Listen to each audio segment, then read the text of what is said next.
Hello, I am Yume Mizuki, a clinical psychologist.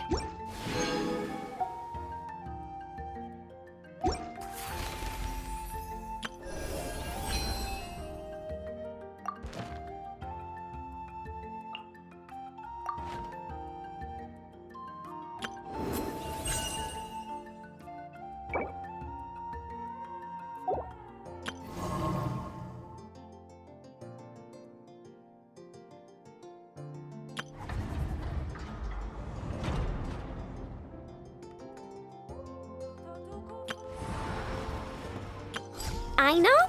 Present!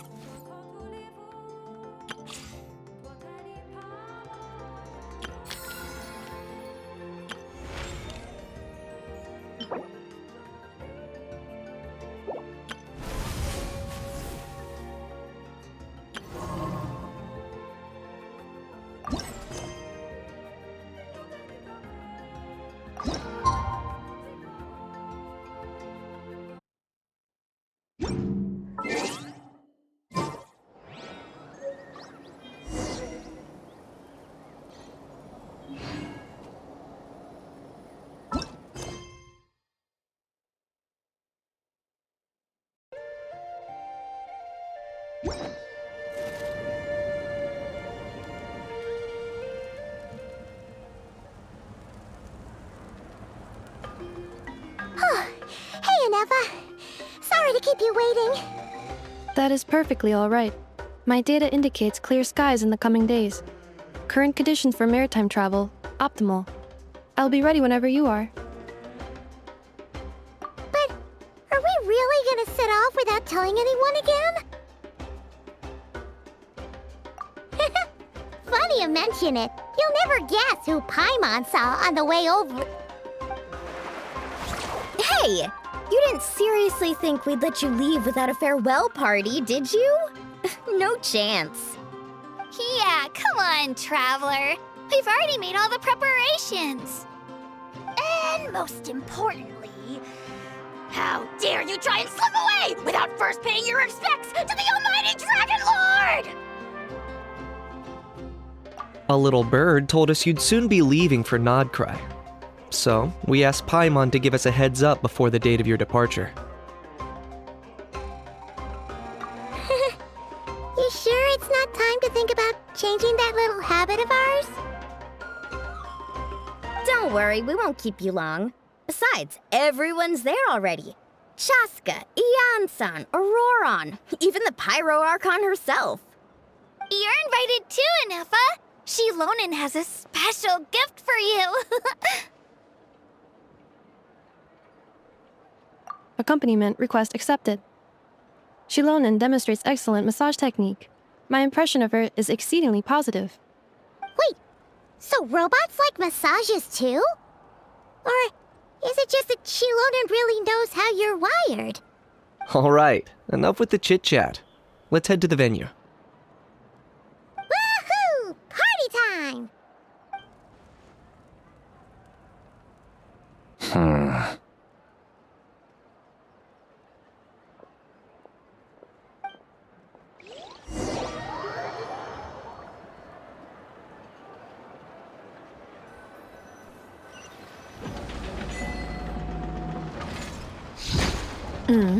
Spit it out, then. They've set off. Just as my calculations projected. About time I met this variable in person.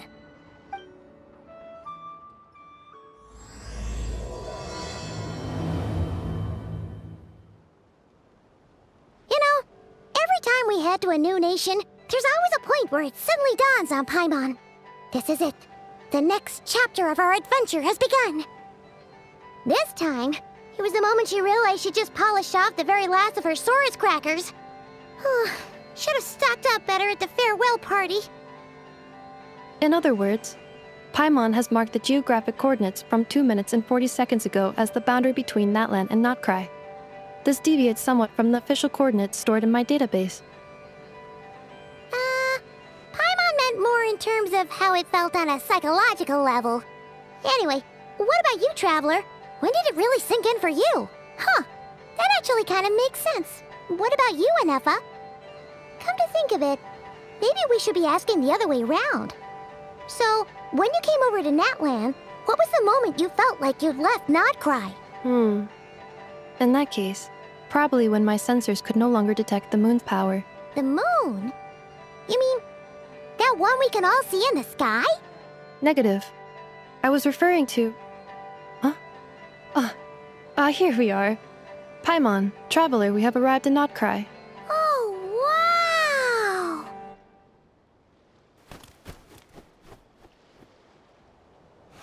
Paimon, Traveler, welcome to Nodcry.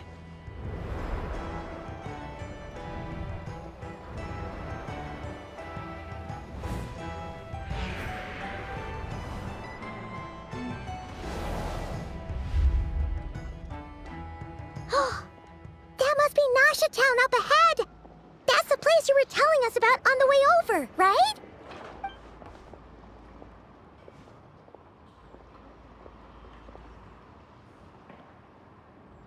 That is correct, Paimon. It is also the most bustling commercial hub in all of Nodcry.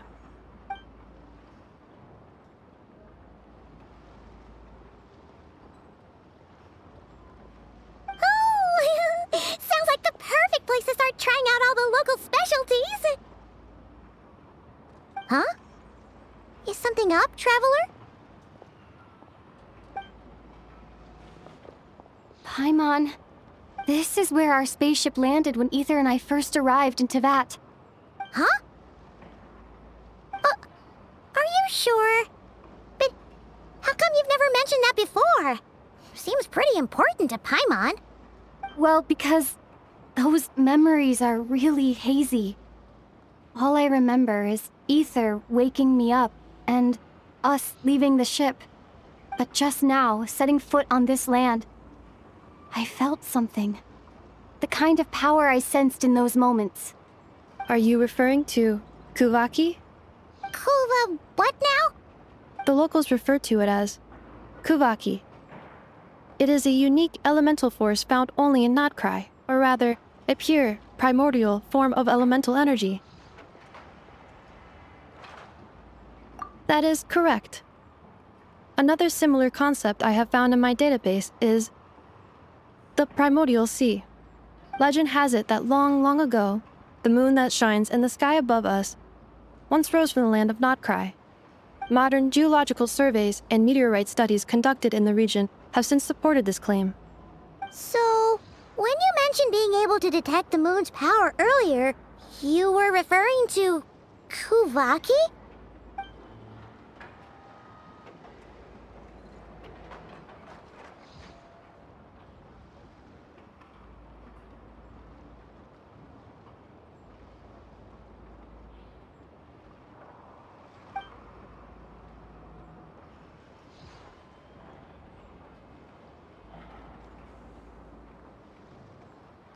Wait, Traveler, you're saying we might actually find your spaceship here? Do you still remember where it landed? Nodcry is surrounded by the ocean. In other words, it could have been anywhere along its coastline.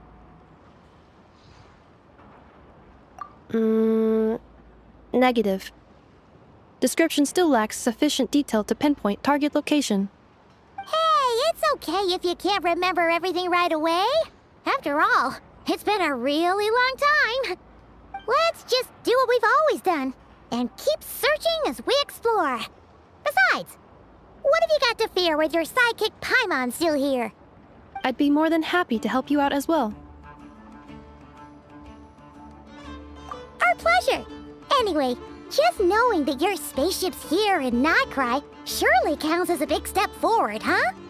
Like we've crossed another boundary? Paimon couldn't have put it better herself. You sure are a quick learner, Inefa.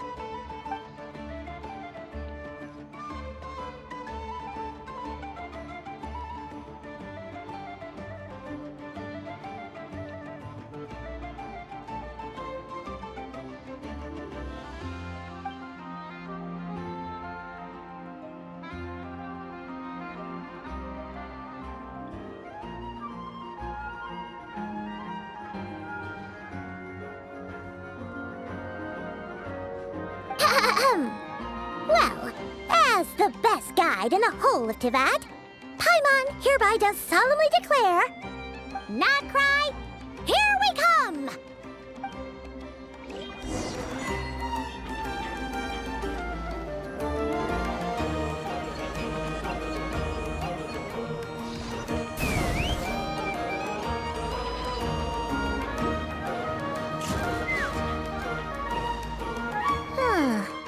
It just occurred to Paimon, if we were looking to put out a missing spaceship commission, or to learn more about Nodcry, wouldn't it make sense to drop by the Adventurers Guild?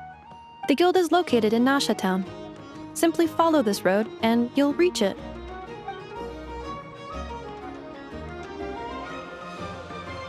Huh? What in Tivat is that? Looks kinda like a Sealy, floating around in the air like that. That is a Kuhenki, a species unique to the land of Nodcry. A Kuhenki? Does she have something to do with the moon, too? Indeed it does. According to the Frost Moon Scions, the indigenous inhabitants of this land, the Kuhenki, are said to be familiars of the moon goddess, leading those who walk in the moonlight's glow to things of great importance. The moon goddess? Don't all people here worship the Tsaritsa? Although Nodcry lies on Snezhnaya's border regions, the people here have held their own unique beliefs since time immemorial. As I mentioned, everything in this land shares a deep connection with the moon and the sky above. The beliefs of the Frostmoon Scions seem to date back to the civilization of the angels. According to the documents in my database, even the 7 Archons did not exist at that time. Wow! So the origin of their beliefs goes back even further than the Archon War? Correct. At some point, you may come across some statues of their goddess. The Frostmoon Scions carved these as well. Hey! Looks like she's floating away! I suggest you follow her. The probability of an ordinary person encountering a Kuhenki lies in the single digits. Many here consider them heralds of good fortune.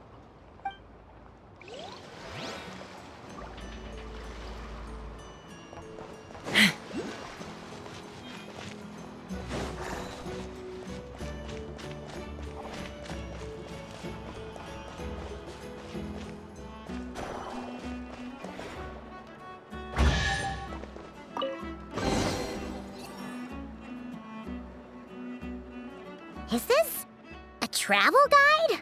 Huh. It actually led us to something useful.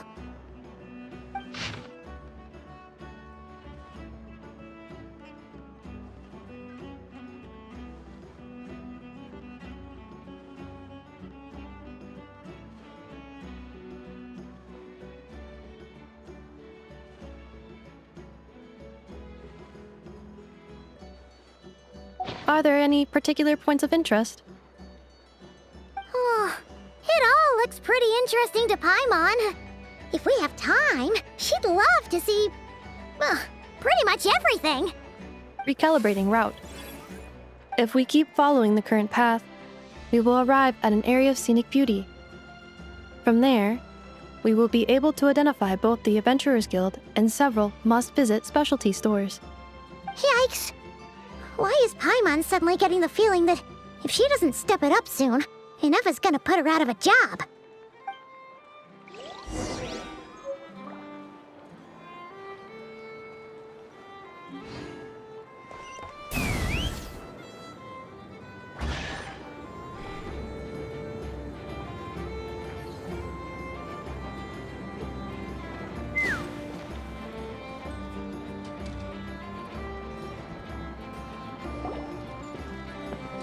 Wow! Nasha Town actually looks pretty big from here. Feels a bit different than Paimon imagined, though. Which aspects in particular deviated from your expectations? Well, Paimon keeps hearing people describe Nodcry as an adventurer's paradise. So she kind of thought it'd be a bit more picture perfect somehow. According to legend, there was indeed an era of peace in Nodcry's past, the age of the Fae. Tales of those ancient heroes are still told today. One of the most well-known is that of the Lantern Fae. This individual performed many good deeds for Nodcry. The present-day Lightkeeper's nightly lantern patrols are, in part, a tribute to their memory. But then, one day, What happened? there came a devastating abyssal calamity that swept across Nodcry, and for a time it was left desolate. Heartbroken by what had become of the land they had so cherished, that Fae extinguished their light, just as the abyss had extinguished all hope. Nowadays, the paradise people speak of is more of an aspiration, or an irony, perhaps.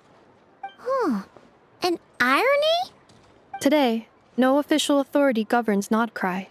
In theory, at least, it is somewhere a person can do whatever they wish, and become whoever they want to be.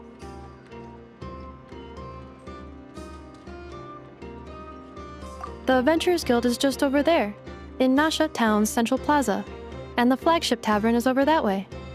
Hey, what's that building over there? You know, the biggest, tallest one. That is Aino's Blast Kuvaki energy cannon. It gets activated when the wild hunt threat level outside Nasha Town reaches a certain threshold. But according to the scan I just ran, the energy cannon appears to be malfunctioning, likely due to a recent discharge. The wild hunt? Isn't that the abyssal calamity you mentioned that's specific to Nodcry? It is a phenomenon that has been occurring for several centuries now. Yet the time and location of wild hunt attacks are seemingly random. At first, it was more of an old wives' tale that adults used to scare children. If you don't start behaving, kid, some night, the wild hunt's gonna come for you. Listen, do you hear that? That weeping in the fog? Those are the cries of a young woman being dragged away. You're saying people actually hear things like that? I have not witnessed enough wild hunt attacks to give a statistically sound answer. But the oldest legends say that all people saw was the ghostly shadow of a woman in the mist. It wasn't until later that it became a full-blown calamity. Abyssal monsters and all. Huh. When you put it like that, Paimon's really gotta hand it to Aino. Not only did she repair you, but she's even built a giant cannon to keep the wild hunt at bay. Absolutely. Aino is very impressive indeed. Anyway, according to my schedule, it is time I took you over to the flagship. Oh, sure. After all, we shouldn't keep Barca waiting. Well, Paimon's not sure if he'll actually show up at the bar this early. You're right about that.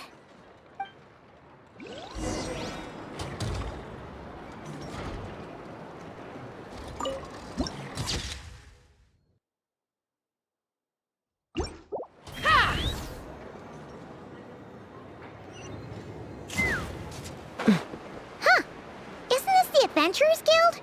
Why isn't anyone here? Does that mean that Catherine and Nodcry actually gets to clock out? Anyway, let's come back later.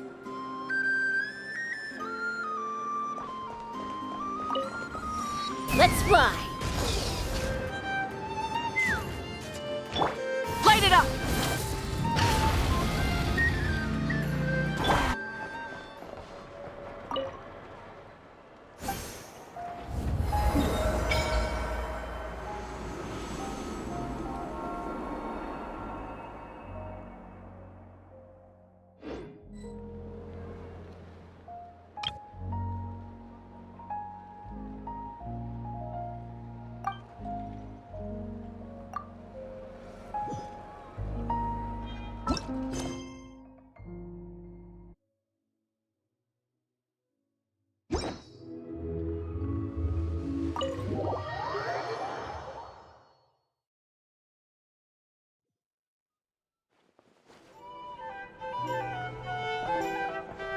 Here we are, the flagship. Varka told us to meet him here in his letter, right? Let's see. Varka? Varka! No matches, I identified. Huh. So he isn't here after all. Oh, guess we never did actually say we'd be arriving today. Hey, If what they say is true, Varka's drinking prowess must have left quite the impression.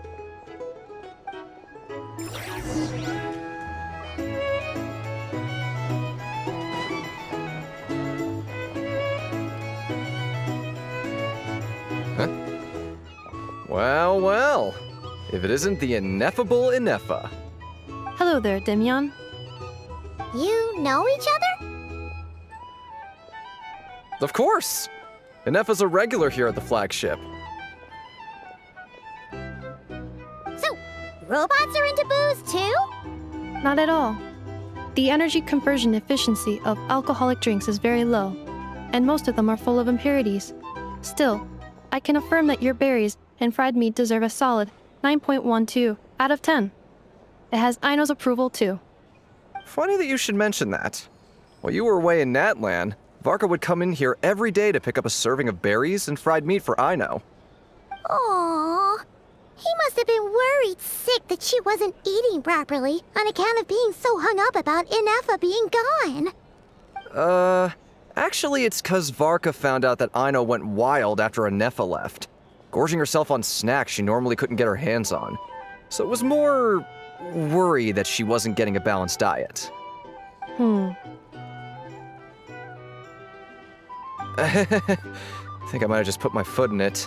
Anyway, since you're back from Natlan, these two must be the ones Varka mentioned. The Traveler and Paimon, yes? Yep, that's us. So, from the sounds of it, you must be a close friend of Varka's too. Varka?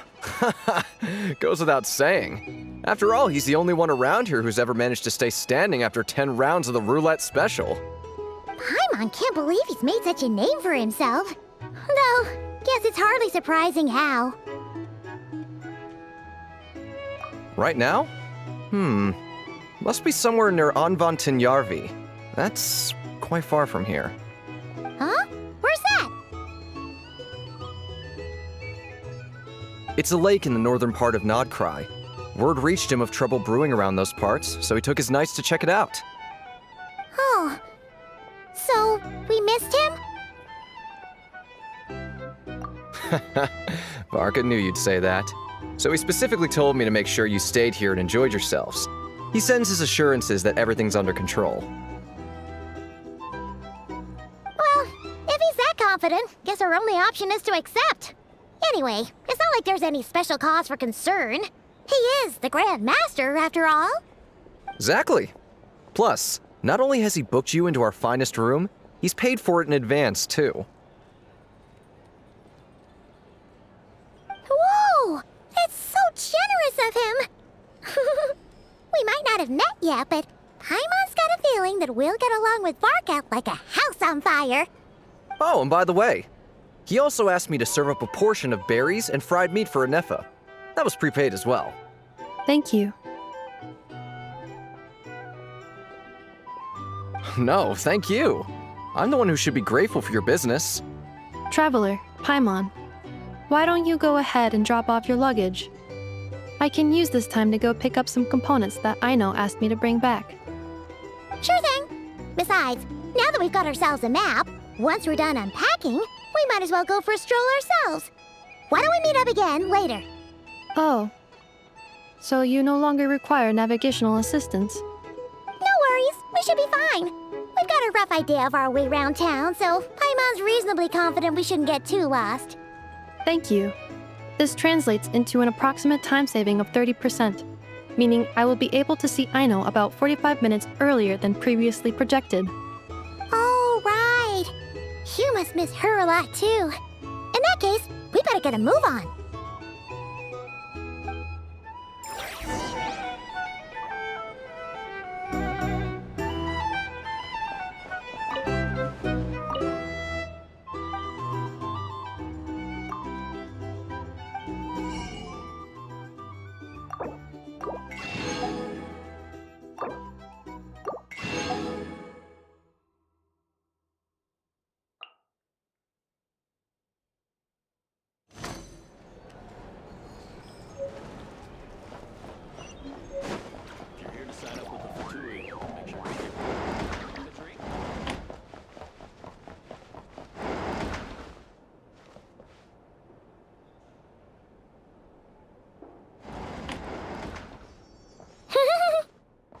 pretty nice having someone sort out our food and lodging for us, huh?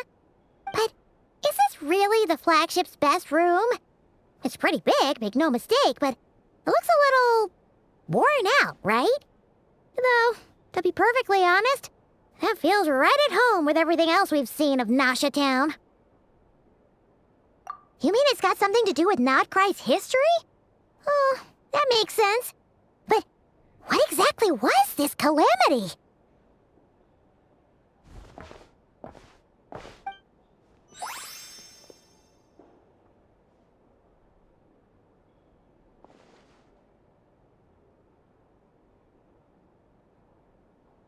Oh, should we try the berries and fried meat too? Paimon's getting hungrier and hungrier every time someone mentions it. Oh, sorry about that. Paimon wasn't watching where she was going. Please, there's no need to apologize. If anything, I'm the one who should be sorry. Clearly, I shouldn't have gotten lost in my thoughts in the middle of a hallway. Wait a sec. Are you staying in the room next to ours? Ah, quite the perceptive one, I see. First things first, allow me to introduce myself. My name is Kirill Chudamirovich Flintz, but please, just call me Flintz. Whoa, that's an impressively long name for sure. Ah, is that so? Names like mine ought to have been fairly common in Snezhnaya, at least in the past. Would I be correct then to assume that the two of you are travelers in this land? Yep, you sure would be. Paimon is Paimon, and this is the Traveler. We've been to a bunch of nations already, but we only just arrived in Nodcry today. What a rare honor it is to meet such worldly travelers. Are you here for travel too? If only I had the time to spare. No, I'm just staying the night. Oh, so you're here for business? That's certainly one way to put it. I'm a Ratnik of Nodcry, normally stationed near the burial grounds to the north. My sole cause for being here today was to repair this lantern of mine.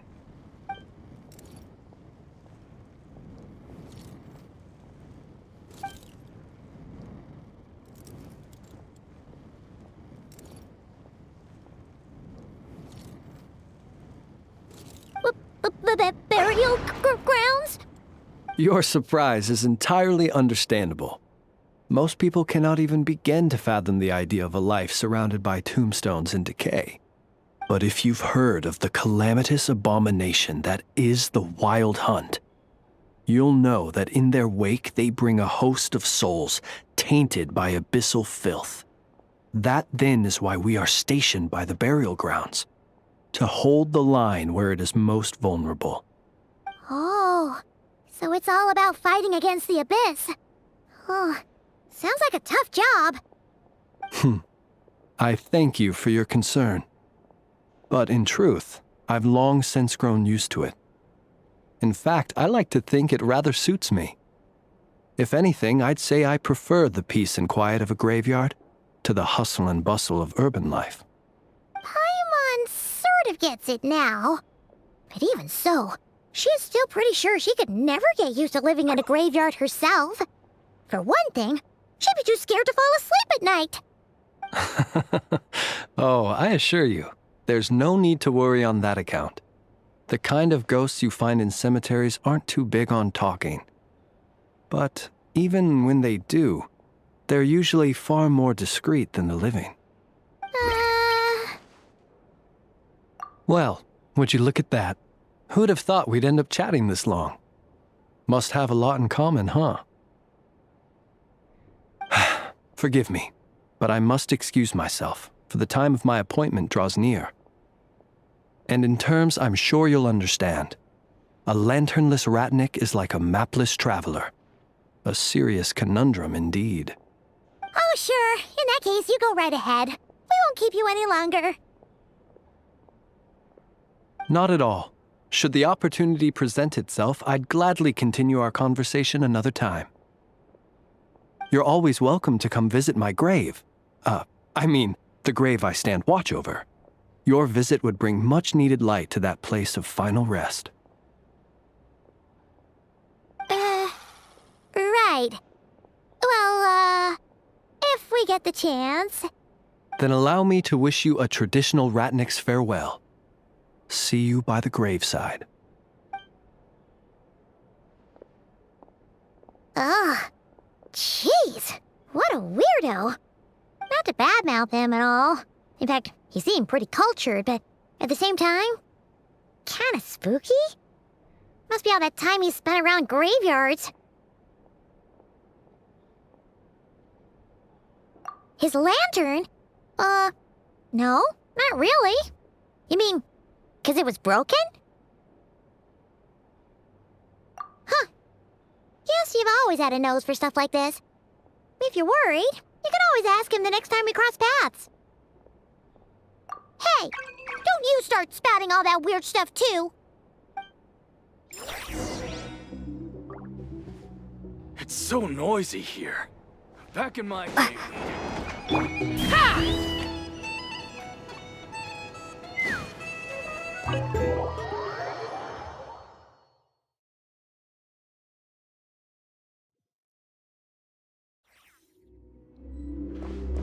Let's fly!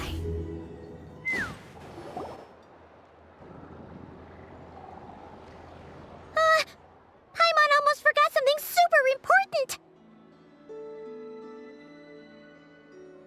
Were we gonna go try out the berries and fried meat? But now, heading all the way back to the flagship feels like such a waste. Please, accept today's boon. Come night or day, may the blessings of the moon goddess shine down upon you. Huh? What's going on over there? Wait, free food? Wow, the people here are so nice! Quick, let's grab some too. Paimon's super curious what their food tastes like. Moonlight illuminates the path before you, travelers from afar. Huh? How'd you know we were travelers? Just now were a song the birds in the sky, singing of your wanderings. You are no ordinary guests, it seems. The birds and the... what now? Forgive me.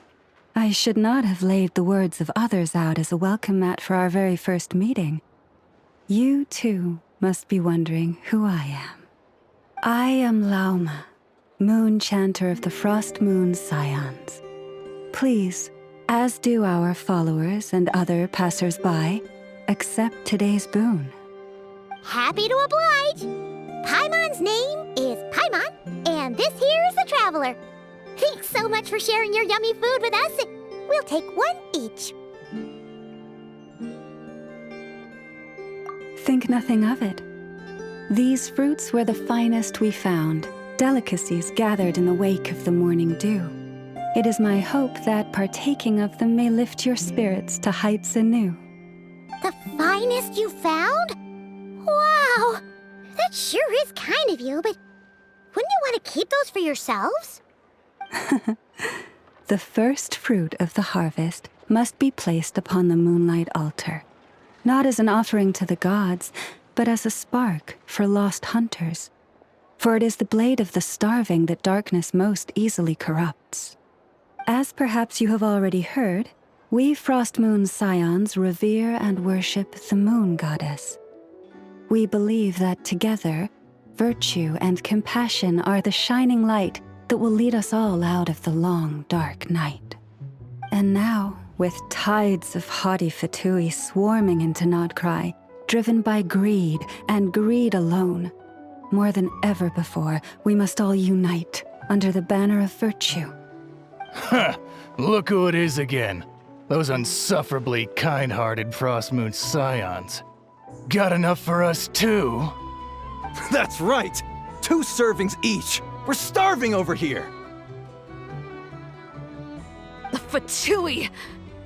After what you've been doing to our sacred statues, how dare you even show your faces?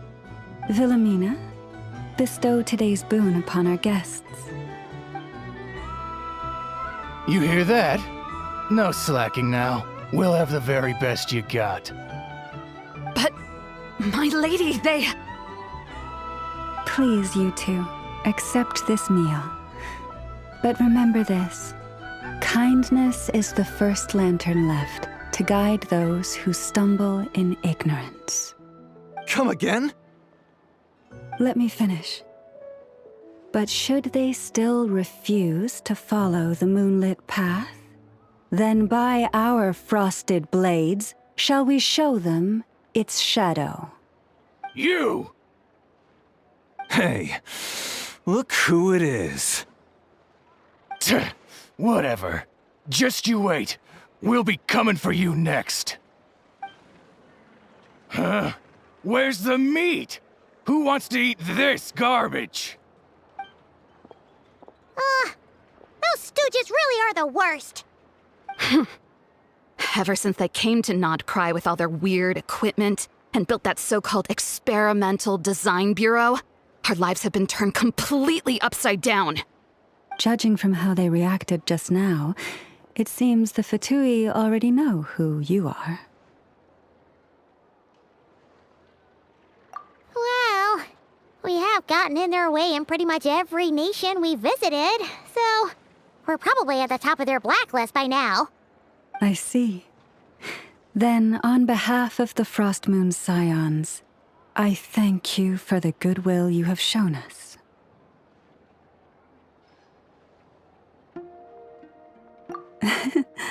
Because if they had gotten ahead of themselves just now, I'm sure you would have stepped in to help.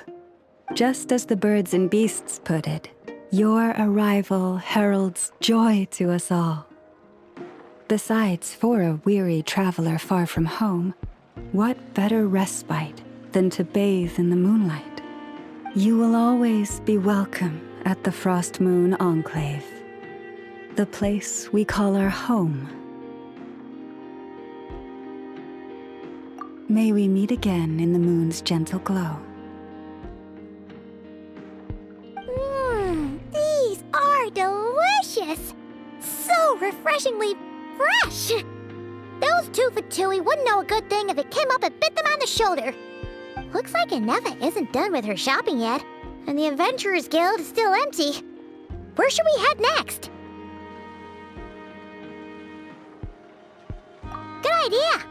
Wouldn't want to let the Kuhenki down, after all. Let's see. Okay, Paimon's got our route all figured out. So, all that's left to say is, don't fall behind. This is Nuts and Nuts. It's mostly a fruit shop, but there's a crafting bench too. This is the Speranza, one of the travel guide's recommended restaurants. All the waiters here are kids. This is the Vesnici Prolegia greenhouse. Apparently, their flowers are all made of metal, so they'll never wilt away. And this is the Rossum Workshop. If you ever need a weapon made, this is the place to go. And over here, they've got a super tall observation deck. Whoa! Take a look at that! You can see really far out into the distance. That way's north, and that looks like something built by the Fatui? And then over there to the west, that must be the place Lauma mentioned, where the Frostmoon Scions live. So, what'd you think? Even if Anefa kinda stole her limelight earlier, this just goes to prove that Paimon's own tour guiding skills aren't too shabby either, right?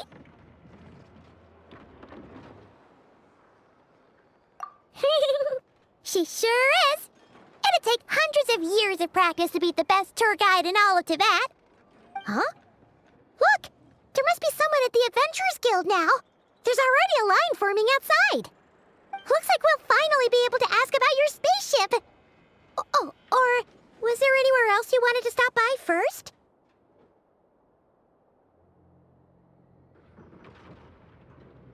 Where? Which one are you...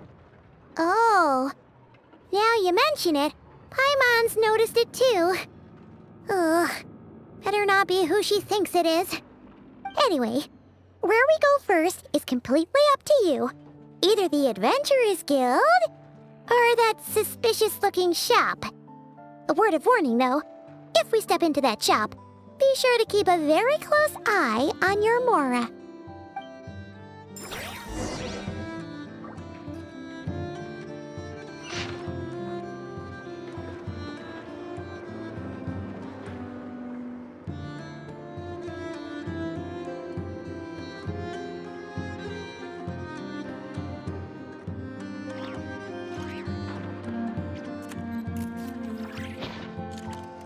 Take me up!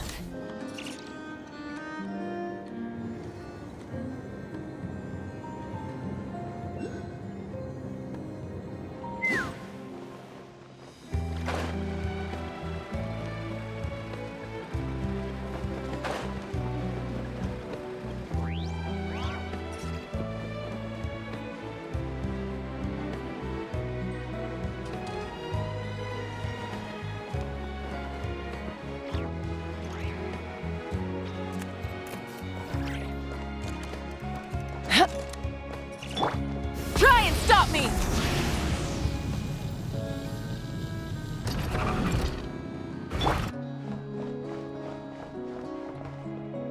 There she goes again. Some things never change. Does she really think that'll do anything to fix the mess that is not Cry? Boss, that stuff looks super tasty. I think I could grab some too.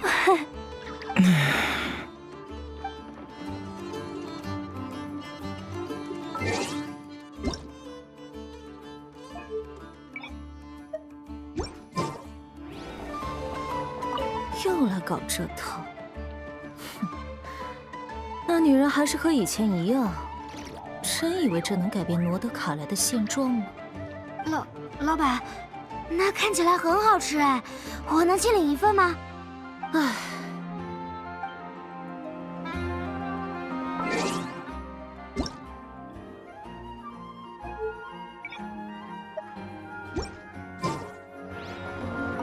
まったく、あの女、相変わらずだ。本当にあれでナドくらいの現状を変えられると思ってるのかね。姉さん、あれ、美味しそうだね。あたいも一つもらってきていい？はあ。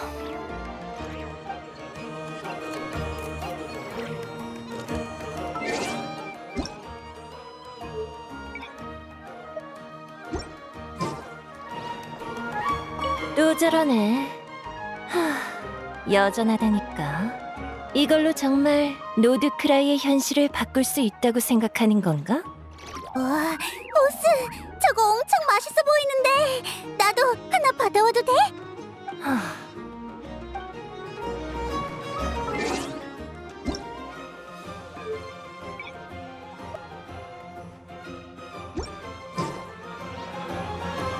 There she goes again. Some things never change. Does she really think that'll do anything to fix the mess that is not Cry?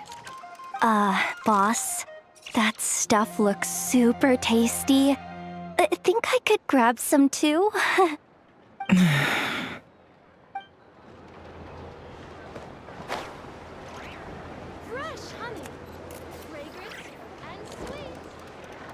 Come night or day, may the blessings of the moon goddess shine down upon you.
I better get me some alpacas.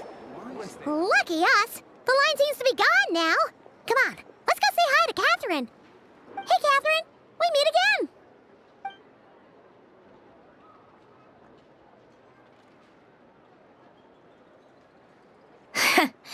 How ridiculous. Huh? They often say that mortals, shackled by their own flesh and blood, may fail to perceive the truth of this world, even when it is right beneath their very noses. Yet I had not expected to have the pleasure to witness such heights of absurdity firsthand. But Paimon must have gotten the wrong person? At second glance, you do seem a bit younger than Catherine, and you certainly sound a lot less friendly. A creator might forgive ignorance, but being mistaken for one of my own creations is beyond all pardon.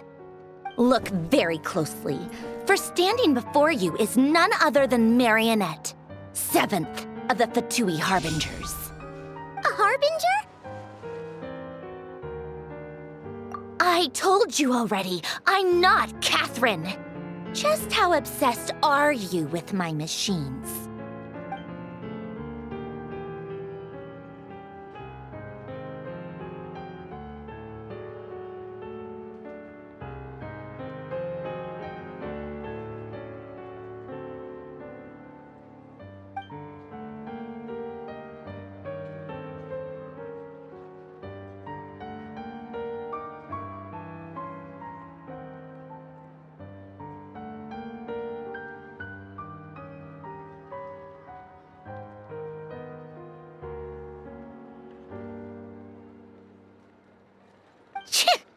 Today's encounter is merely a courtesy call.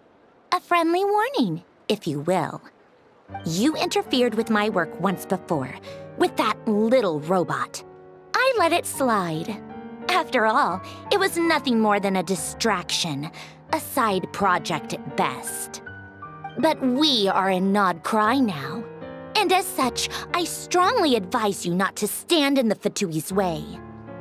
Otherwise, the next time we meet, I might just have to drop all this meaningless etiquette. Oh, please. You've got some nerve coming out with barely veiled threats like that. You're the one stirring things up here. Oh, perhaps you have misunderstood. Just because Nod Cry lacks a ruler at present, that does not mean it should not be ruled. We Fatui are simply establishing a new order. Yeah, right. More like shady experiments, judging by your massive, creepy research facility. I've said what I came to say. What you do next, only you can decide. So why don't you start by using your already limited processing capacity to calculate your even more limited options? And, being the refined young lady that I am, I shall indulge you just this once. Ad Astra Abyssosque. Welcome to Nod Cry, Dominion of the Fatui.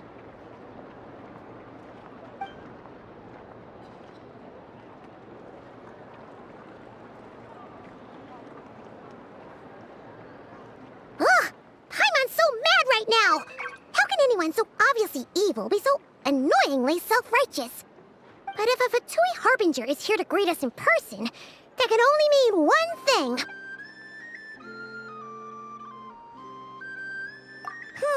We'll have to be extra careful from here on out. Paimon hates feeling like she's being watched. Hey! The real Catherine's back! Ad Astra Abyssosque. Welcome to the Adventurers Guild. How may I help? I will do everything I can to assist you. Oh, you're so much nicer to talk to, Catherine.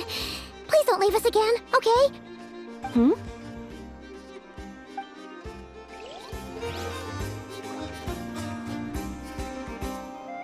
This land holds nothing but promise. Ad Astra Abyssosque. Welcome to the Adventurers Guild.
please, here you go.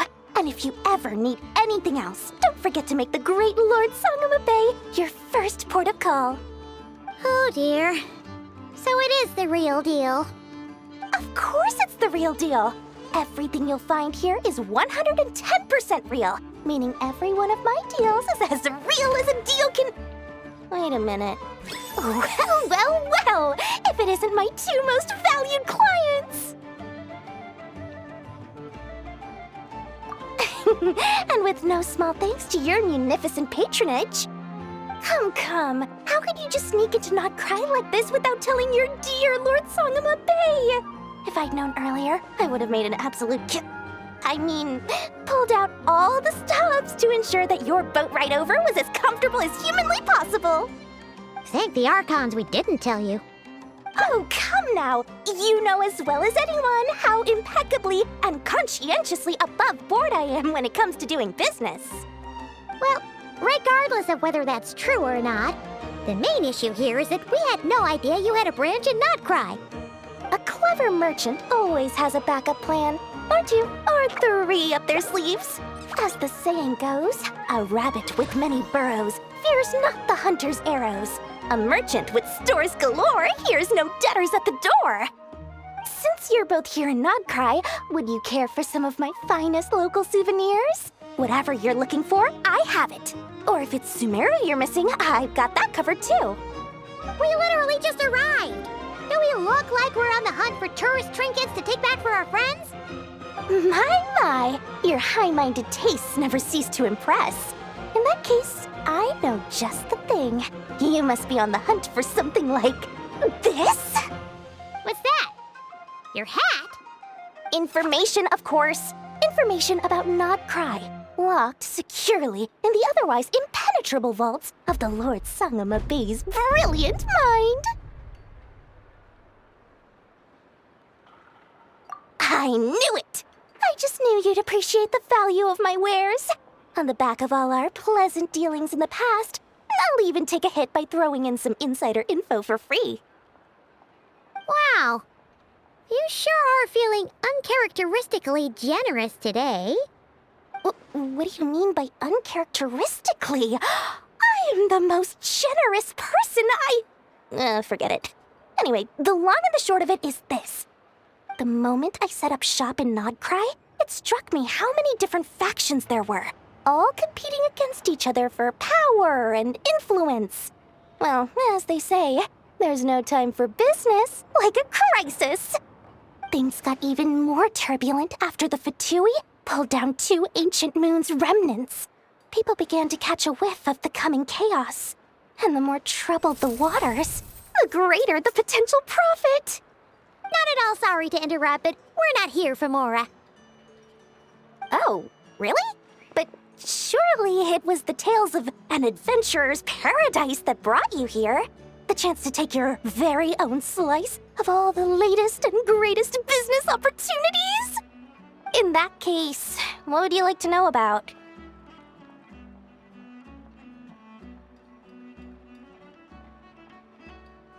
The Frost Moon Scions? You mean the people who believe in the moon goddess? They're not a bad bunch. It's just, well, they have such simple tastes. No luxuries, no indulgences, no nothing. Trying to earn a little more from that lot is like trying to squeeze blood from a stone. Still, things between them and the Fatui have gotten pretty tense. It's only a matter of time before the powder keg goes boom. And when that happens, that's when business will start to boom too.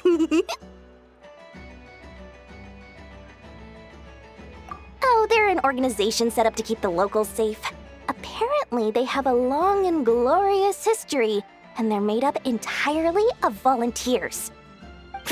But seriously, a volunteer organization in Not Cry? This place is hardly a magnet for noble hearts. No pay, all work. That's not a business model, and it's certainly not for me. Everyone knows they're here for the Ancient Moon's remnants, but no one's sure why they pulled them down in Not Cry of all places.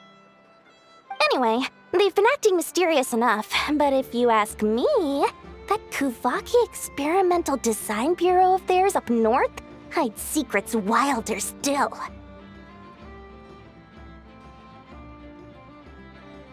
That bunch of booze-loving monstaters? Ugh, don't even get me started.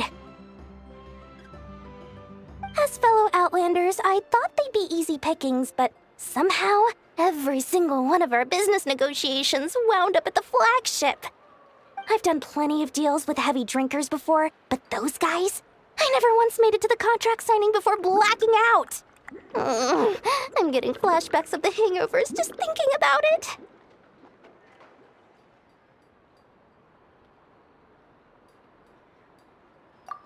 What now? A spaceship? Nope, never heard of anything like that. Don't you two get involved in any big business here without so much as a heads up, you hear me? At the very least, consider letting me in as a key investor.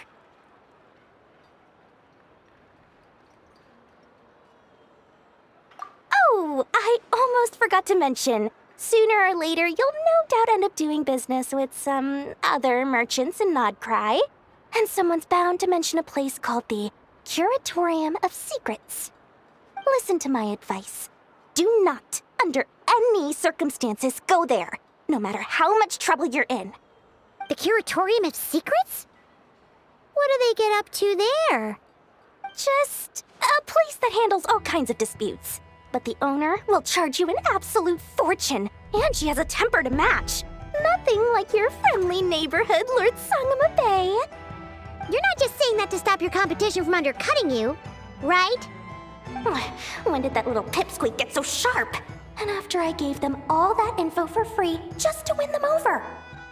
What do you mean? Of course not. I'm only thinking about your wallets. I mean, on behalf of your wallets. You're really not convincing anyone, you know. All right. Business is a cutthroat business. I won't argue with that. But I'm not lying about that boss lady. Not only did she make it into my top 3 people not to mess with in Nodcry, she's also in my top 3 people most eager to trade in favors. Seriously? It feels like you're just bad-mouthing your rival now. Fine. If you don't believe me, go see for yourselves. We might both be from Sumeru, but compared to hers, my conscience is so large, why, you could fill 3 whole palaces of Alcazar's array. But when you realize what I'm saying is true, don't say that good old Lord Sangama Bay didn't warn you.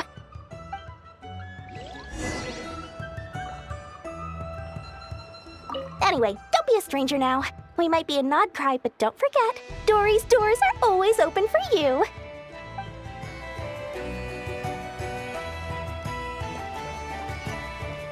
Let's fly!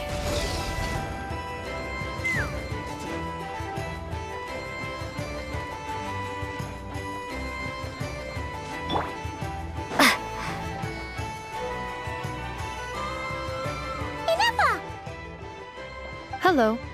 I was just about to start tracking your whereabouts. Did you manage to get everything Aino asked for? I did. What about you?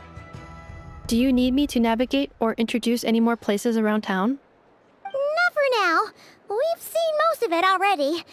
We probably need some time to process everything we've learned, though. Any progress with the spaceship? No. Catherine came back just now, so we asked her, but even she hasn't heard a thing. One possible explanation is the vast stretch of time that has elapsed. Additionally, given the limited resources available in Nodcry, it is entirely plausible that the wreck was scrapped for parts, or even mistaken for a pile of broken machinery. Aww.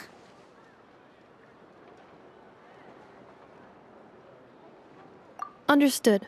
In that case, why don't we go ask Aino together?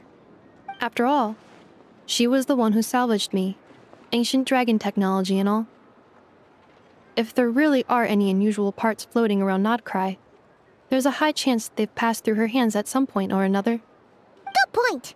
And since you keep mentioning her, we're curious to meet this whiz-kid mechanic too. Understood. Then I'll handle navigation as before. ETA at the Clink Clink Krumkake craft shop. 34 minutes ahead of schedule.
guiding light? Well, it's actually a moonlit... It's the Moon Maiden's guidance that brought Praise you the here. Moon Maiden!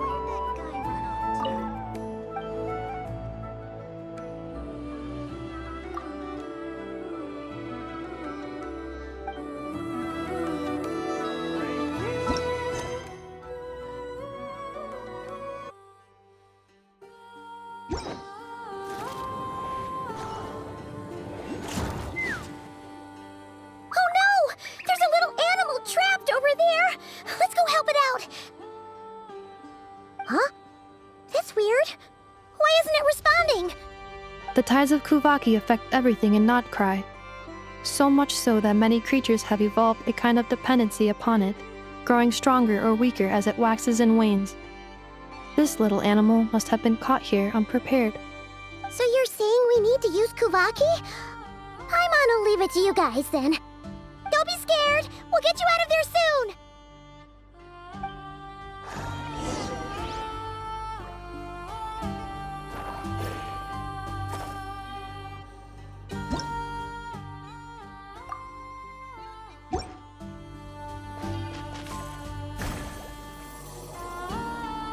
Oh! It worked! Off you go now, little one. Don't go getting yourself caught again.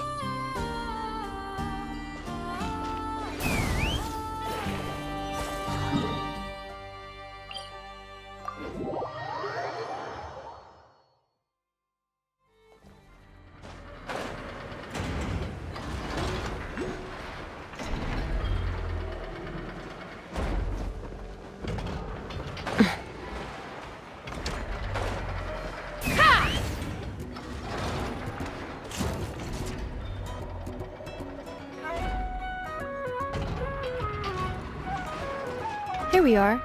The place Aino and I call home. Whoa! So many machines that Paimon's never even seen before. And then there's all these little robots.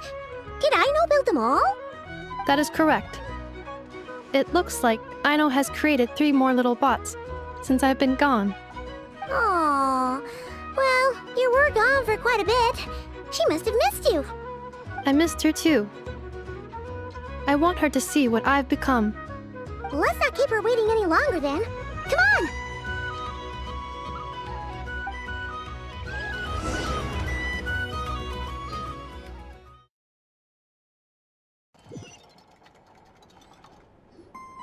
on! Aino, I'm back.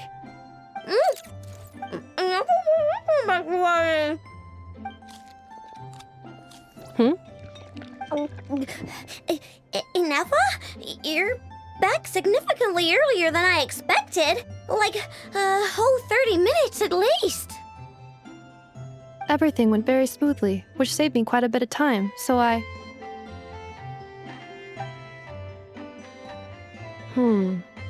Aino. Could you turn around for a moment?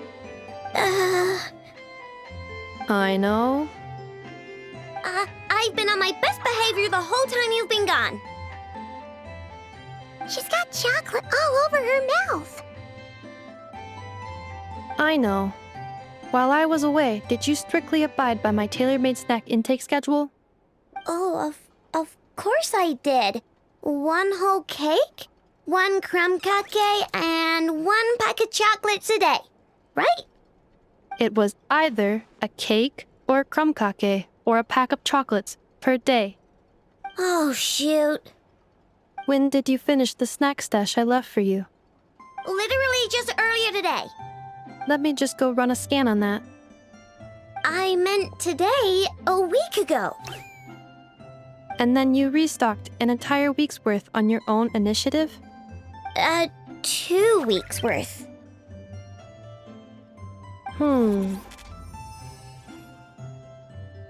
Why does Paimon feel like the roles in this household are pretty much the opposite of what she imagined? Calculation complete. Aino's recommended snack calorie intake for the next 4 weeks. 0. Ah, no fair! You're a meanie, Ineffa. This is what happens when you break an agreement. Oh, come on! Don't do this to me! I only ate a teeny bit extra every day. just a teensy-weensy bit extra. That is objectively not a teensy bit extra. Aw, seriously? If you'd only arrived half an hour later, I would have had everything cleaned up and you wouldn't have noticed a thing. But now that I think about it, you even said you'd come back a bit earlier than you did, so I wouldn't have to worry.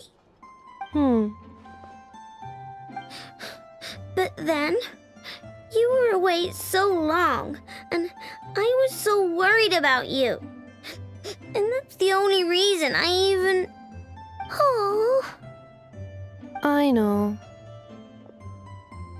I am very sorry to have kept you waiting. I'm back now. Welcome home. Oh. So, will I be able to keep eating snacks as usual now? Negative. Aww. Okay. Well, given that I am later than I initially projected, I'll let it slide. But just this once. Thanks, Inefa! You're the best! I know. Allow me to introduce. It's the honorary knight and Paimon! I know. Uncle Varka talks about you guys all the time. Nice to meet you, I know. Inefa's told us all about you, too. Huh? Really? She actually said that about me? Well, she's not wrong. Oh yeah, so, you're here to see Uncle Varka, right? A couple of days ago, he suddenly said he had to head out on business, and that he might not be back for a while. He asked me to let you know if I saw you. Yeah, we heard about that at the flagship. Did he say what he was doing? Nope. Just told me to take good care of you guys and make sure you feel right at home. Oh, shoot. Please, take a seat.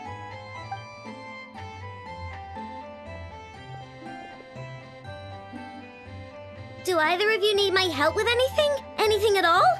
After all, I'm the head of this household. Sure wouldn't know it from that snack tantrum she just threw.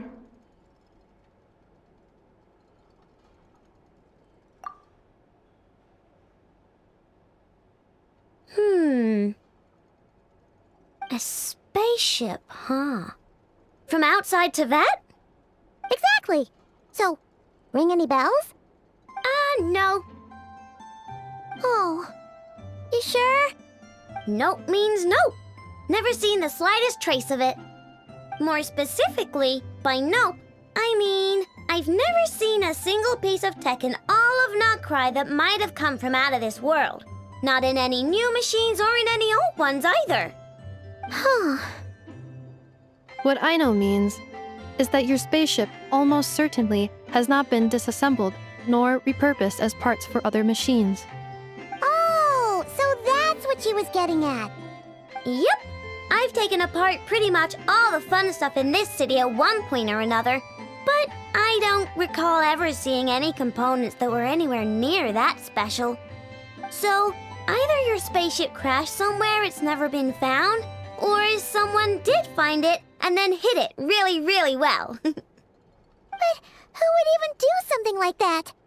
Beats me. Maybe someone who thought they could stash it away for a rainy day. Just like how I sometimes hide snacks in the...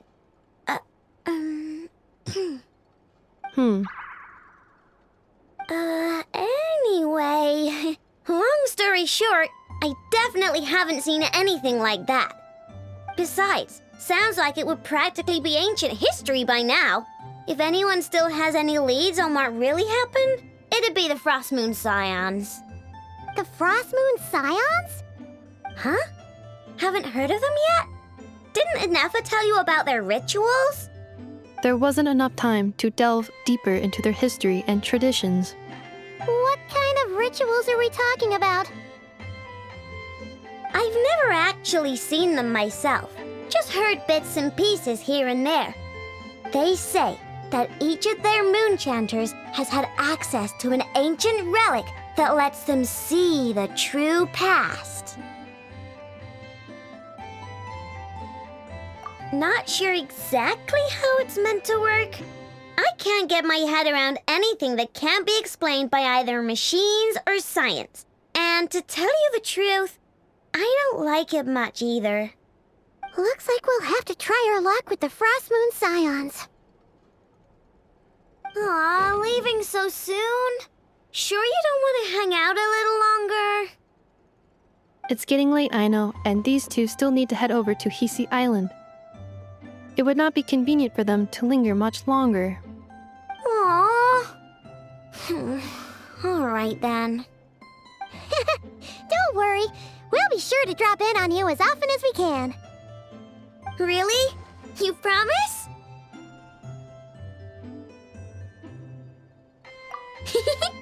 Sounds like my type of visitors. You're welcome anytime. I'll be staying to look after Aino today, so I won't be going with you. Hey, don't sweat it. We'll find our way just fine. I'm glad to hear that. Also, I must admit, I have very much missed the charging bed that Aino made for me. Oh, are you here to play with me? My name's Aino, and I'm an inventor. Me and Anefa live together. I could probably eat all the cakes and cookies in the world because I love them so much. But my favorite kind of all is lacquerberry crumb cake. Come visit my Clink Clank crumb cake craft shop whenever you want. Anyway, that's me. What about you? Tell me something about you, then we'll be friends.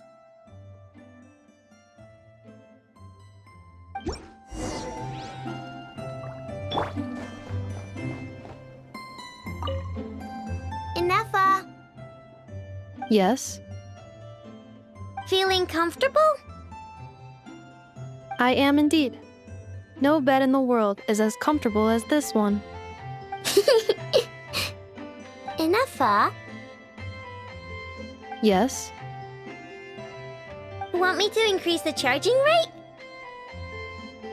Please, if you would. Thank you, Aino. Anefa, Yes? I'm hungry. In that case, please enable quick charge mode.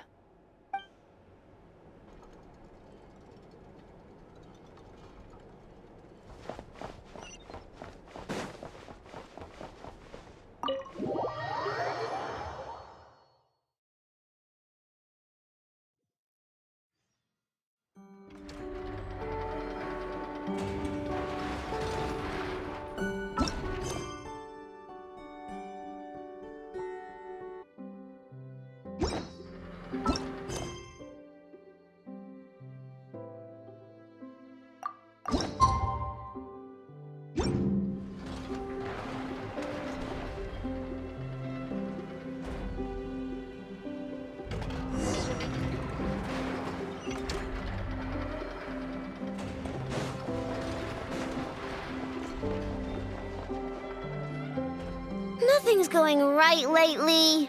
Is a good night's sleep too much to ask for? There, Aino. If nothing is going right, then nothing is the problem.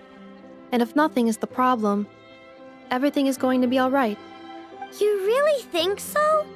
You know, Anefa, you've gotten a lot better at comforting people since you went away. I bet it's the Traveler's influence. I could not say, but thank you. Please get some rest.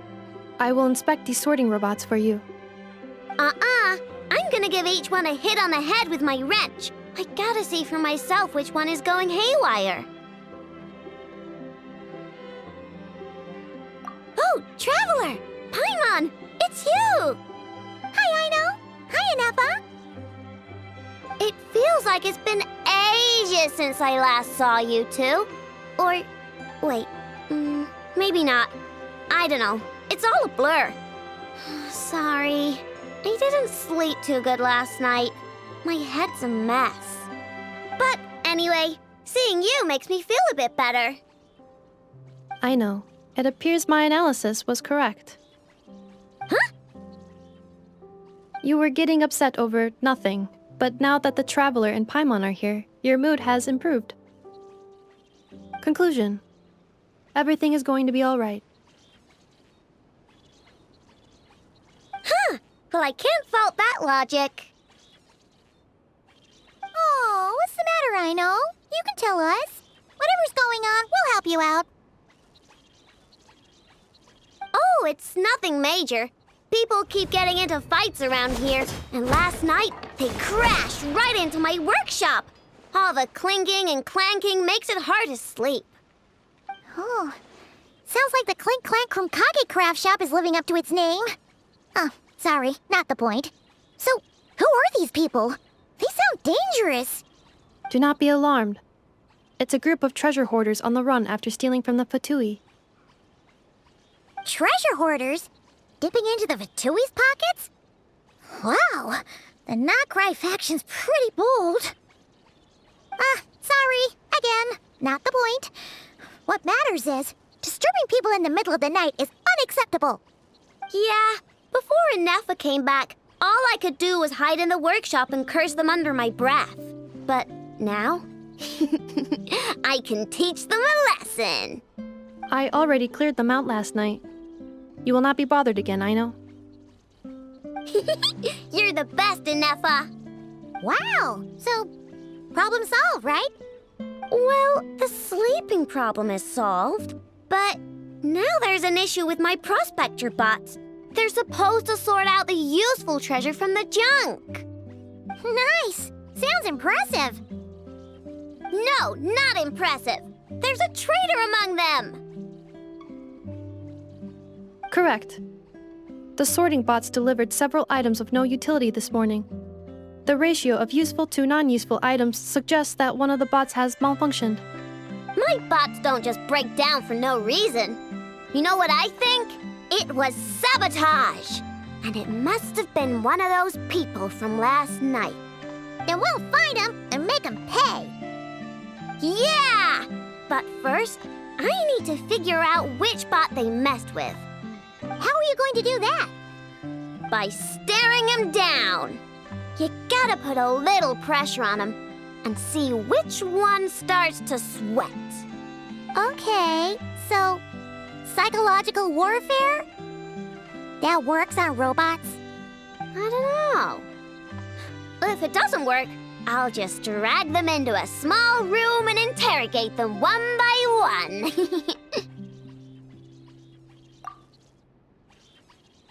Whoa! How's that fair? Two of them are just hard-working little bots. If I take them apart, even though nothing's wrong, it'll hurt their feelings. Okay then. Ahem. All right, listen up, you three. One of you has messed up big time. And if you don't own up, you'll be dragging your friends down with you. So, time to come clean. What are we gonna do again? We'll let you off. But just this once.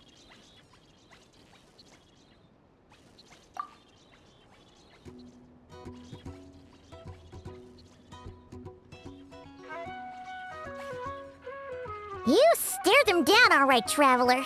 Notice anything off?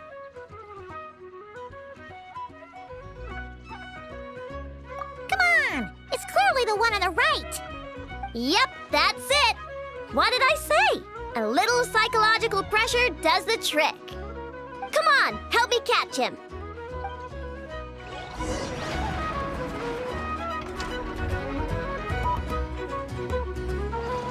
Come on, help me catch him.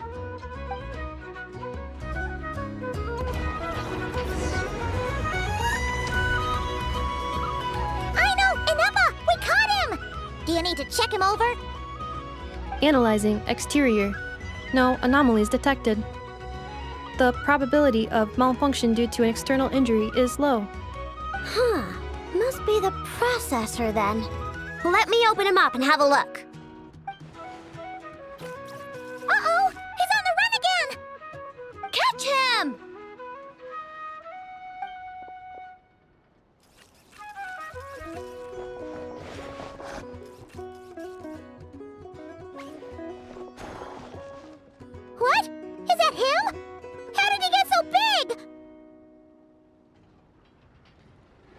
No, those are scrap sorting bots. It appears he can still connect to them. Okay, well now I'm getting curious. There's more going on here than a simple malfunction. But we need to catch him first. Try sucking him out!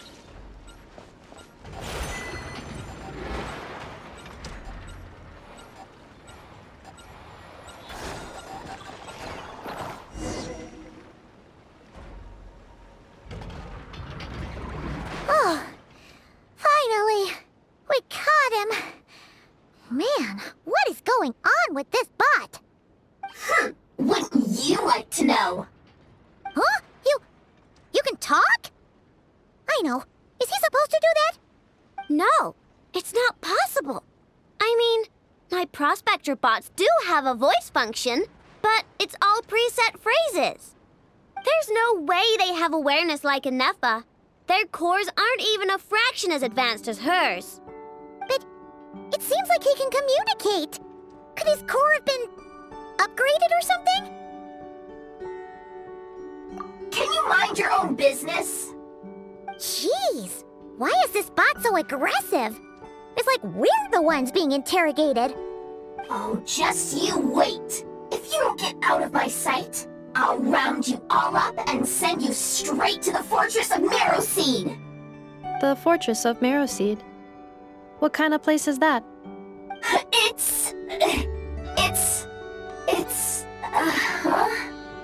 What is it again? Marrowpeed. Yeah, that seems right. Would you stop with the personal questions? So intrusive. Leave a girl alone. Whoa! What do you mean, girl? You're a junk sorting robot. I'm a girl. Okay, well, I'm not sure what happened, but something is definitely wrong here. This isn't the prospector bot I know, that's for sure. Well, guess the only way to find out is to open you up and see what's going on. Don't come any closer! Somebody help! It's okay. I'm a girl too. That doesn't change anything!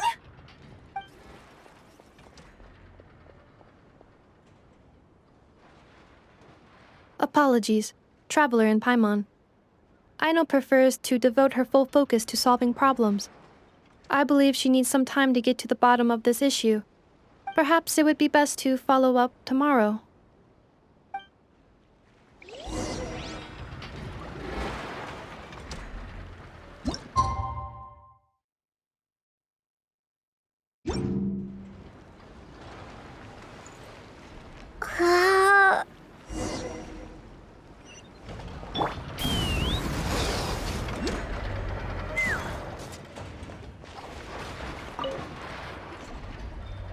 Weird.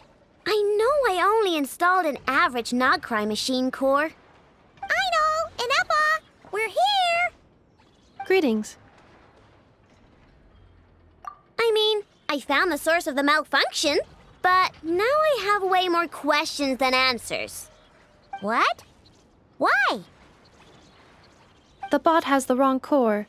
It is not the one Aino installed originally, but the core of a clockwork mecha from Fontaine. It has the wrong core? Oh, so now we have to hunt down the original one? Yeah, it's no big deal. The original core was just something I salvaged from a pile of junk. Believe me, it's nothing special. The problem is, this new core is really advanced. I don't even understand half of its functions. Really? Is that why it can talk like an Eppa? No idea. What I can tell is that this core went through a massive explosion at some point. Almost all the modules are damaged, but I can't fix any of them. Wow! If even Aino's stumped, it must be really complicated. The core originates from Fontaine, but little is known about this technology.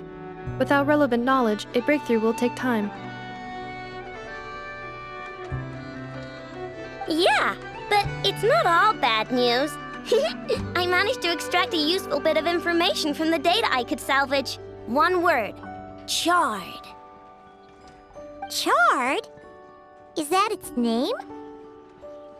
I doubt it, but I'm sure it's important. It was stored in the deepest part of the core. That's the best protected part, which is why I was able to salvage something from there. The best protected part? In the event that my core sustained damage, that's where I would move all Aino-related data to keep it intact. Ah! Knock on wood, knock on wood! Your core is gonna be just fine, Inefa. Don't jinx yourself like that. I was engaging in a hypothetical discussion. Doesn't matter, you still gotta say it. Say knock on wood. Knock on wood. Like that? Yeah! Whew, that was a close one. Huh? Anyway, I bet there's other data preserved deep in the core, too. Otherwise, this thing wouldn't be able to talk. And I'm gonna extract it all. Here, data, come to Aino. Man, this core is so mysterious. But if it's so high-tech, how did it end up inside a random prospector bot? Bingo! That's the question, isn't it? Who replaced the original core with this one and why? I mean, even though it's damaged, the research value is off the charts. Bingo! That has to be the answer. You know what happened the day before it started malfunctioning? The Fatui chased a group of treasure hoarders straight into my workshop. I'm thinking the treasure hoarders stole the core from the Fatui and needed a place to hide it. So, they stuffed it in my prospector bot and handed the original core over to the Fatui to smooth things over. Makes sense, don't you think? I'm pretty clever, right, Inefa? Of course. In fact, intel from the Curatorium appears to corroborate this hypothesis. Several of Marinette's subordinates were robbed on their way back to Snezhnaya. Although it is unclear what was stolen, the culprits were identified as a group of 3 treasure hoarders. Their leader is a silver-haired woman wearing a hood. As for the remaining 2 members, there is a man with pink hair and a man with purple hair. Wow! So Paimon was right. The local treasure hoarders around here aren't bold. Actually, this group has only been active recently. The Curatorium suspects them to be outsiders not local to this area. Who cares? Yehoda said they're just a bunch of small fry anyway. Yeah. If those treasure hoarders really did mean to hide the core in this bot, they're probably gonna come back for it. Let them come. If they're nice, I'll even share my crunkakes with them. And if they're mean, Inefa will give them a good old knuckle sandwich. And if they try to take back the core? I already thought of that. I'm just gonna hide it. Inefa, can you get Little Chard and the others to come over here?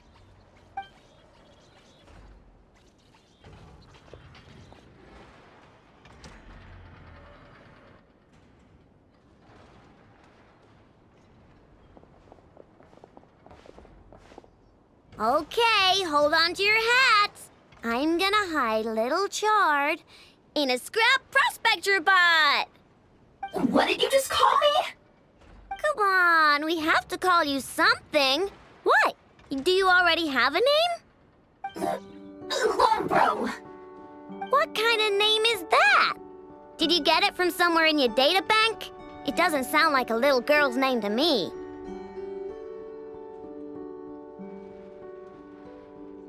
Oh, so use Lombro as a last name.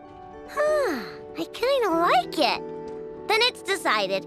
You're Chard Lombro from now on. No complaining, all right? You're stuck with it either way. You're the one who decided to hide out here, so from now on, you work for me.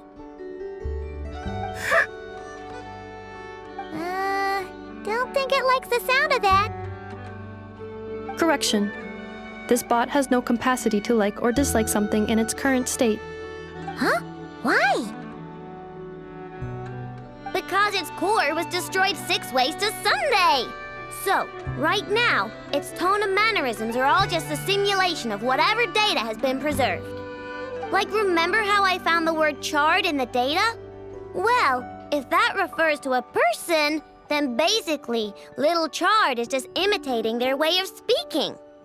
Oh, so that's how it works. Anyway, we can figure all that out later. First, we need to make sure little Chard is hidden. Why don't you take the reins, Traveler? It's super cool. You'll see.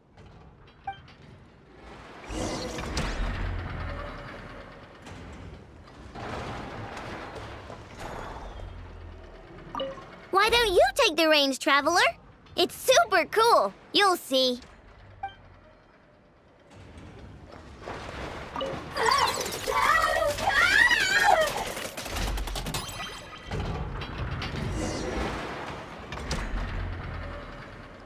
Nice job!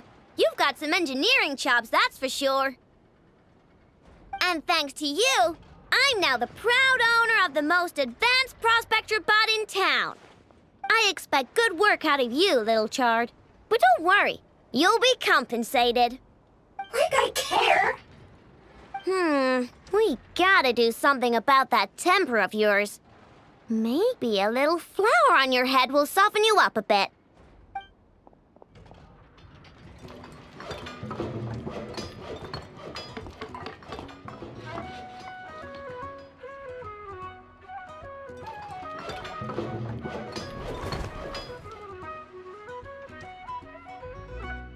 There, much cuter. Oh, that reminds me. Traveler, Paimon, if you ever pick up stuff you have no use for, like screws and nuts and things, just bring them to me. I can make them into flowers or use them to upgrade my console. Oh, and I don't expect you to hand them over for free. I pay good prices for scrap. You're gonna want to stop by every day. Deal? Awesome! Turns out Inefa was right all along. Everything is gonna be all right. Good luck out there on your travels. I hope everything goes all right for you, too.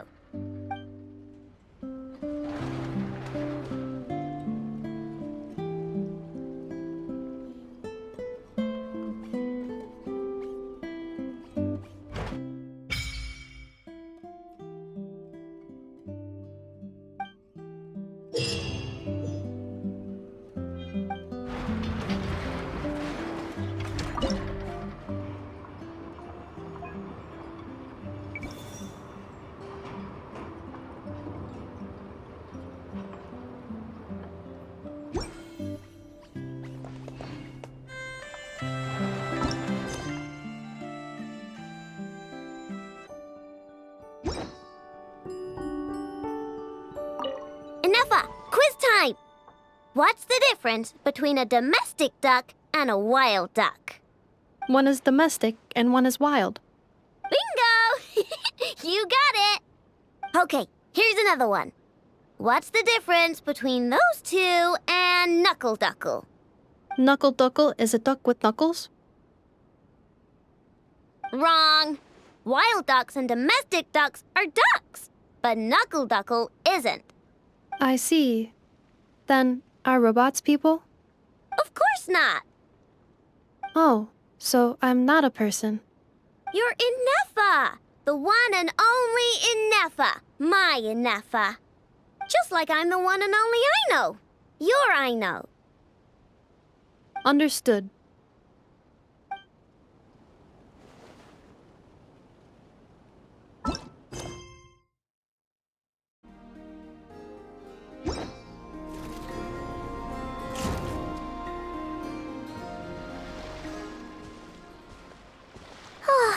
Seeing Inefa and Aino reunited like that sure was heartwarming. We should definitely hang out with them more in the future.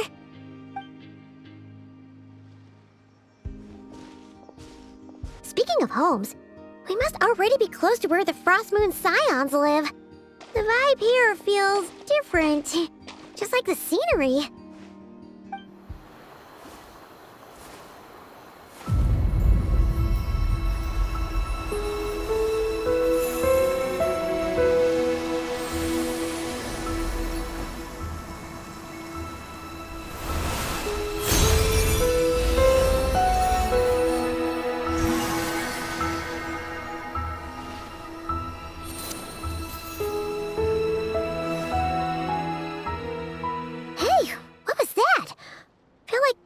sort of breeze blew by, and then the petals suddenly turned into... Huh? Is that a Kuhenki? She looks different from the ones we saw before. Hey there! What's your name? Huh. Doesn't seem able to speak.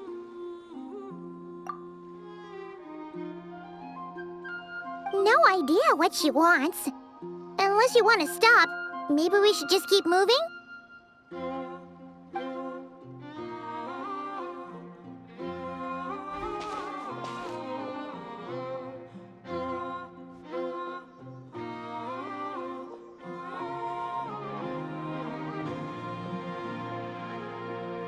She's following us! Go on. Go on now. We've got stuff to do. Best you find someone else to hang out with.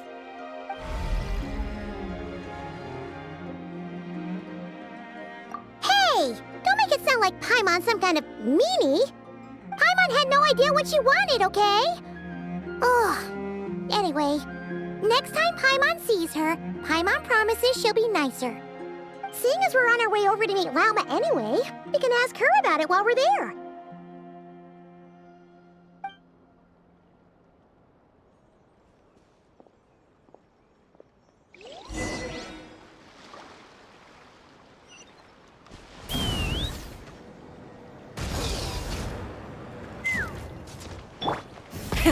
Rev the engines!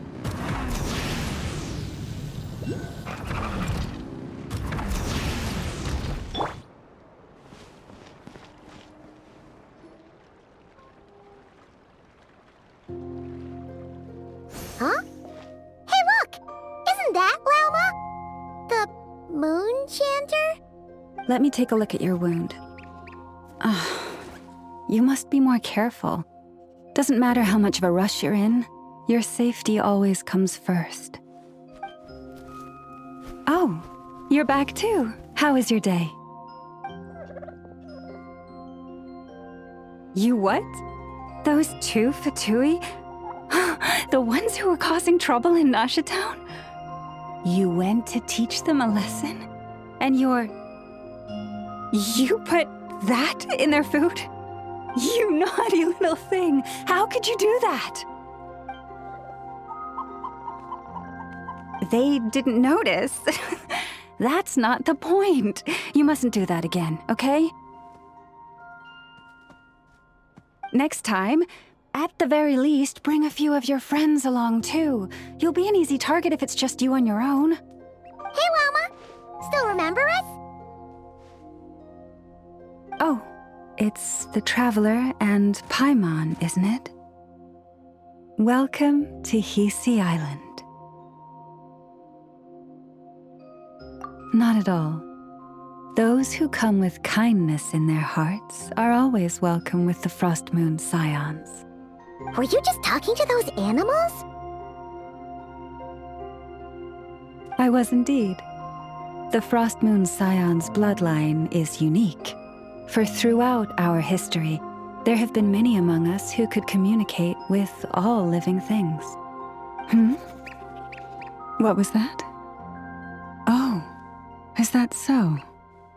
She says she was trapped in a plant earlier, and that you were the ones who rescued her. She wants me to thank you on her behalf.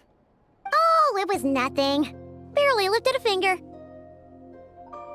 If you both are free, why don't you join us at the Frost Moon Enclave for dinner?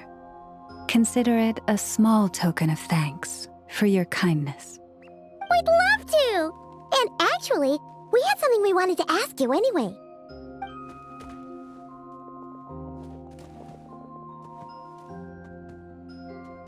Oh. You're interested in the story of Kutar? Kutar? Yes. Kutar is our moon goddess, the moon maiden who guides us. But up close, this one somehow seems a bit different from the one in Nasha Town. It's like it's more... natural? Or like... more harmonized in its design. That is because ever since the Fatui arrived in Nodcry, they have been modifying and defacing our statues as they please. These statues were made by the Frost Moon Scions who settled here hundreds of years ago, crafted from the very finest Lunasol stone. Not only is this stone exceedingly rare, but it also brims with Kuvaki. I suppose the latter must be what caught the Fatui's eye. For a time, we put up fierce resistance. But now, this is the only one left that still retains her original form. We heard they even pulled some ancient moon's remnants down from the sky. That's right. The two largest remnants landed in Nodcry. One here on Hisi Island, and the other on Paha Isle. The Fatui built their research facility on top of the remnant over on Paha Isle, but they've had their sights set on the one here, too.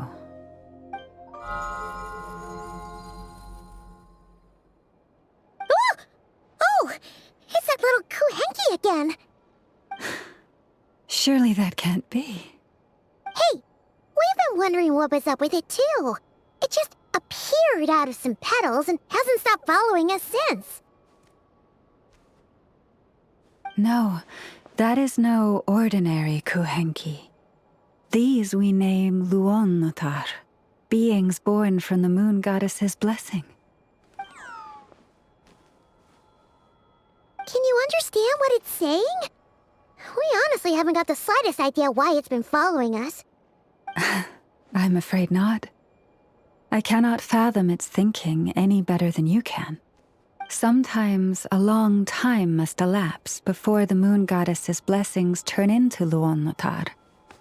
Perhaps you two were simply there to witness that transformation. Oh, maybe.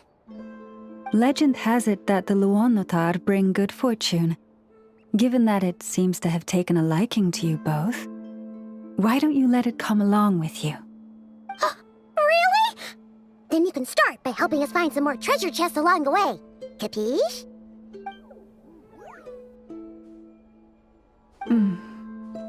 Twilight approaches. If you would hear more of the moon's story, then let us make our way to the Frost Moon Enclave. Beneath the gentle moonlight, I shall share this tale in full.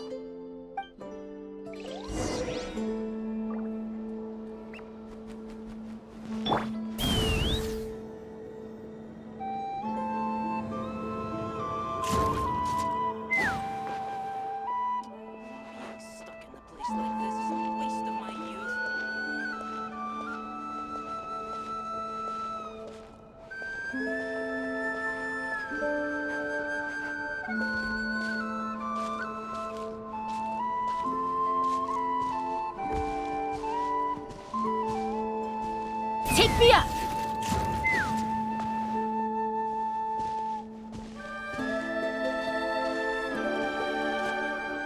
Oh, Lady Lauma, you're back.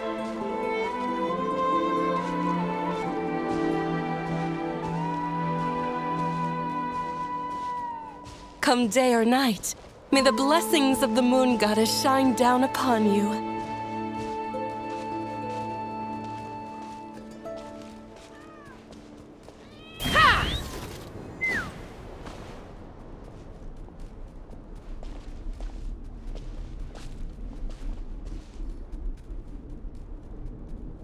Lauma, you have returned. Wilhelmina, this is the Traveler and Paimon. Kindly arrange for 2 additional dinner settings for our honored guests. Of course, my lady. Wow! Everyone along the way here pretty much saluted you. Are you, like, super important around here? I am but a moon chanter, one entrusted to convey the moon goddess's will. Nothing more. She's just being modest. The Moon Chanter holds the highest rank among us Frost Moon Scions. Lauma is our leader. Wilhelmina? I know. I'll send word to the kitchen. 2 meals coming up.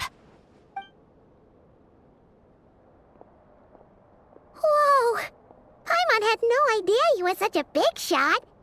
It is merely that the unique traits of our bloodline have manifested themselves especially strongly in my person. That is no accomplishment of my own. Please, follow me this way.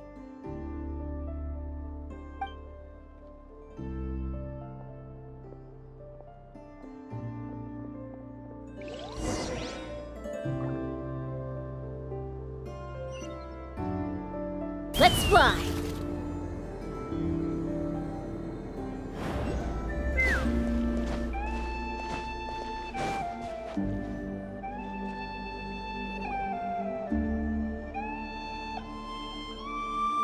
Even to this day, I am still trying to piece together the many fragments of our past. It is a story not only of the Frost Moon Scions, but also of the moons themselves. A story of the moons? Yes.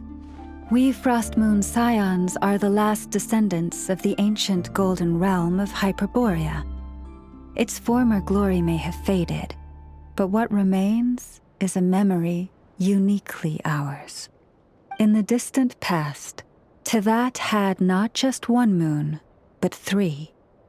It is said that they were created by the primordial master of this world, cast into the firmament to keep peace in the land below.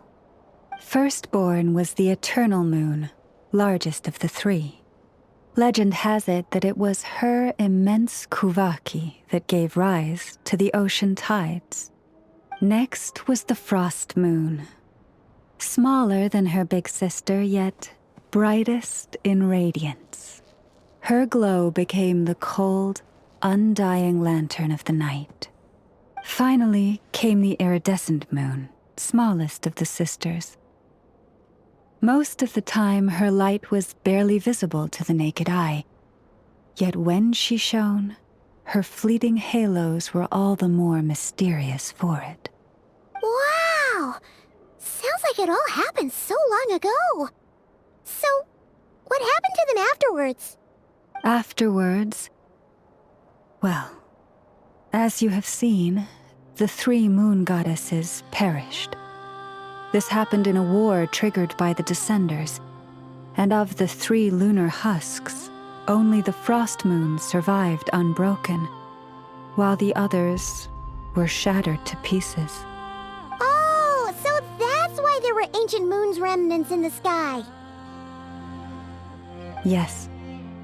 It is also said that when the moons shattered, most of their fragments rained down upon this land like stardust. That is why Nodcry is blessed with such an abundance of kuvaki.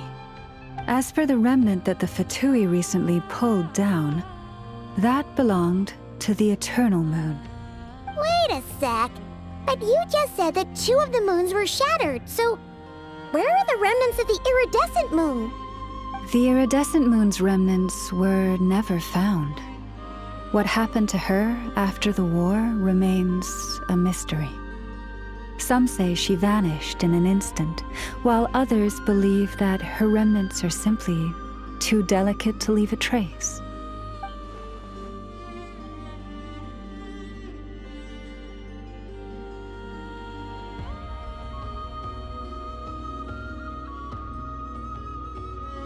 Yet, though the era of the 3 moons has long since faded into legend, successive generations of Frost Moon Scions have always passed down a prophecy that one day the moon goddess would return.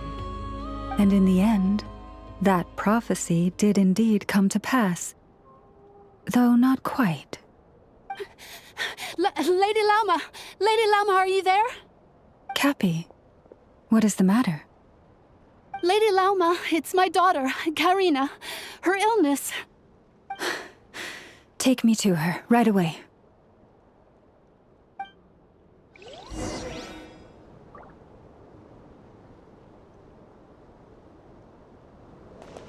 Ha! Giddy up!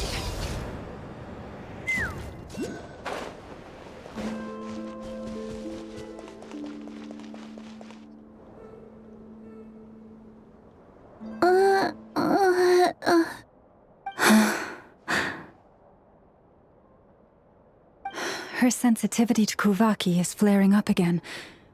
After her last treatment, did you follow my advice and seek medical help in Nasha Town? But those doctors are all Snezhnayan. They're outsiders, compatriots of those brutes who invaded our homeland. How can we possibly trust them? Not all outsiders are enemies, Cappy. They've been treating this condition for generations. They have the experience we lack. But we're Frostmoon scions. Should we not remember what the outsiders did to our moons? Surely the Lady Kutar will reward our devotion. But Cappy, Kutar is long... This isn't the time for debate.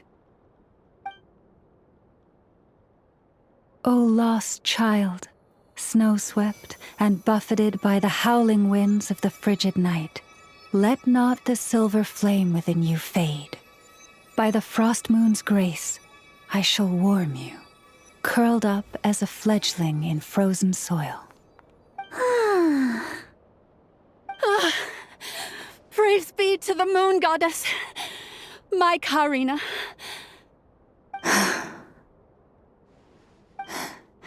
Remember, she must take powdered laka berries daily. It will ease her symptoms.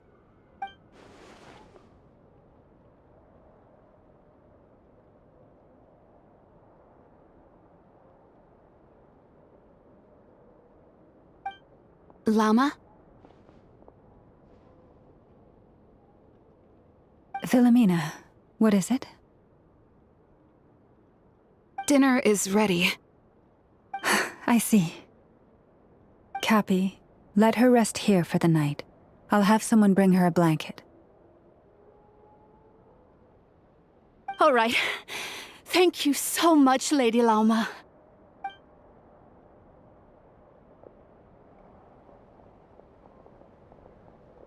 Will she be all right?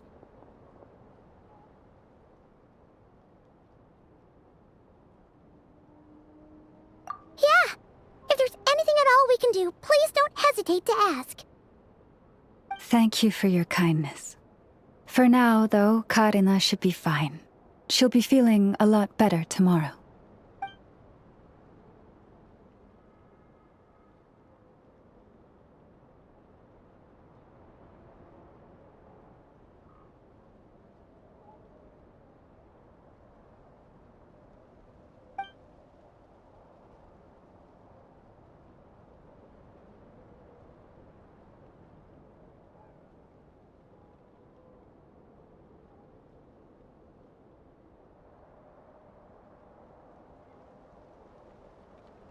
Please do not be worried.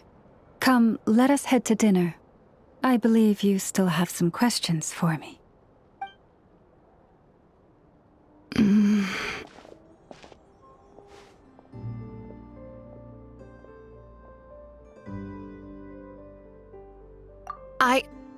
Oh, sorry. Yes, I'll be coming too. I was just thinking about something. Oh? Lauma makes such an unshakable moon chanter. Calm, capable, someone we can count on. Deep down, though, I know she's been quietly carrying the burden for the rest of us. Traveler, Paimon. Believe me when I say that as a fellow Frostmoon scion, I do worry about Lauma. It's just that sometimes it's hard to say it to her face. Could I ask you to look out for her? I can tell she really trusts you. I fear that would stress her out even more. Sometimes I really admire her strength, but at the same time, I can't help feeling powerless myself. This is more than a fair price already. Prices like these are just outrageous. Take me up!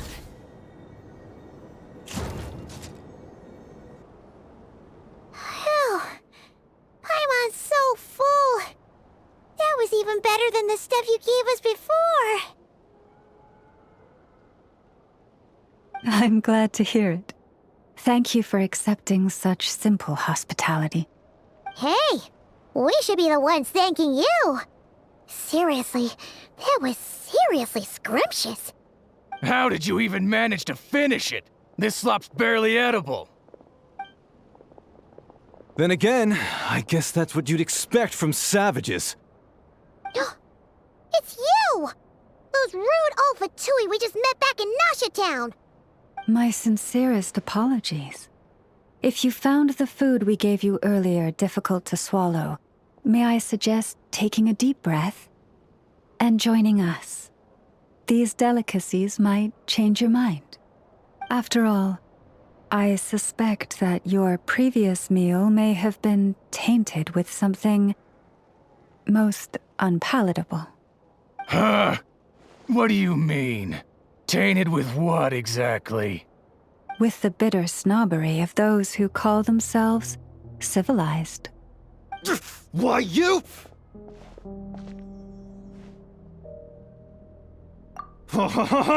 Looking for a fight? Sure, I'd be more than... Hold it. We're not here to brawl. Yet. We're here on official business. Orders from above. We're here to deliver the Frostmoon Scions a warning. Or rather, a final ultimatum. You have 3 days to hand over the relic and reveal the whereabouts of your so-called Kutar. If you fail to do so, the Fatui will immediately begin the cleansing of Hisi Island. Which, by the way, is the sovereign territory of the Tsaritsa of Snezhnaya. What insolence! Your demands are outrageous! For generations, this land has belonged to the... Dear guests, allow me to save you both time and trouble with a speedy reply. The Frostmoon Scions will never hand over anything to the Fatui. And to those who set foot on our land with ill intent, I say this. With your blood, we shall draw an inviolable line in the snow. That applies to you, too. Stubborn savages, the lot of you! Better hold down this time. You poor lost lamb. Gather! Rise with the sun! Born of ice and frost. Yeah. Leave this place. Yeah. You'll pay for this. Mark my words.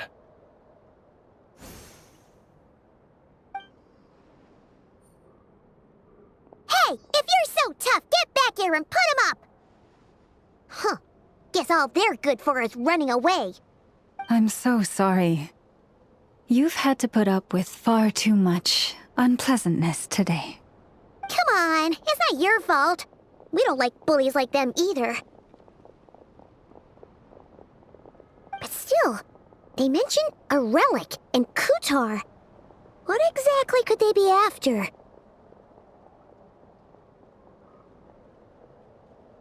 Oh yeah, so this might not be the best time to bring this up, but we kinda have a favor to ask of you, Lama.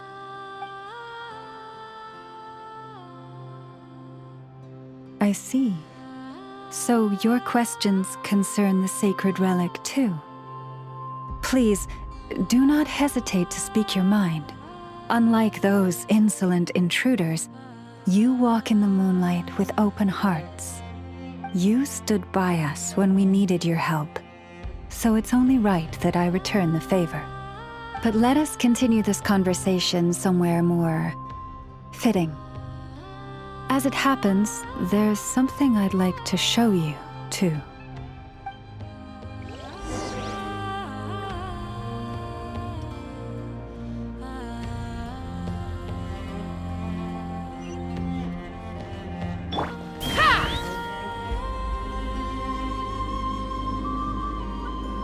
Whoa! Now that's one huge statue! This is the statue of our goddess, the Moon Maiden Kutar.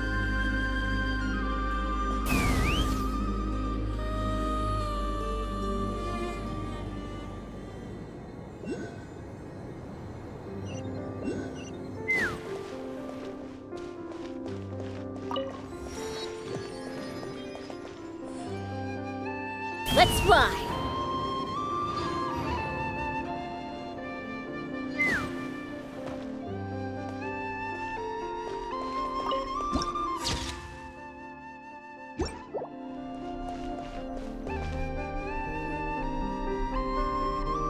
Wow! It's spectacular! Kutar was born here on Hisi Island around 500 years ago. As it just so happened, a priestess of the Frost Moon Scions witnessed the moment of her birth. Instantly realizing that this was the prophesied rebirth, she quietly recorded the event and carved this statue to honor that miracle. According to legend, Kutar's birth was accompanied by the sudden appearance of many Kuhenki, who wove the moonlight that bathed her into silken vestments fit for a goddess. Hey! It's like it knows we're talking about it. From that day forth, the Kuhenki have been regarded as Kutar's familiars.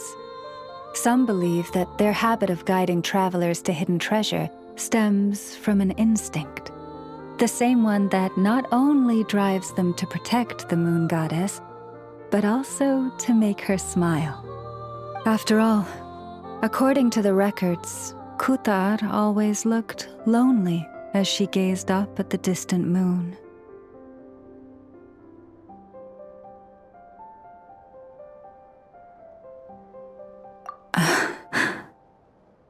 Kutar left Hisi Island before I was even born. According to the previous moon chanter, the goddess was angered by our people's greed, and that is why she left us. Where did she go? No one knows what happened after she left.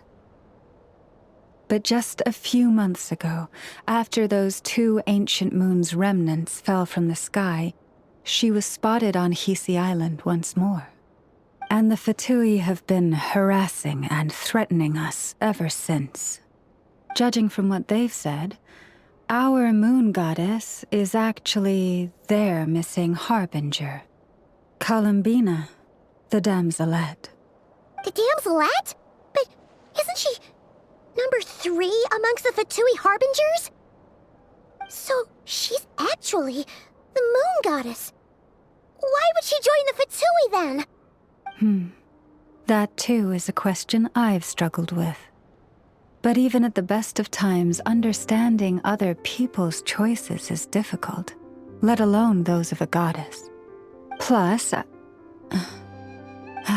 forgive me, there I go again, rambling on about our history. But you came here to ask about the sacred relic, didn't you? Honestly, Paimon's not sure which part she's more curious about now. Since ancient times, the Frost Moon Scions have had in our possession a special fragment of the ancient moon's remnants. A piece in which I sense a power unlike any other. Successive generations of moon chanters have all detected a divine presence within it. We call this unique remnant the Moon Marrow. We heard you can use it to see what happened in the past. What is it in particular that you seek from the past?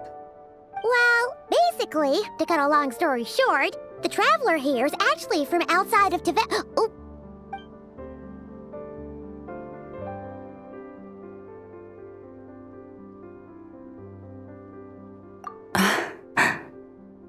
Thank you. Your honesty is a sign of your trust, both in me and the Frost Moon Scions. Unfortunately, though, I won't be able to use the Moon Marrow to shed light on your past just yet. Our people revere the Moon Marrow as a sacred relic. I'm only permitted to retrieve it from the secret chamber in which it is hidden once a year, on Moon Prayer Night. Oh, really? So, when's the next Moon Prayer Night? Judging from the tides this evening, a little less than 2 months. Huh? Does that mean the date changes every year? The ceremony is held on the night when the moon is closest to Tevat. This is also when Nodcry's Kuvaki reaches its peak. Only then can the seal on the secret chamber be lifted. Oh, guess we've got no choice but to wait. I am truly sorry that I cannot help you sooner. But, as the Moon Chanter, I swear that I will do everything I can to help you find the answers you seek. Think nothing of it. After all you've done for us, you deserve nothing less. Who'd have thought today was only our first day in Nodcry? Feels like so much has happened already. If I may be so bold, what does family mean to you?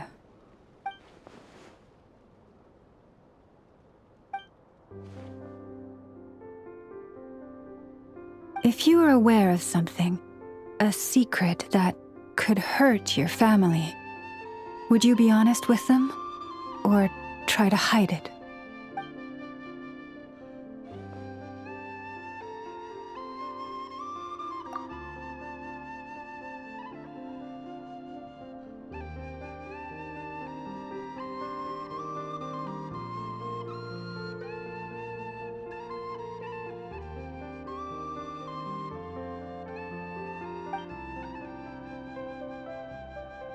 Oh, I'm so sorry.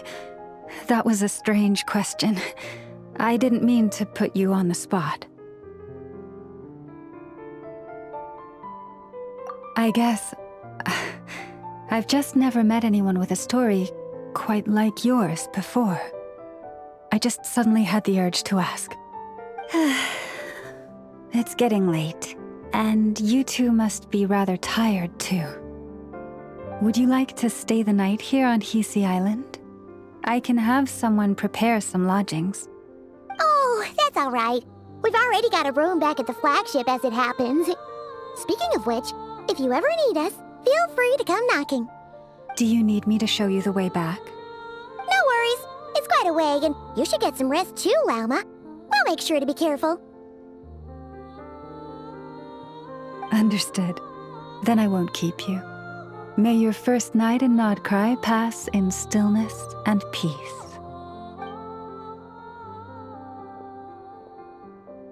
So, what you thinking? Sure was an eventful day, huh? The good news is, we're not at a dead end in the search for your spaceship yet. We can always learn more about this place while we wait. The usual drill, huh? Paimon's really getting sleepy now.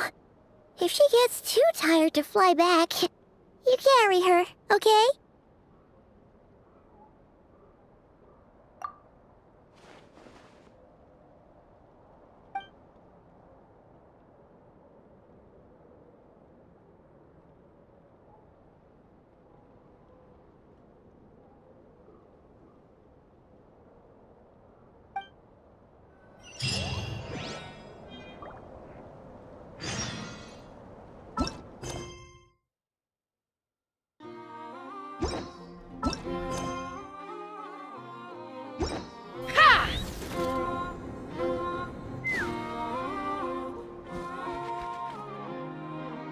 Yes, I'm sure you have very many friends indeed, but that's not the issue.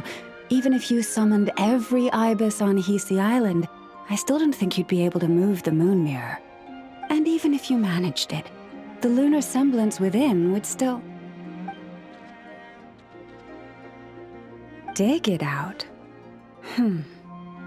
You could, but moving the mirror would still pose a challenge, even for you.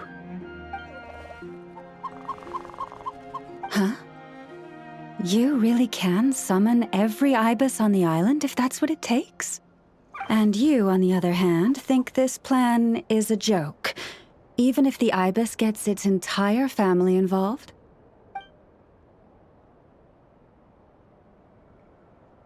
Wow! Things are really kicking off over here. Looks like we've got a weasel thief and a heated argument with a bird. We're plotting and scheming, to be precise. I'm told we have to get all our ducks in a row before moving forward on this job. But my co-conspirators disagree quite strongly on the best approach. And they're not exactly being diplomatic about it. Choice words have been spoken. All right, I believe you. I'm sure you do have friends in high places. Although, where did you learn to speak like that? From a short girl with a metal arm and a hat. Oh, of course you can keep talking like that so long as you enjoy it. But be sensible around her, okay? Don't copy everything she does. I'm going to have a little chat with the Traveler and Paimon now, so be good and pipe down a little.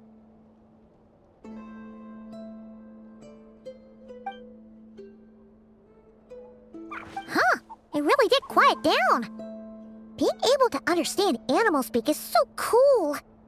Paimon wishes she had that ability. Trust me, Paimon, you would not enjoy it very much at all.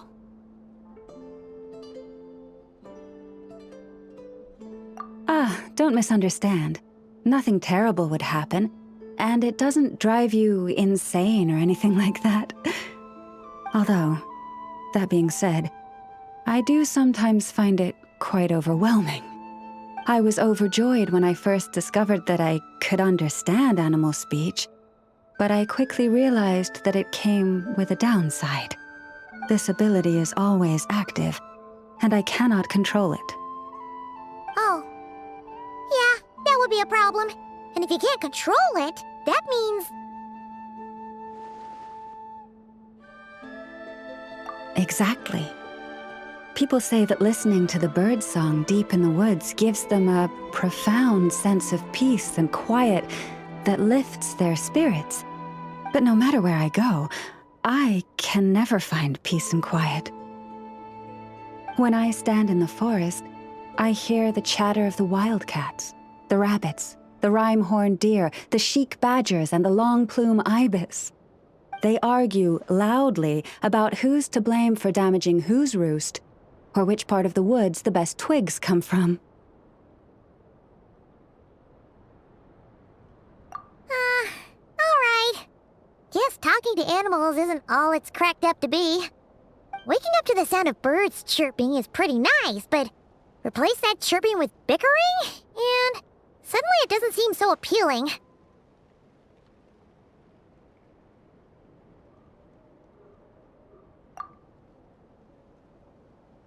As for me, I've lived with it so long that I'm used to it now. In fact, it would probably be quite an adjustment if I woke up one day and couldn't hear the finches discussing which cup in which house makes for the best bath. Yes, plotting and scheming. Thank you for reminding me. I got a little sidetracked.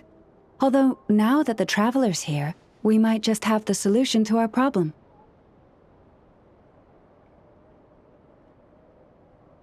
No, just you will suffice. This job involves breaking into a storage room by undoing the seal created with the moon mirror by a previous moon chanter. But for someone of your talents, I'm sure it will be a simple task. Don't worry, I'm sure you'll be fine. Come, let's go.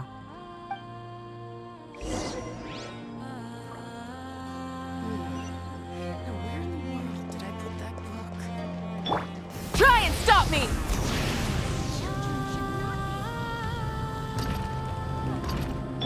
Let's fly!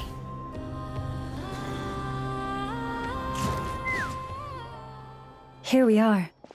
What you see now is the moon mirror, within which the lunar semblance is sealed. Oh, must be a pretty precious statue if they went to all this effort to steal it away. Will there be some traps inside? You know, the kind that send arrows flying out if you step in the wrong place? Do not worry. This little one did some scouting for me ahead of time. The seal does not contain any such fatal traps.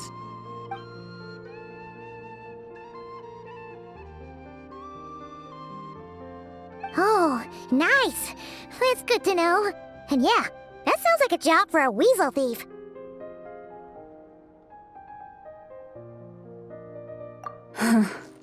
That's true. Each time I ask it for help, I have to pay it 1 mora more the next time we meet. Huh, what a thieving little weasel! Oh wait, that tracks. But considering that it's helping you keep watch on the lunar semblance, it might need a name change. How about... Weasel Guardian!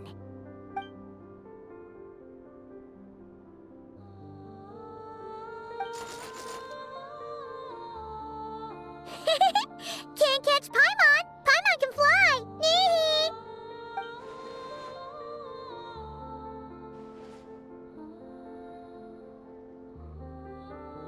Come on, be nice to our guests.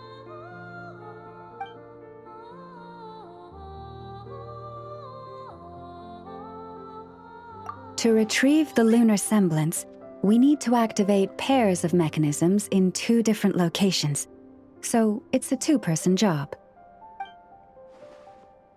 If you head over there and take the mechanism on that side, I'll take this side.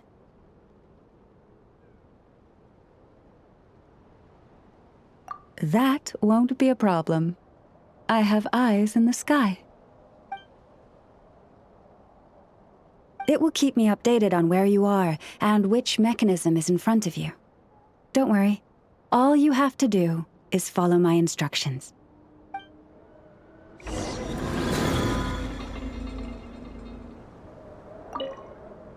If you head over there and take the mechanism on that side, I'll take this side.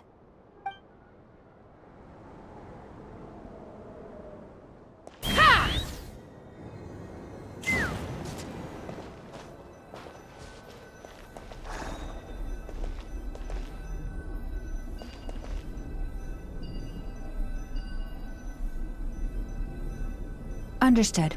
I will retrieve the lunar semblance now.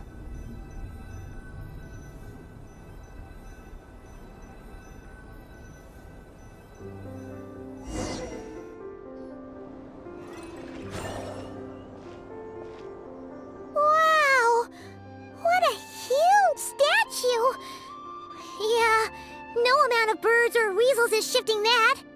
They probably couldn't even get past the mirror. So, Lauma, just how valuable is this statue anyway? In terms of Mora? Not much, I suspect.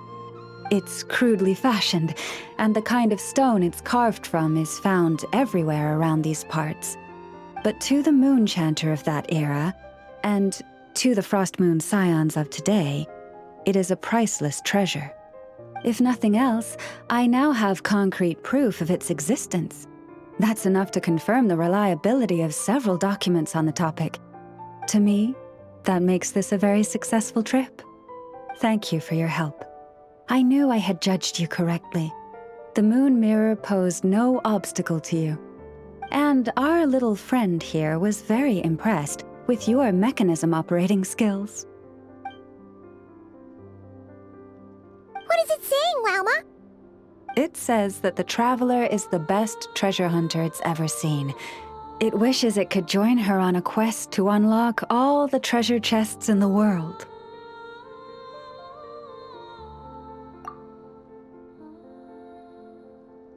From now on, I'll call on you if I ever find a treasure chest I can't crack. Okay. Bye then. Didn't even give us a choice in the matter. Don't worry, it won't come knocking on your window every day with a Mora coin in its jaws trying to drag you off on a treasure hunt. And it certainly won't be visiting your room in the dead of night, moaning about locks it can't pick. Uh-oh. We better make sure to lock all our doors and windows before we go to sleep tonight. Relax. That weasel's only a child. It means no harm. It's just more talkative than most. All right, let's head back. It's almost time for dinner. Oh, and we still need to figure out how to get this statue back to our library. It seems like I'll need a little help from my friends, after all.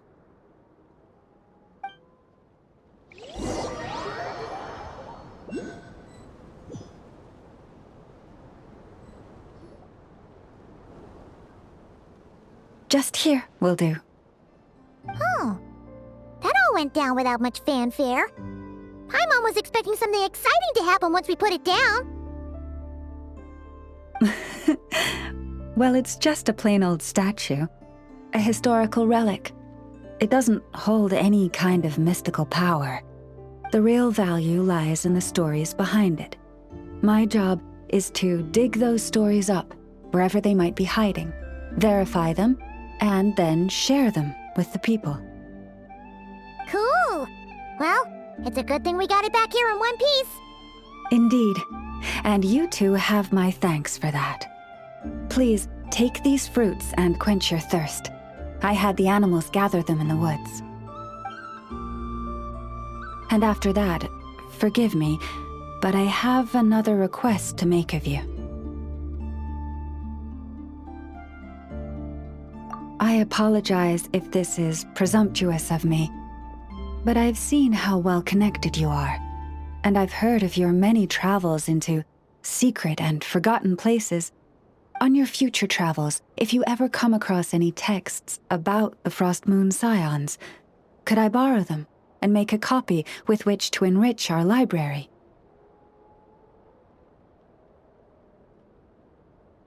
You have my sincere gratitude. On behalf of the Frost Moon Scions. Oh boy. That was some seriously tasty fruit. So much better than Paimon's used to.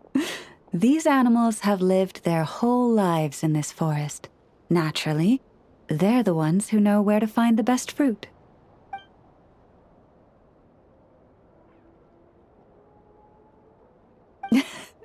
This one says to eat as much as you wish, because it's the top fruit finder in the whole forest.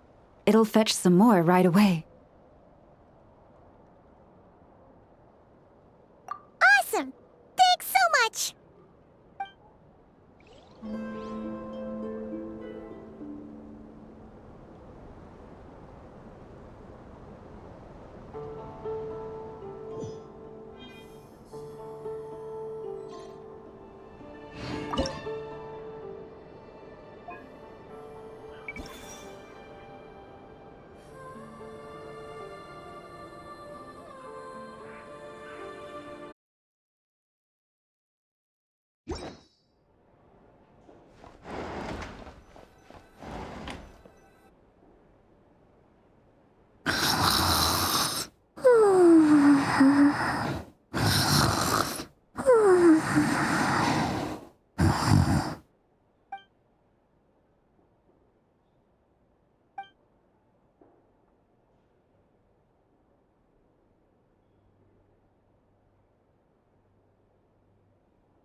Hey, what are you doing here? Oh, these flowers. I remember when you first appeared, there were flowers like this all around you.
Paimon coming in! Paimon coming in!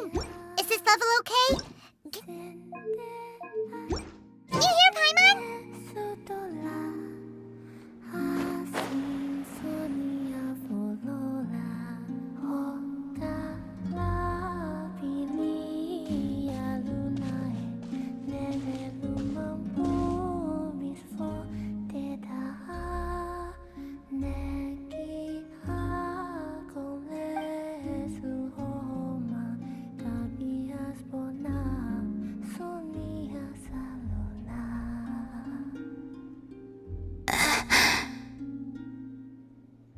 Who goes there? How did you get in here? I am but a passing traveler. I followed your song here. I'm very sorry if I've intruded. The Kuhenki. She brought you here.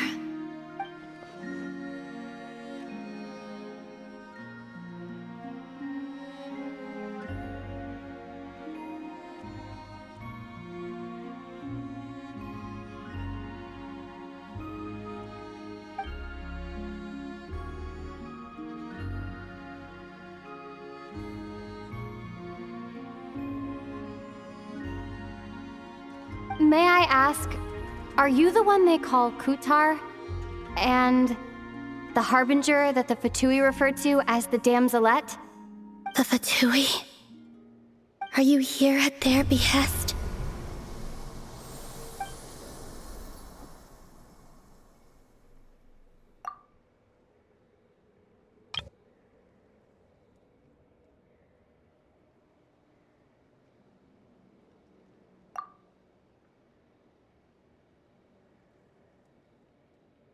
Please don't get me wrong.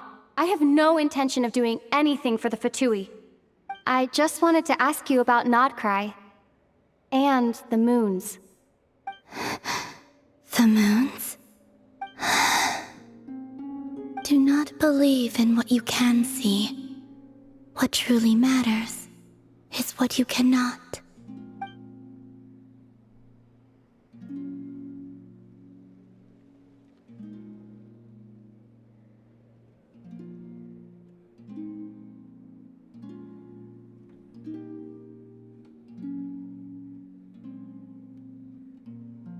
What do you mean?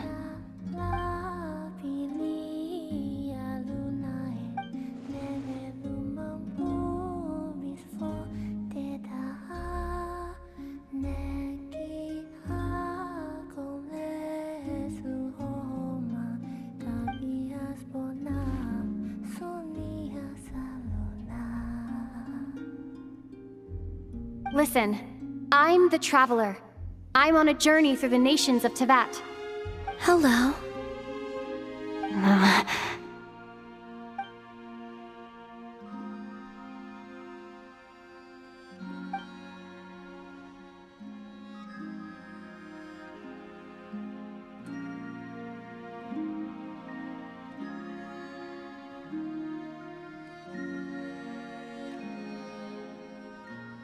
Could you tell me your name? Columbina.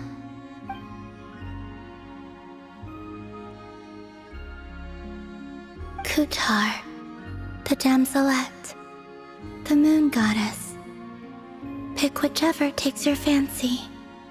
I do not know my own name.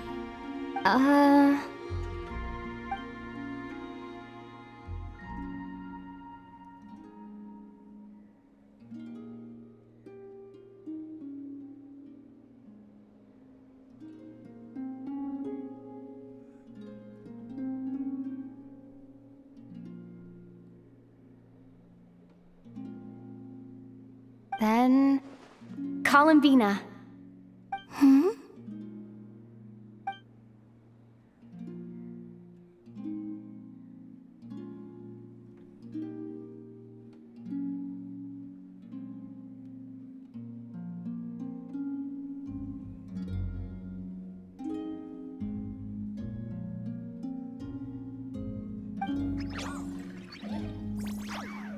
This Kuhenki This Luanatar, did you bring her into being? Come here, little one.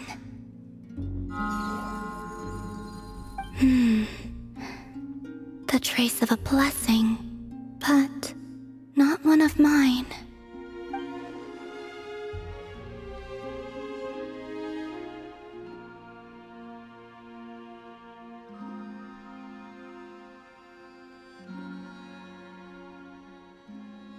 People always assume I can do many things. Assume I have done many things. But I haven't. All I ever wanted was to.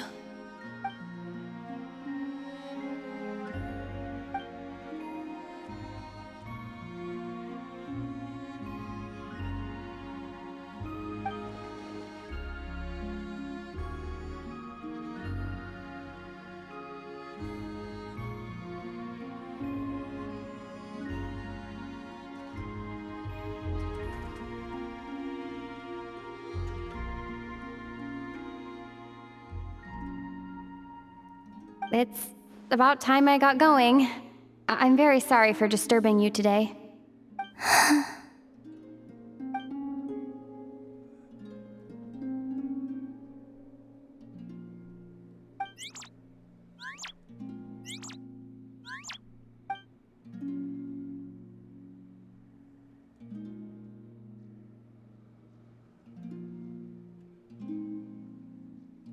Columbina, that Kuhenki.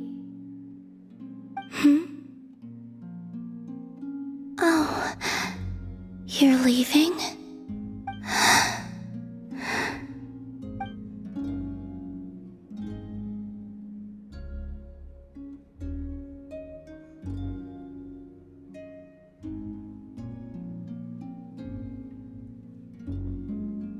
Go then.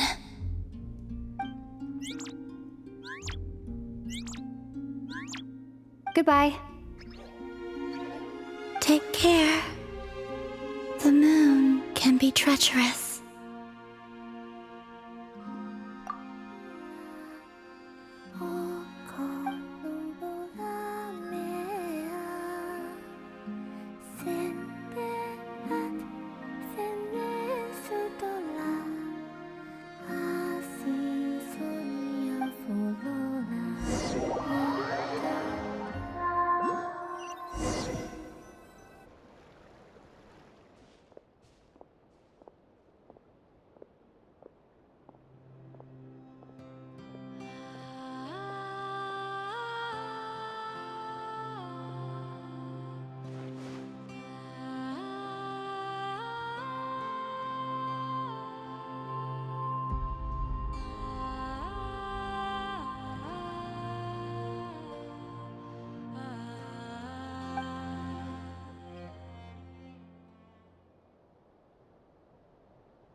Wait, is that... Ether?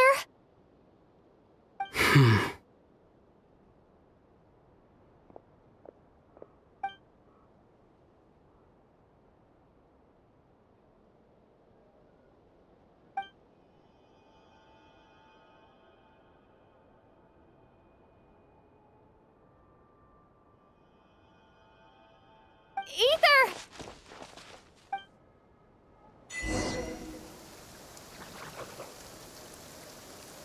Ether!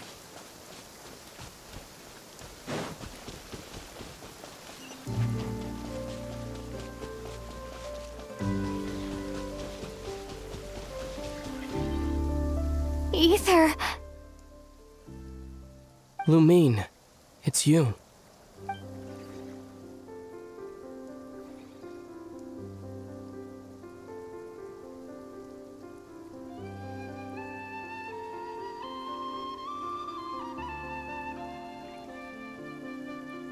Why are you here on Hisi Island?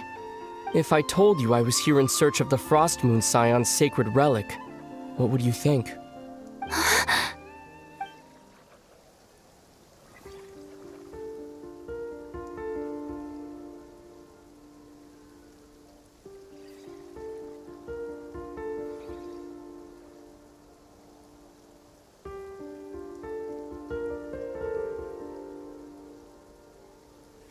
Are you also here to uncover the truth about our past? That's right. What happened to us in the past? How we came to Tevat? Why our spaceship crashed here? There are things I want to know too.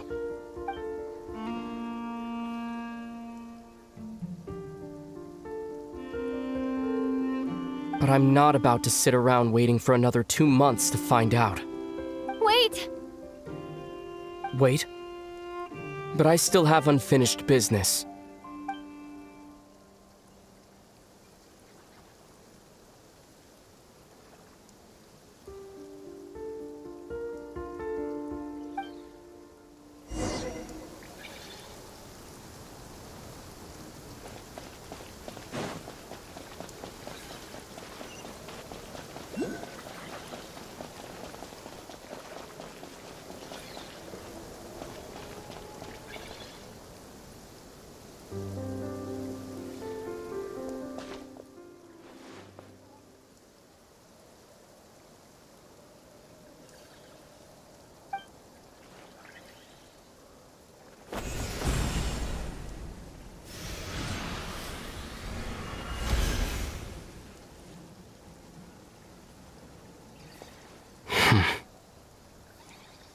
Hold on a second. What's wrong? That's the Frost Moon Scion's sacred relic. We can't just... Use it to get to the bottom of all this? We should at least get their permission. You barely even know her. Yet already you hold that moon chanter in such high trust. What do you mean? She told you that the seal can only be broken on Moon Prayer Night, when the flow of Kuvaki is at its peak, yes? You heard all that? Watch this. Huh? But... Get it now? She's been stalling for time. As long as the statue's base is imbued with sufficient power, the secret chamber can be opened at any time.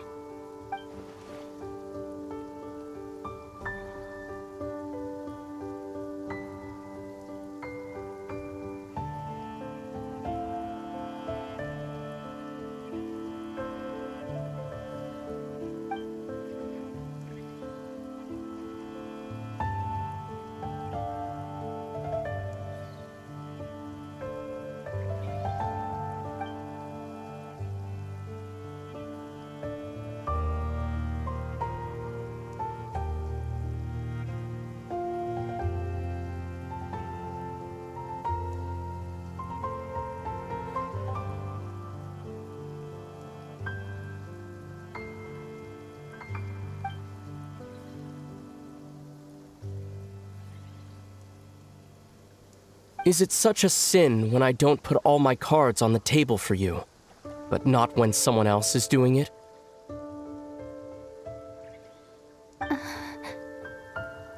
It's not like that.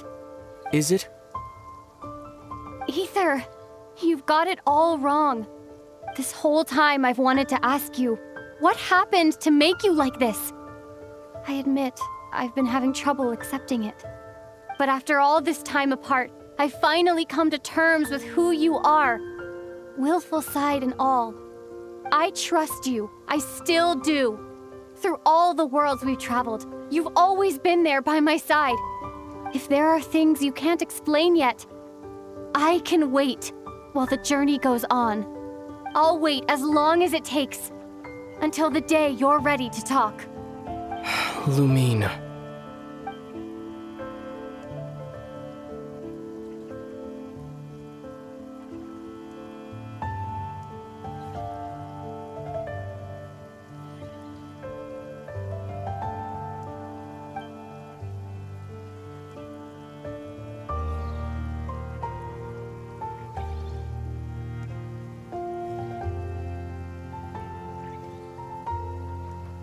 I'm not looking to borrow the Moon Marrow simply because of our past.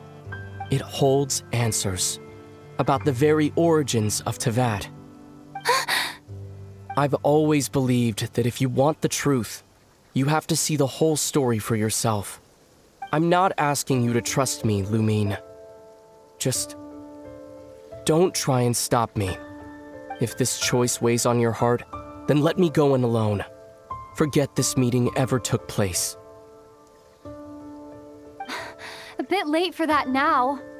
But maybe this is the chance I've been waiting for all along.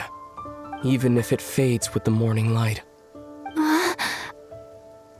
I want to go with you. You sure? Yeah.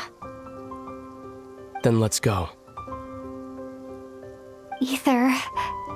It's been ages since we went on an adventure together. I can't wait. Really?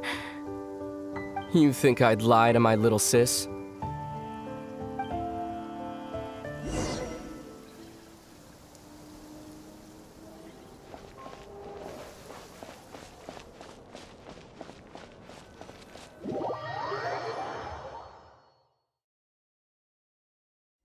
From what I understand, the path ahead is likely to be full of trials and challenges. A deterrence against intruders, and a test for those who truly seek entrance. Nah, I doubt the two of us will have any problems. I agree. Still, if we get separated, things could get tricky. Best we move together and watch each other's backs. Even the sound of your footsteps takes me right back. As a warrior, as a traveler, as my little sister.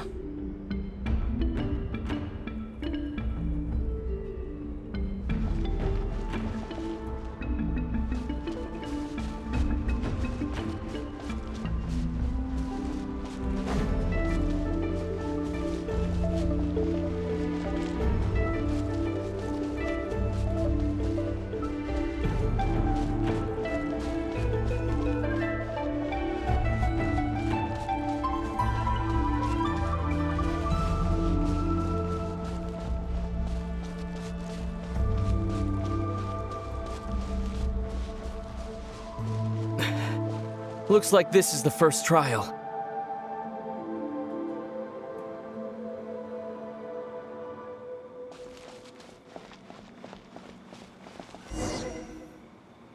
Lumine, do you understand how Kuvaki works? How it exacts force through push and pull? Let's see. How about this? I'll temporarily neutralize the Kuvaki on the cliff face and move the platform into the center. Once it's in place, you'll need to utilize the repelling force of Kuvaki to reach the other side. Okay, I'll leave it to you then.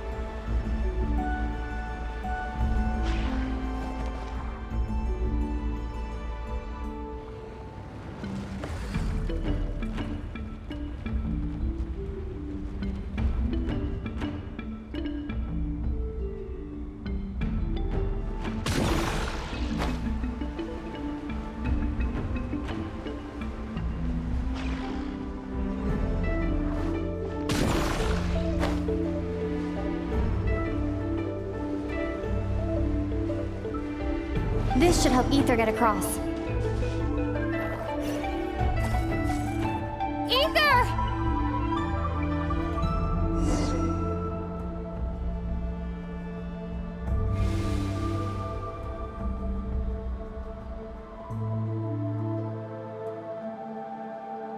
We make a pretty great team, huh? Just like the old days.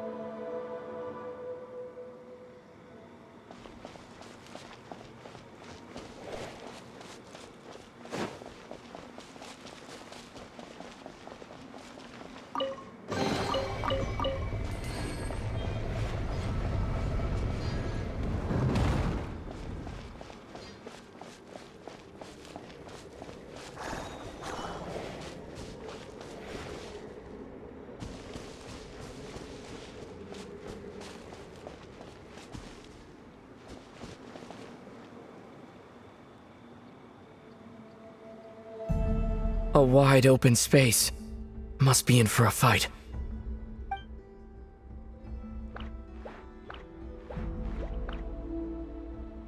Was that it? What a letdown.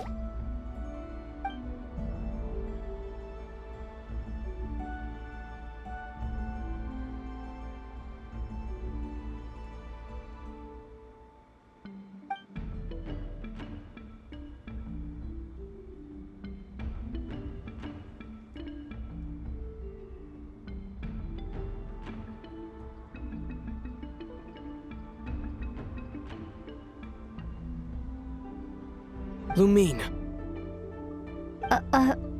What is it? Why are you looking at me like that? Those enemies were weak, were they not? Maybe it's because the trial's only just begun. Actually, I've got an idea. Why don't we have ourselves a little friendly competition? Let's see if your journey has made you rusty. You're on!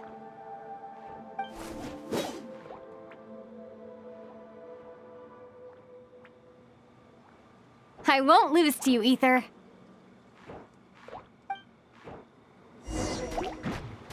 If memory serves, I used to come out on top more often than not. You sure you're alright? Seems your memory's slipping, Ether. Save it. We'll know who's stronger soon enough. Let's see what you've got.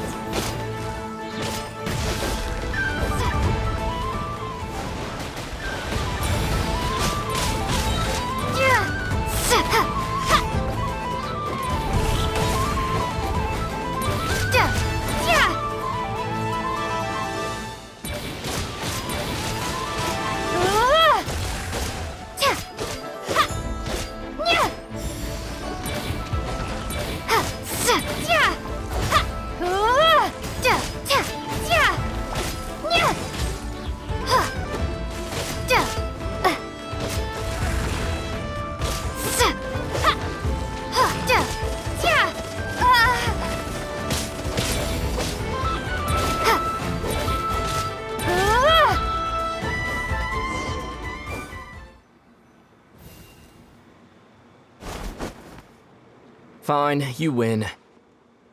Didn't feel like you really wanted it anyway. Going all out in a place like this? Sounds like overkill to me.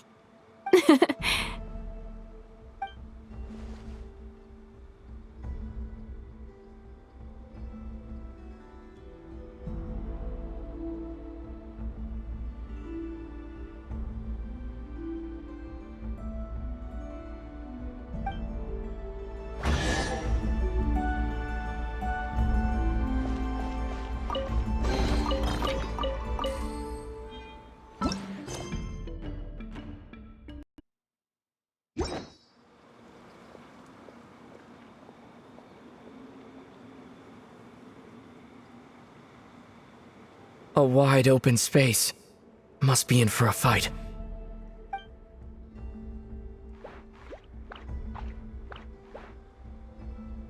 Was that it? What a letdown.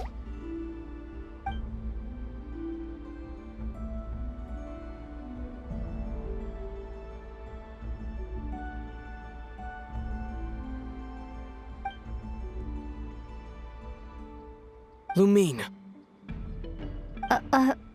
What is it? Why are you looking at me like that? Those enemies were weak, were they not? Maybe it's because the trial's only just begun. Actually, I've got an idea. Why don't we have ourselves a little friendly competition? Let's see if your journey has made you rusty. You're on!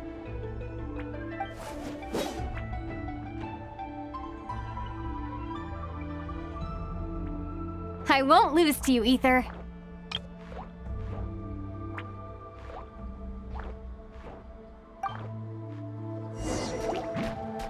If memory serves, I used to come out on top more often than not. You sure you're alright? Seems your memory's slipping, Ether. Save it. We'll know who's stronger soon enough. Let's see what you've got.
Been slacking off on your combat training?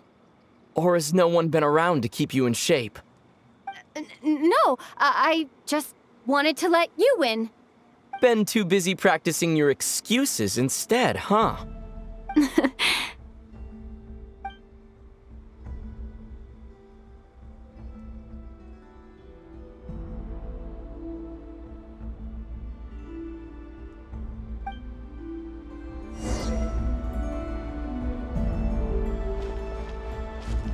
Let's keep moving. Here, I'll let you take this one. But next time, I won't be so nice.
What is this place?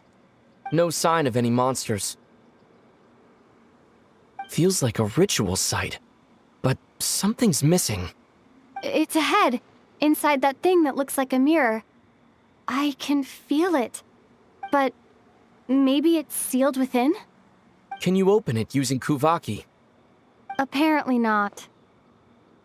Do you think it might have something to do with the Frost Moon Scion's bloodline?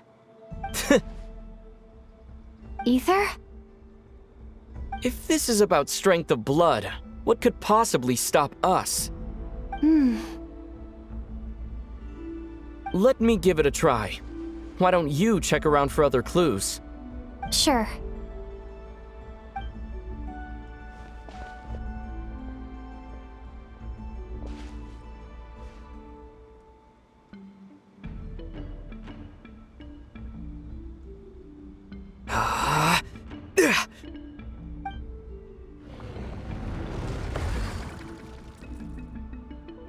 Found it. This should do the trick. Okay.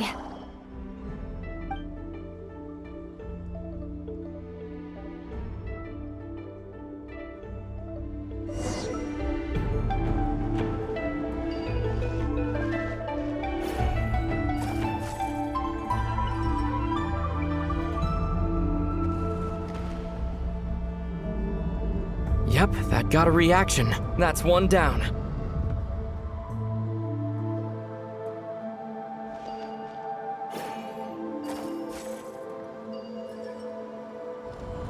Nicely done.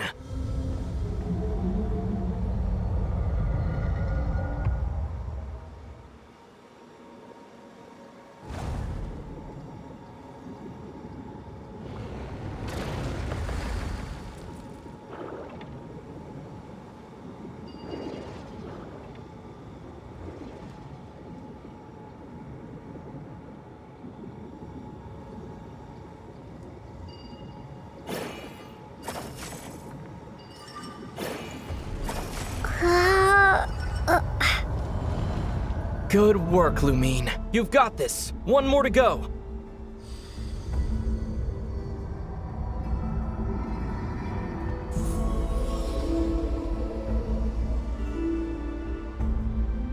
The door's open. Come, we must be close.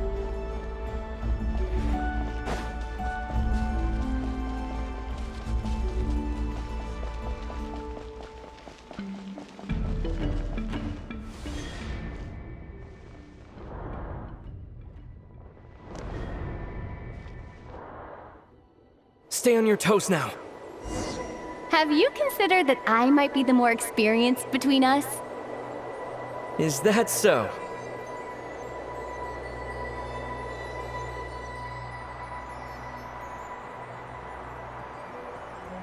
So, Will you be heading off again after we're done here?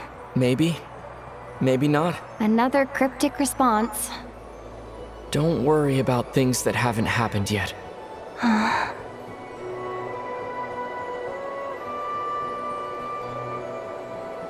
At the end of all this, what do you think we'll find? Whatever it is, we can handle it. What about the end of our journey? That's not something we need to worry about right now.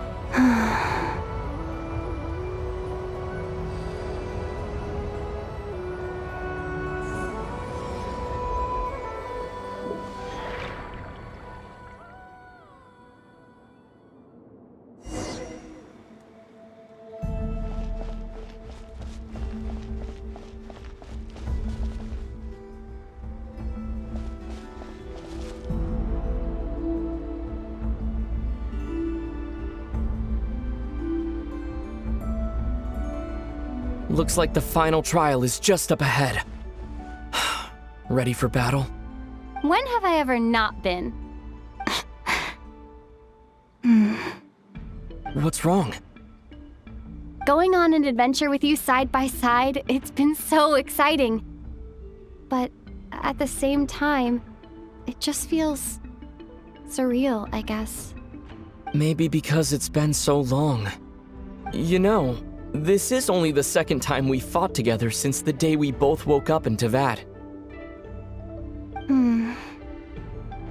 Maybe that's it.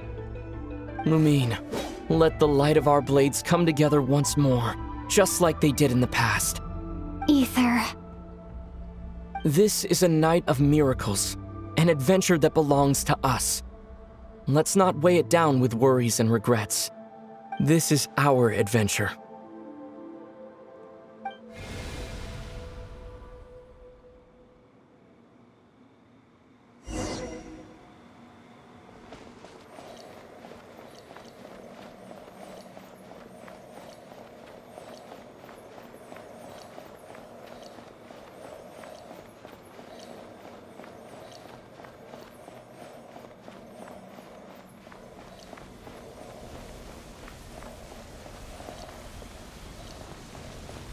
Here goes nothing. Prepare for battle. Stay focused! Dodge its attacks!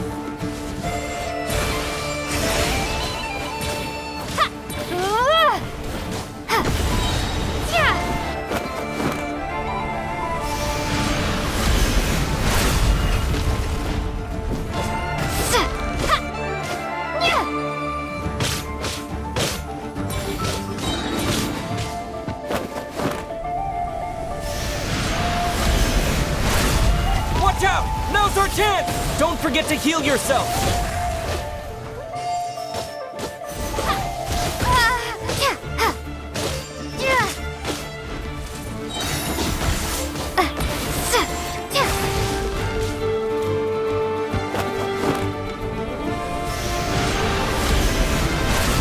Stay focused! Time for the finishing blow! It's over. Nicely done. Flawless execution. Couldn't have pulled it off without your backup. Not too shabby at all. As for what you were saying, yes, I should have come to see you earlier. Or at the very least. Spent more time with me, going on adventures like this? Something like that. Instead of just running off and expecting you to follow my trail. Wait a sec. That's not an official apology, is it? That goes without saying. Come on, time to claim the treasure we came for.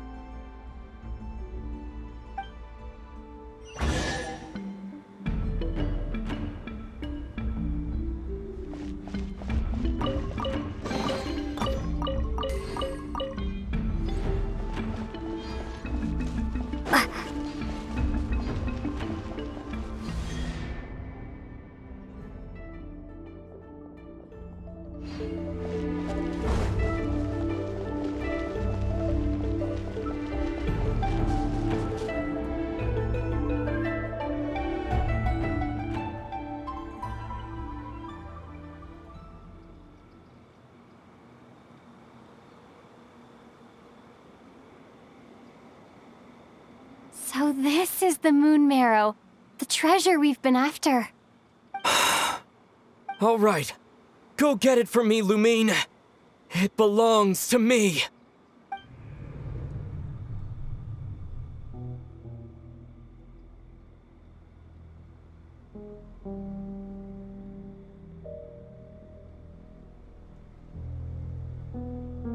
What's wrong, Lumine?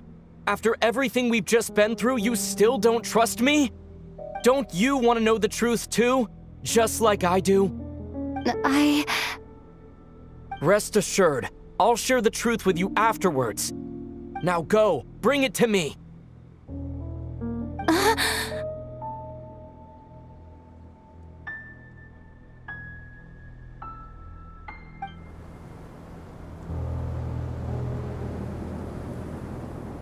What's going on? Where did this fog come from? Ether!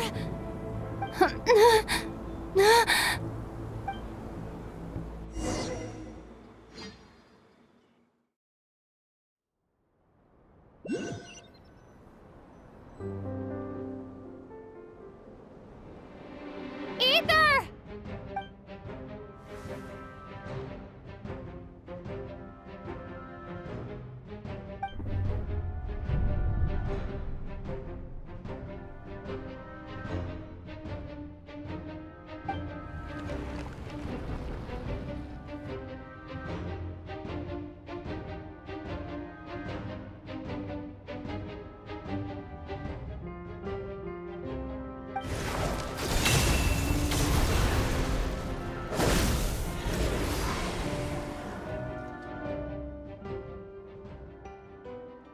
Ether! Huh? Huh? What are you doing here?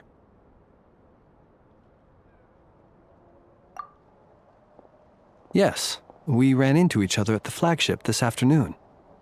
I'm honored you still remember.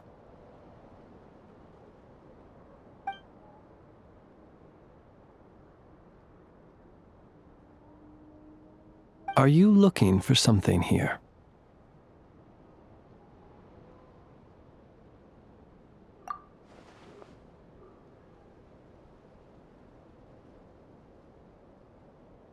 And you just happened to end up surrounded by the Wild Hunt. Sorry, I did not intend to come off as pointing fingers. Indeed, perhaps our courses of action do not differ so greatly. Not exactly. We Lightkeepers are accustomed to patrolling at night. A long-held tradition, you understand. I was just passing by when I noticed that the Wild Hunt had struck. So I simply did what I am duty-bound to do. As a matter of fact, I just saw someone leaving in quite the hurry. Was that your companion?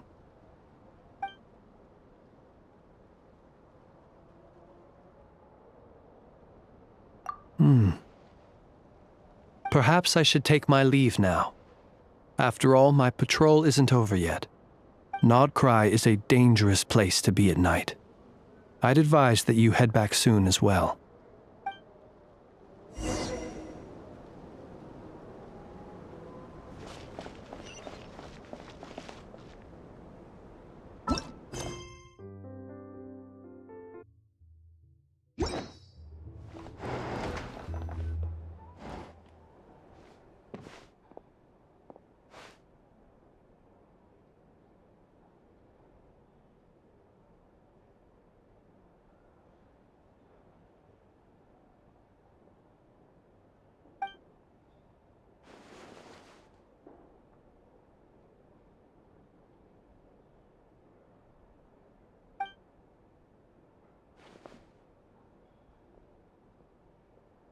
Paimon woke up and saw you were gone, so she made you a cup of berry juice to help you sleep.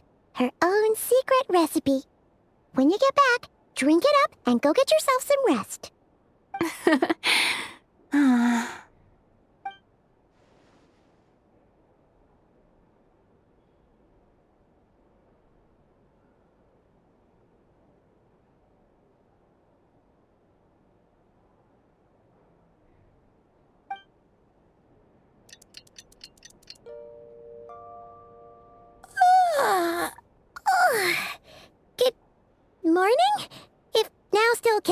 morning. When did you get back last night? Did you sleep well? Good to hear. So, where'd you wander off to on your midnight stroll? Anything interesting to see in Notcry at night? Oh, really? Come on, don't leave Paimon hanging.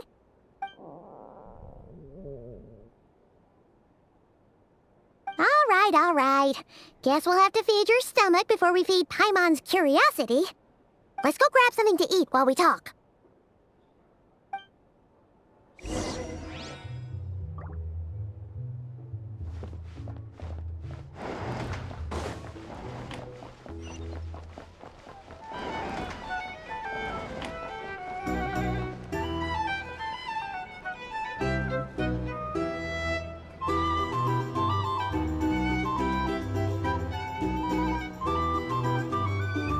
Phew!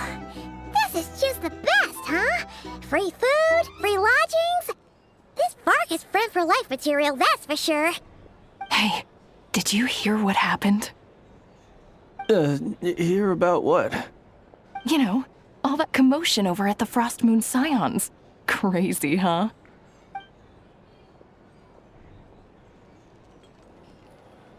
Huh? What happened? See what I mean? Completely oblivious to what's going on around you. The sacred relic of theirs, it's been stolen. Hey, slow down! Paimon knows you're hungry, but you don't have to worry about her stealing your food. At least, not today. What? Was it those Fatui? No idea, but the news has already spread right through Nasha Town. What did their high priestess what do they call her again? The moon something? Anyway, what did she say about it? What could she say? She's the one who discovered it was missing.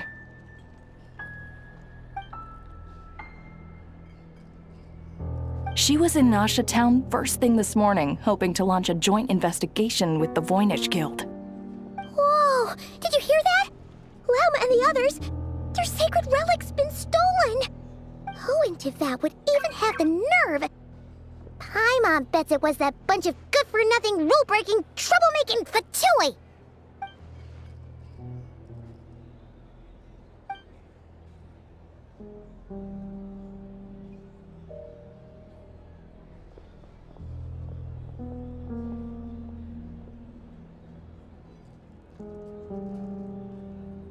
Huh? What's wrong? You feeling okay? A joint investigation? Good luck getting any takers. Unless there's some reward or business opportunity to sweeten the deal. Same thoughts here. So just a few minutes back, she switched gears and headed over to the one place that might actually be able to solve this. The Curatorium of Secrets. Ah! You scared, Paimon! What is it? Huh? Okay, just... Hey! Paimon's not a baby, you know! Quit pulling her arm! Looking for a drink or two? Or perhaps a room for the night?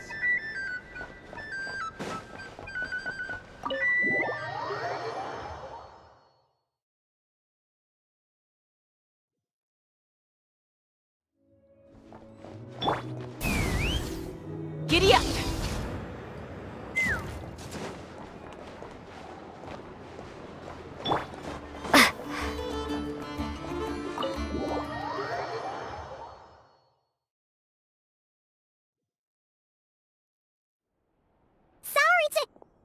Huh? There's no one here. But didn't they just say Lauma came this way a few minutes ago?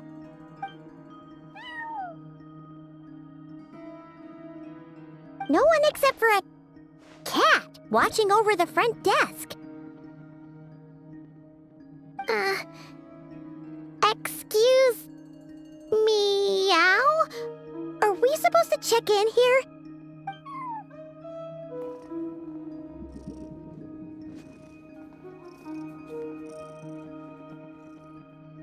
No idea what that means.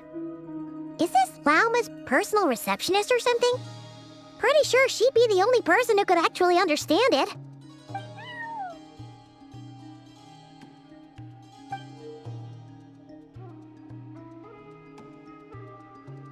Huh? It's heading into that room! But why not? Like I told you already, that's just... Huh? Another client.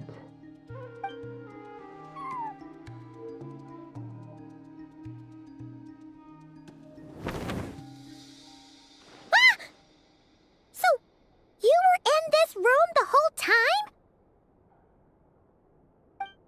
Something I can do for you?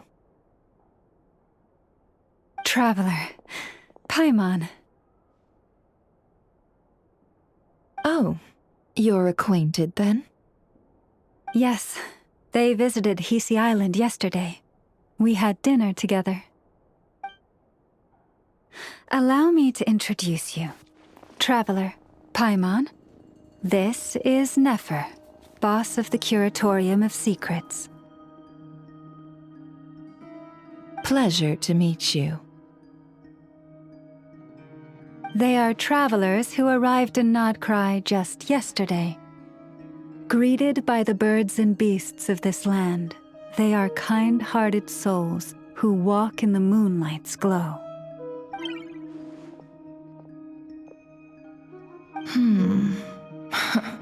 Interesting.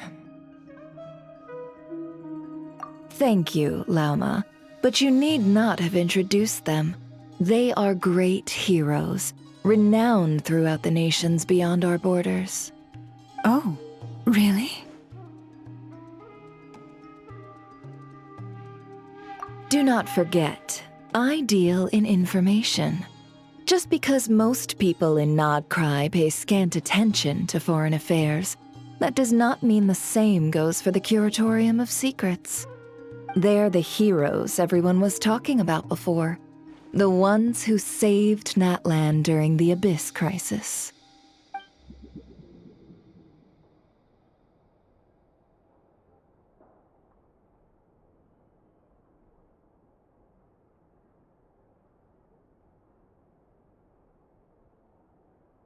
I see.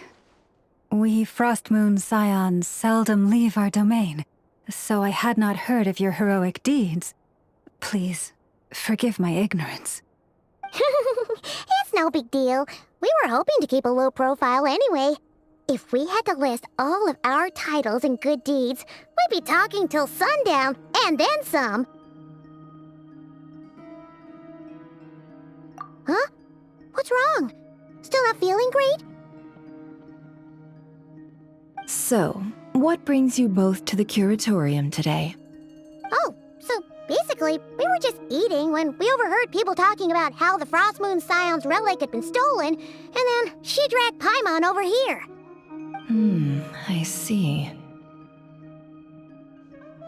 Ah, I see. So you came over here because you were worried about Lauma. A combination truly befitting of great heroes. Strong at arms and pure of heart.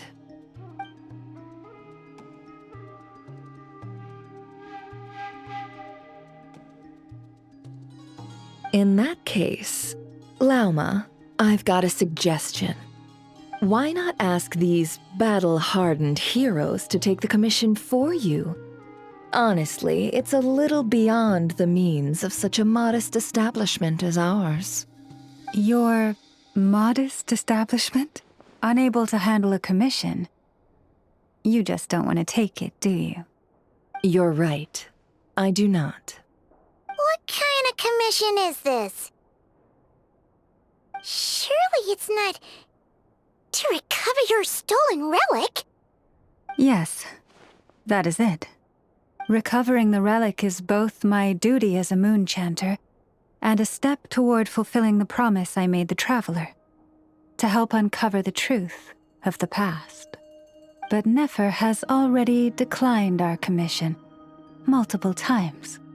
And yet, just as it always has, the moon will continue to illuminate the sky above the Curatorium. Come night or day, may the moon goddess keep you. Enough of that.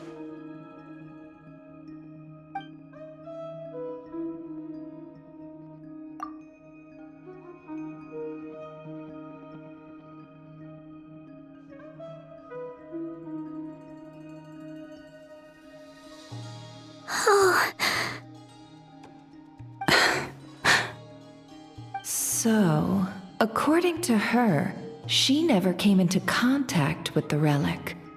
So she suspects her brother may have taken it.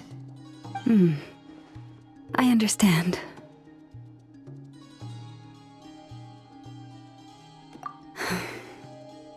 The Frost Moon Scion's secret chamber has remained hidden from the world for generations. But the reason outsiders are forbidden entry is not only to prevent theft. Within the chamber lie ancient trials, challenges designed to test the worthiness of those who enter. To intrude without rightful cause is a most perilous act indeed. So please, don't be too hard on yourself. The fact that you made it through those trials proves your right to stand before the relic. To put it simply, the Moon Marrow itself has deemed you worthy.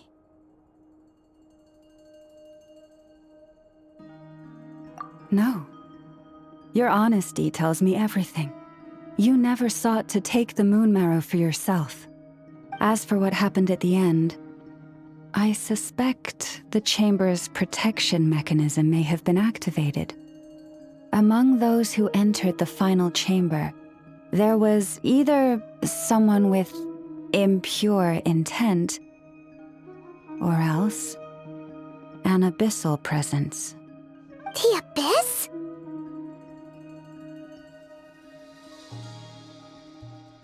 Perhaps that's why, then.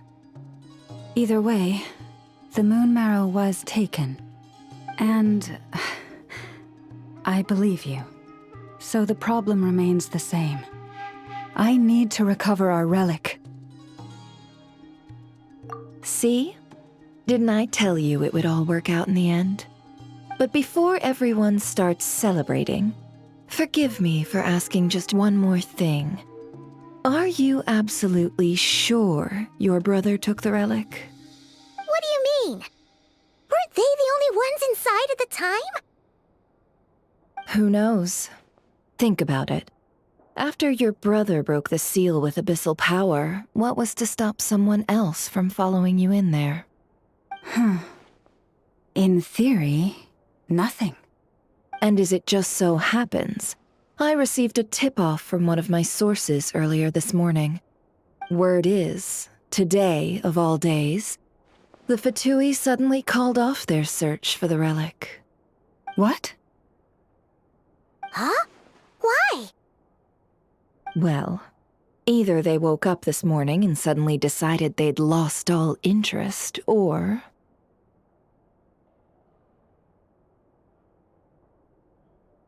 Exactly.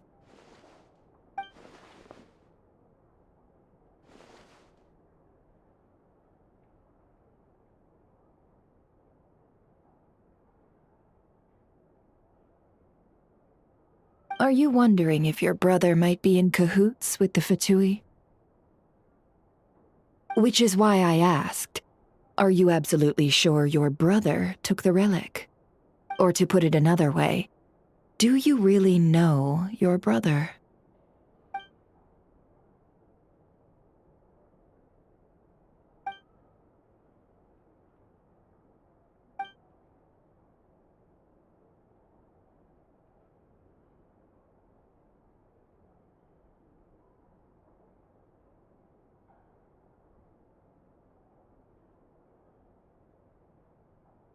In other words, it's highly likely that the Fatui already have the Moon Marrow. So, basically, all we need to do is find our way into that Fatui research facility, and we should be able to get to the bottom of this, right? Congratulations, you found your answer. Looks like the curatorium won't need to lift a finger this time. Well, Lauma, there we are. On behalf of our long-standing cooperation and the great hero by your side, I'll waive your consultation fee, but just this once. You're really not planning on helping us? I think I've helped more than enough already. If we're to stand any chance of infiltrating that facility, we'll need the help of a specialist. Just so you don't get the wrong idea, let me make myself crystal clear. The Curatorium of Secrets has always striven to abide by a policy of strict neutrality. We do not take sides with any faction in Nodcry. I cannot help the leader of the Frostmoon Scions sneak into a Fatui facility. That would make me their enemy.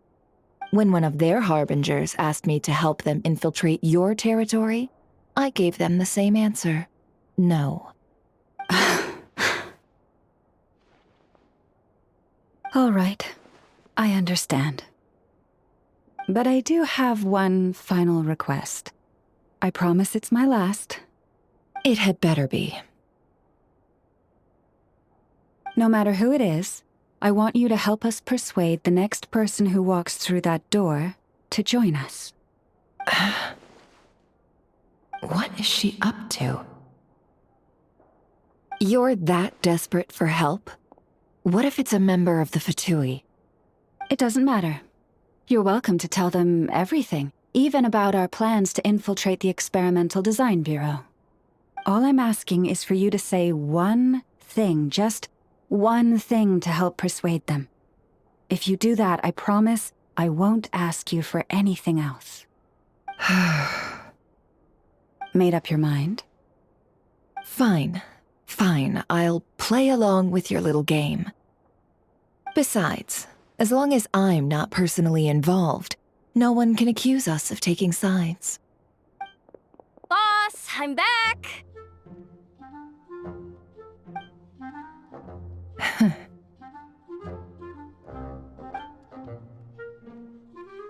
You won't believe the luck I've been having today. Remember you sent me to find that runaway cat, yeah? And you said I'd only be back after dark? Well, guess what? Right after I left the house, this big ibis flew over and the missing cat was right in its claws. And once it got close, it loosened its grip and... Boss, you're meeting clients. I'm so sorry. I'll get out of your way.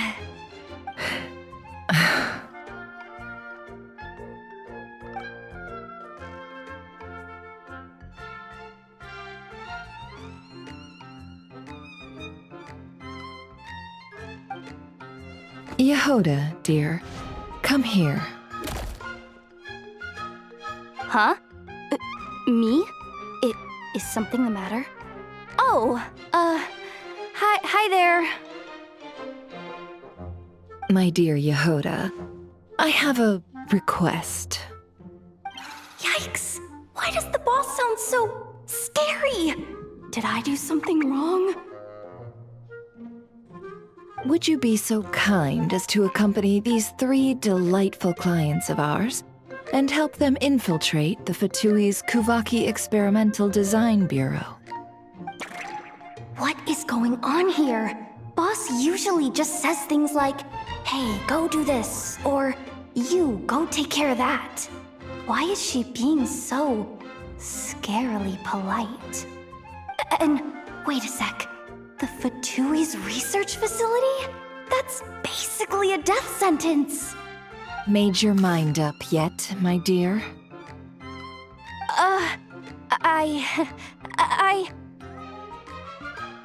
What is up with Boss today? Am I supposed to say yes to this? Or maybe it's because the mission's too risky, so she's actually looking out for me? Why is everyone looking at me like that? Is this some kind of test? I can't let the boss down. Can I? Have you made up your mind?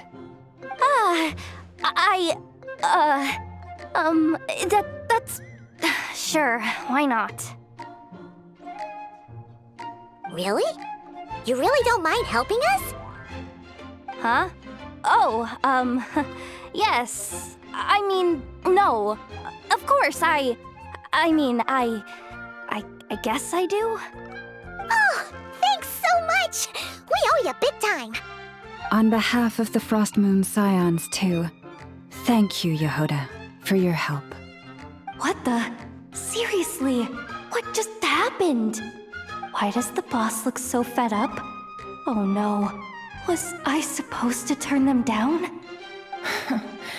All that mentoring, time spent teaching her how to deal with different factions. In one ear and out the other. Never. You got what you wanted. You promised that was it. I know this goes against your principles. I won't forget the favor. Trying to get me to change my mind now? Of course not. I just wanted to say thank you. So, thank you. Oh. Yehoda, we'll leave the planning to you. Let's discuss the details elsewhere. Huh? Oh, okay. Oh, what have I gotten myself into?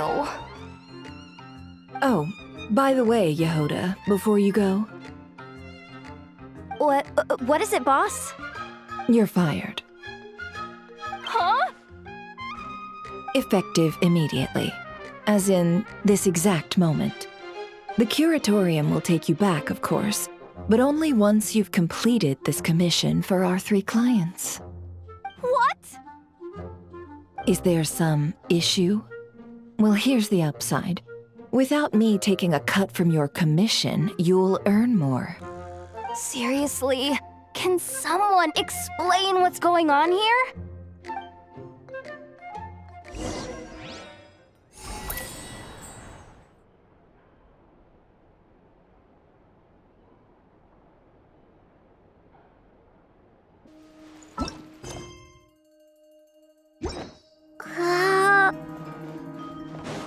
Let's fly!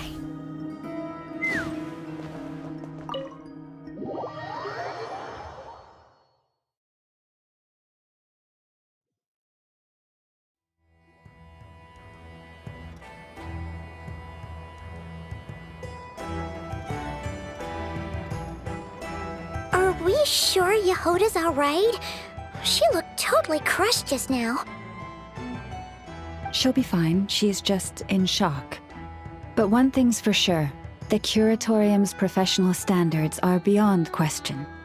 The fact that she only requested 1 day to prepare says it all. As an apology, I'll ask my animal friends to help her out more often in the future. Also, thank you for being honest with me. It means a lot.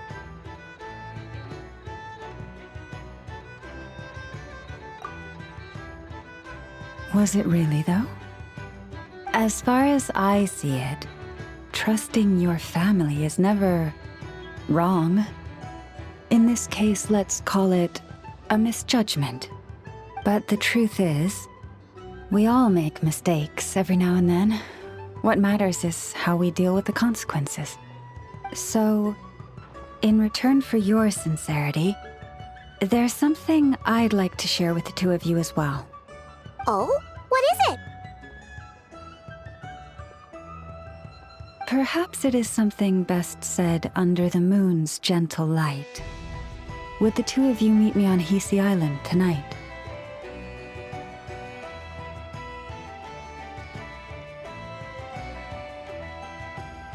Oh, it does sound important. You're right, there's too many people here. Somewhere quieter makes a lot more sense. Thank you both for understanding. Then let us meet beneath the moonlight.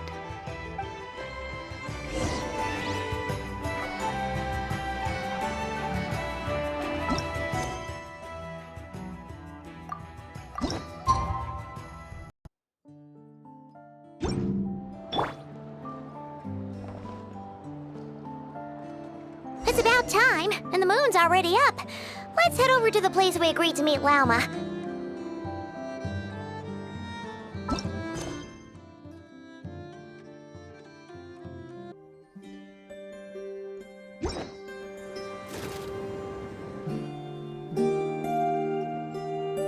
Lauma, we're here!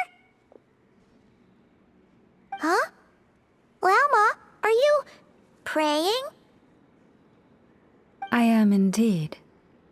For the moment I was born, my people exclaimed, "Behold, eyes like the moonlit tide, antlers like the crescent moon, and blood that glimmers silver as the moon's reflection."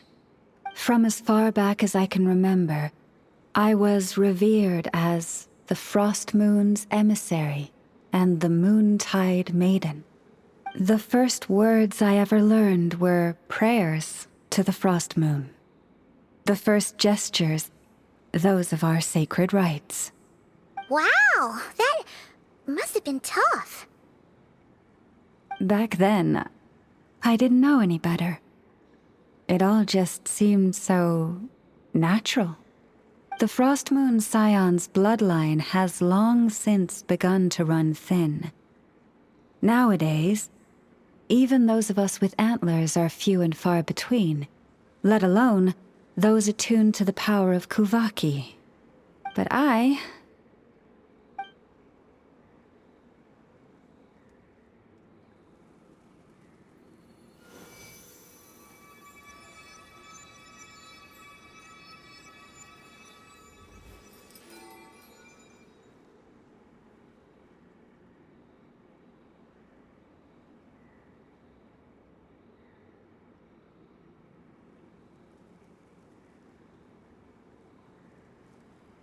Whoa! Your antlers are so pretty. They say it's an extraordinarily rare condition. Once in a century, if that. I am unusually sensitive to the moonlight, as well as to the Kuvaki's ebb and flow. As a child, I could barely sleep because of it. Oh no! It was that serious? To others, fluctuations in Kuvaki are something you easily get used to, like a gentle tide lapping away at the shore. But to me, that same tide is a towering tsunami, a surging swell crashing against me. Of course, as the years went by, I learned how to suppress my senses and my power, enough to keep it all from overwhelming me. But because of that, I also had to walk the path of concealment. Concealment? From the moment I was first taught to pray, my kin would point up to the night sky telling me, "That, Lauma, is the Frost Moon, the last of the moons, the sole surviving truth." But I would ask them in response, why? Why can't I feel anything from it at all? Later, I came to understand that they simply could not tell where the real tide was coming from. They couldn't sense it. The true moon beyond the sky's veil.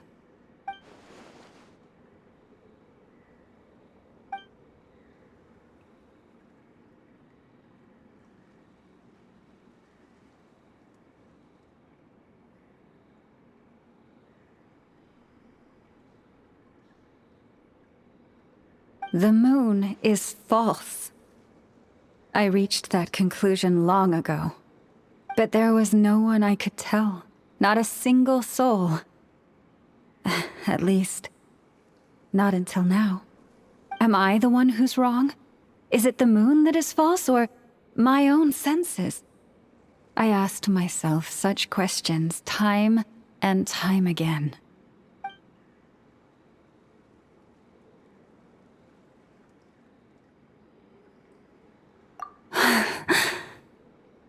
Thank you. When you called yourself a descender, I had a feeling you might be able to confirm what I had always suspected. And now that you have, it's exactly as I imagined. I feel relieved. Oh, Paimon kinda gets why you couldn't tell anyone now. It's not easy to change people's minds on something they've believed for hundreds of years. That's what I meant by concealment. I knew too much, so I had no choice but to keep my people in the dark. Every prayer I offer feels like a lie to keep myself going.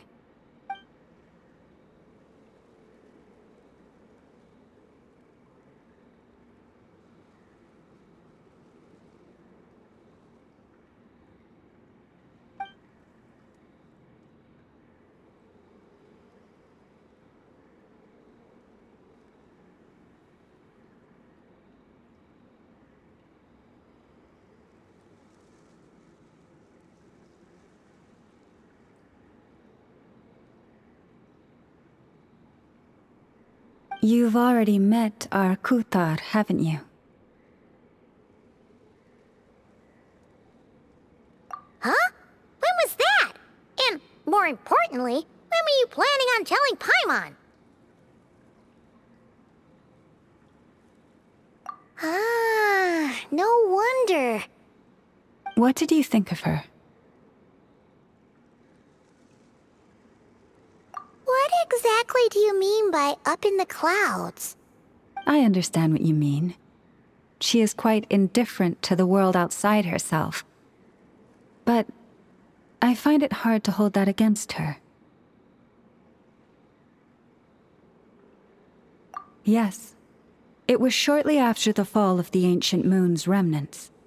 I asked her what the Frost Moon Scions meant to her, and why she left in the first place. Yeah? So, why did she? Perhaps it's better if you ask her yourselves. Things tend to get lost in translation when you speak on someone's behalf. What I can say for certain is this. Even when I had no one to confide in, I still had a family. I still had the Frost Moon Scions.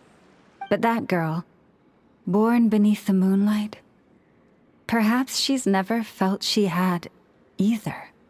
The truth is, though, she might have had it all. If only the Frost Moon Scions hadn't let her down.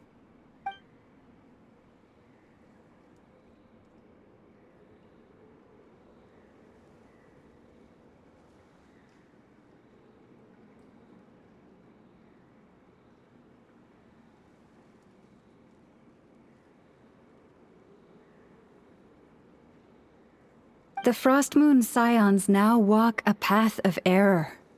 They offer their prayers to a false moon, and to a goddess who can no longer answer them. I want to change all that. But with the Fatui closing in on us day by day, the Frost Moon Scions must stand united, now more than ever. I just need to wait for the right moment. Lady Lauma! Lady Lauma! Cappy? Has Kadena's condition deteriorated again? Traveler, Paimon, we'll have to continue this conversation later. We'll come too!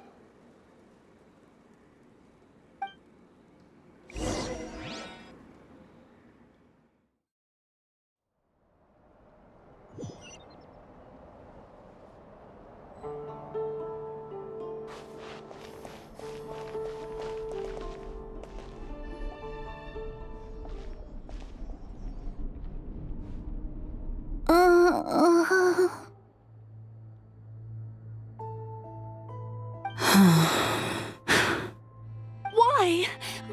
Did I do something wrong? I've been praying to the moon goddess every day. Why isn't she getting any better?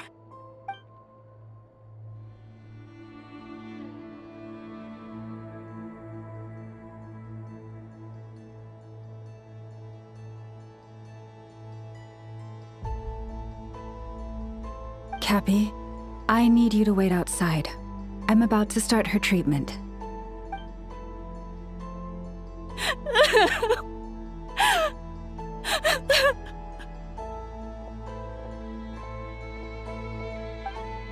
Is there anything we can do to help? Just don't be alarmed by what you're about to see. And please, don't let her mother see it.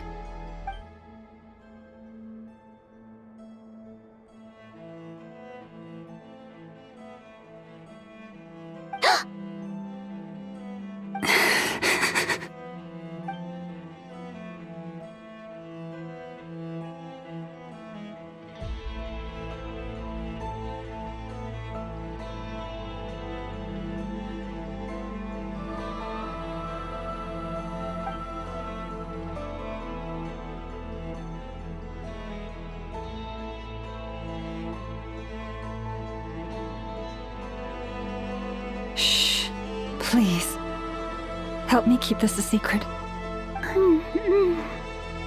She looks much better now. But, Lauma, was that? A medicine prescribed by a local doctor. For ordinary people, my blood has the power to counteract any adverse reactions to Kuvaki.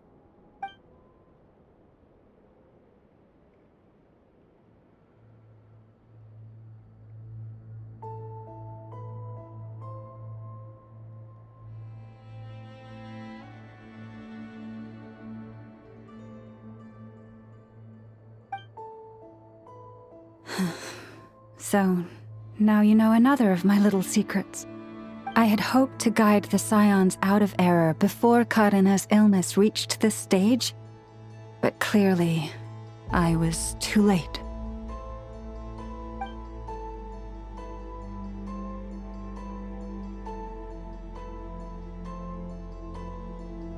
My life is as hidden from sight as the far side of the moon. Yet people only look to the bright side for guidance. If the day ever came when the two sides were reversed, could they truly accept it?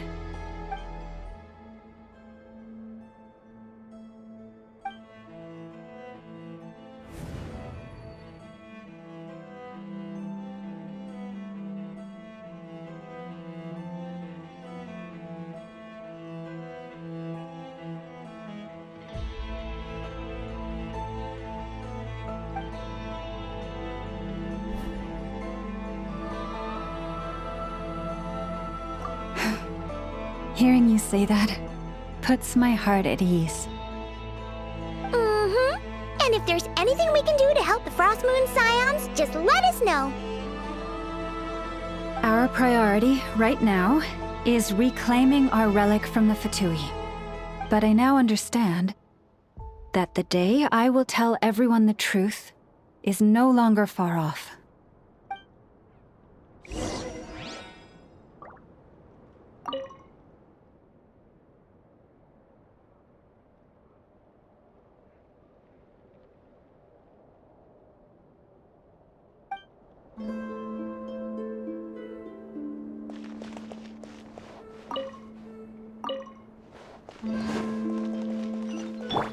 Try and stop me! Wow! Paimon would never have guessed Lauma had all that bottled up inside. Hey!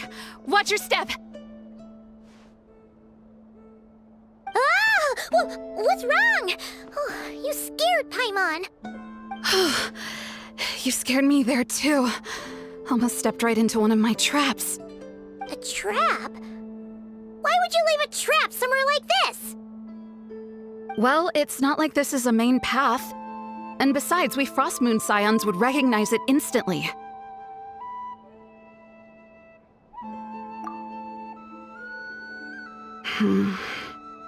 Alright. You don't seem like you're with the Fatui, so I guess there's no harm telling you. Lauma asked me to set up these traps to keep the Fatui at bay. Oh! Come to think of it, their 3-day ultimatum is almost up now. Yes. Hopefully they'll back off when they realize we won't go down without a fight. Oh, you've done a lot for the Frost Moon Scions too, just like Lauma.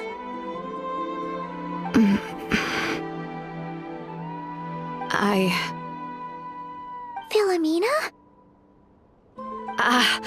It's nothing. I was just wondering if any of this is really worth it. What do you mean? Our people. So many are stubborn, stuck in their ways, clinging to a truth they refuse to even question. Do they really deserve everything Lauma's doing for them?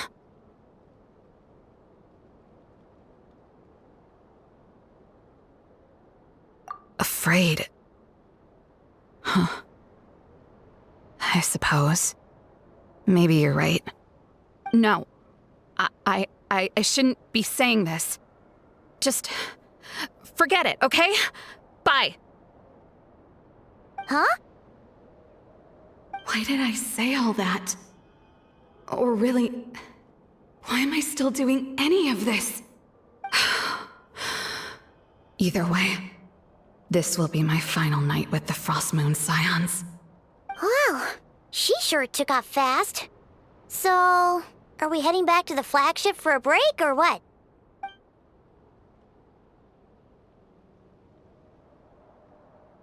Wait, you're not thinking of visiting that damsel light up in Cloud Cuckoo Land, are you?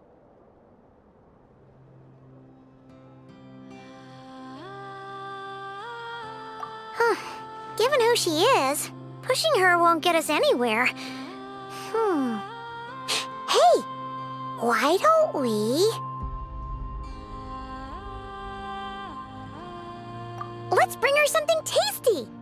If she doesn't want to talk, we'll have to win her over with food. Hey, no harm in trying. At the very least, it shows we're trying to be friendly. Let's see.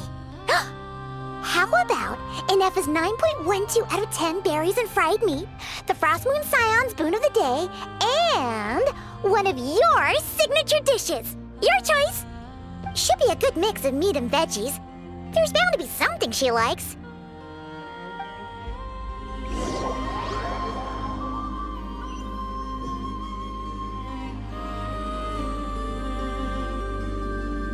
All right, food's packed and ready. This is the place, right? Why does it feel like we're going to visit a patient? Oh, no. Take this seriously, Paimon.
Remind me, who are you again?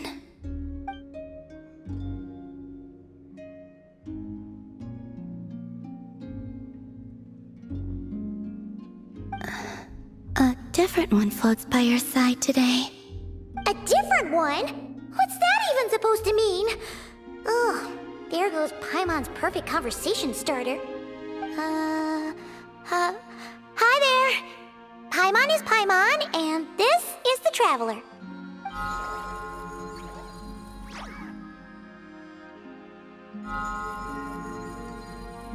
Oh, there you are. Between the two, I suppose you're cuter. Wait, what do you mean Paimon's less cute than that floaty thing? Columbina. What is it? What's your favorite kind of food?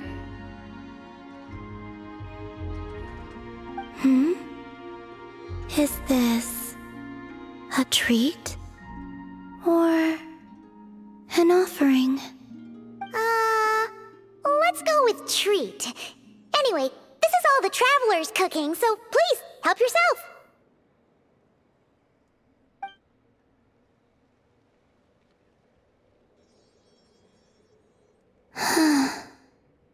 Oh, that wasn't exactly a yes, but she didn't turn it down either.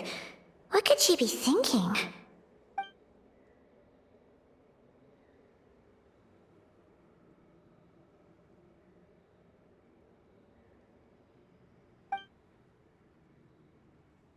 So, what do you want to ask?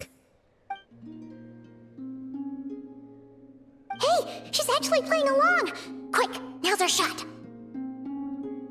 You know the moon in the sky isn't real, don't you?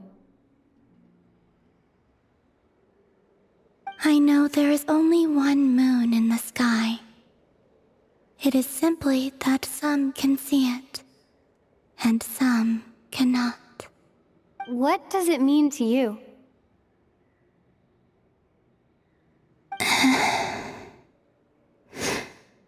The missing prologue. What?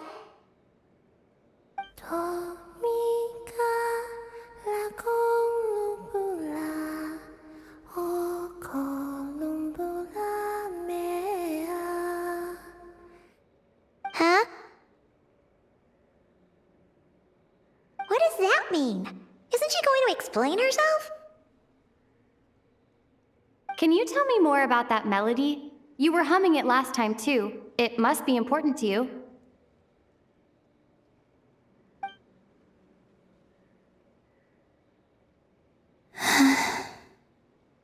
It is all I remember from the moment of my birth. A melody. A few lines of lyrics. Like a lullaby from a foggy dream. Oh, so who was singing it? I do not know. I have nothing else. Just that song. Huh? And the Frost Moon Scions who found me. They had nothing either, but hope. Before I even knew what was happening, they were already calling me their goddess. And I had no reason to decline. Like two lost infants unknowingly exchanged, I adopted their faith, and in return, they adopted me. But my adoption drops you into the story halfway through. What came before was scribbled onto the wrong pages, never even bound into the book. That sense of something missing only served to nurture their greed and doubt. And thus, I came to realize that this place was never truly my home. Greed and doubt? O Moon Goddess, forge weapons for us, drive out our enemies, and expand our lands. O Moon Goddess, heal our wounds, ease our suffering, grant us strength. They asked for everything, and I obliged. Until the day came when no answer could be given. If mortals can turn to the gods when they are powerless, then who do the gods turn to when they have nothing left to give? You've got Paimon there. In those days, the Frost Moon Scions cared more for faith than for truth.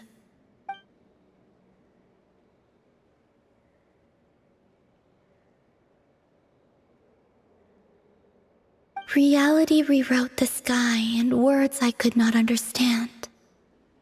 I did not want to read a tampered version, so I simply stopped looking.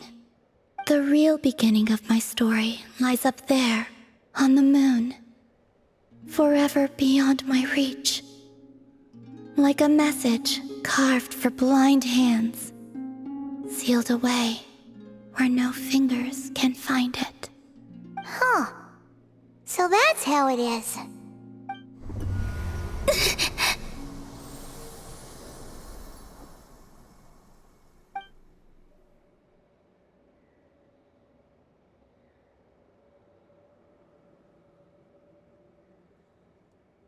What's wrong?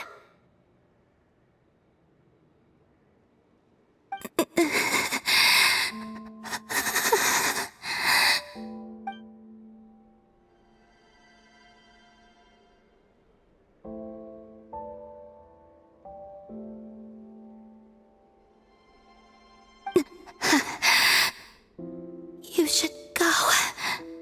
What, now? But you really don't look well. Did something just happen? Is there anything we can do to help? No. Aside from answers, I have nothing else to give you in return. This is the price of running away from home a second time. Running away from home?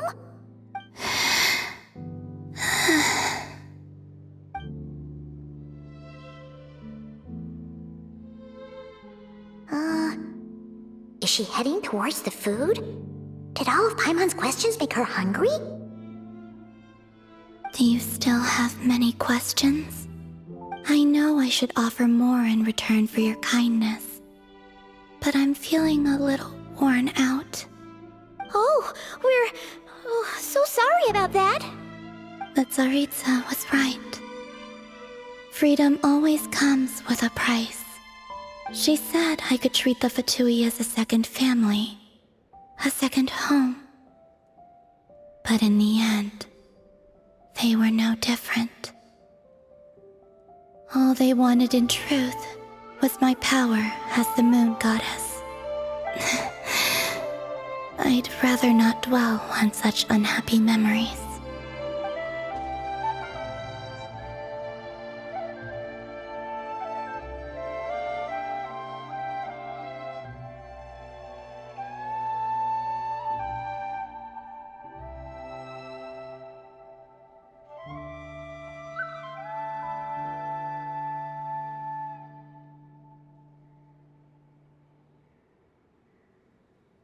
I have fulfilled my promise to the Tsaritsa, though it has used up much of my power. So you see, this has nothing to do with betrayal. So, you're just staying here for now, resting and recovering your strength? Yes. What about these flowers? They have grown in Nodcry for many generations. They're highly sensitive to the ebb and flow of Kuvaki.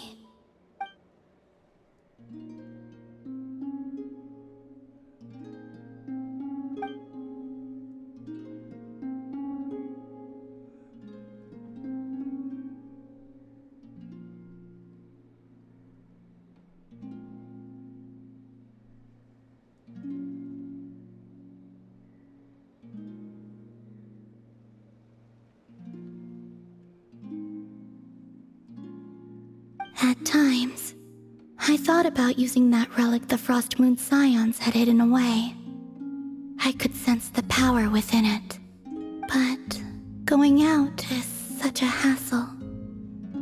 People might see me, and I promised Lauma I wouldn't show myself to anyone. Besides, I know it's gone now anyway. Really? Lauma asked you to stay in hiding? Uh-oh, she's looking back at the food again. But Paimon's still got some little crumb cookies here. You could have these for dessert if you wanted. Lauma said she wishes to change the Frost Moon Scions, which is why she asked me to stay out of sight. I don't really understand what she meant, and to be honest, it's not something that concerns me. But I wasn't planning to see anyone anyway. If they found their way here themselves, that's hardly my fault.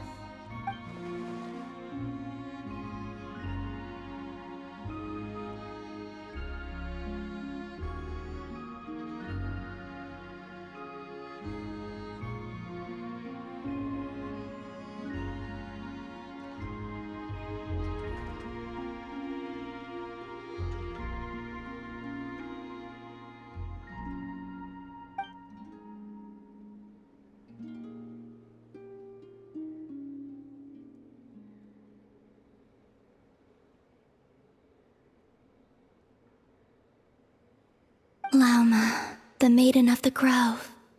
She is quite unlike any Frost Moon Scion I have ever met before. After hearing my story, she actually apologized for how the Frost Moon Scions treated me back then. She told us she feels like she's been living on the far side of the moon. Is that so? I actually got the opposite impression. She's been keeping her true power hidden away. afraid that people might be dazzled by its brilliance, and that they'd no longer be willing to look her way.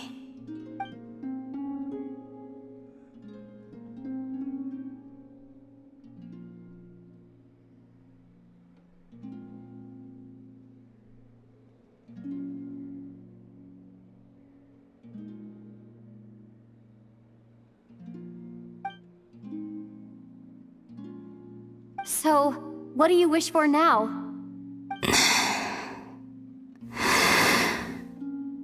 I wish to return to the moon, to the home where my story is written.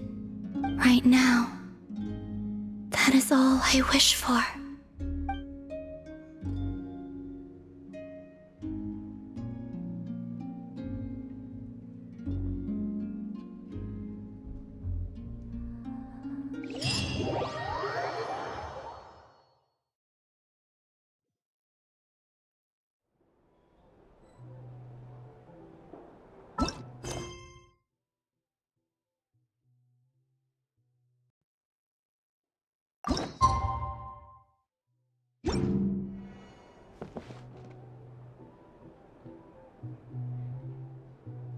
Tonight's the night we infiltrate the Fatui's Experimental Design Bureau. Come on, we better go meet up with the others.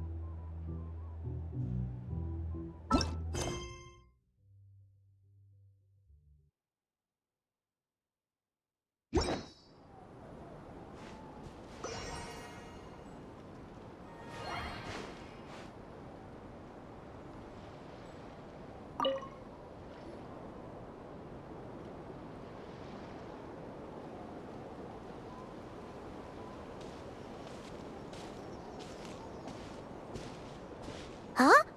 How come you're here by yourself, Lauma? Where's Yehoda? I haven't seen her. Seriously? Don't tell Paimon she's ditched us on our first mission together.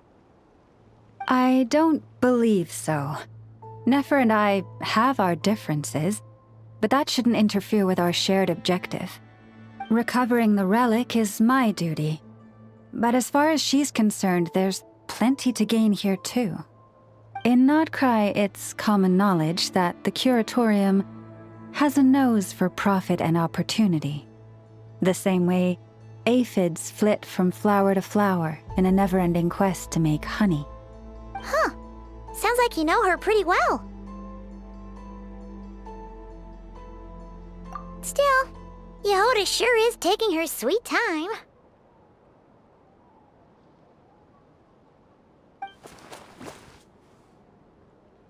Hmm?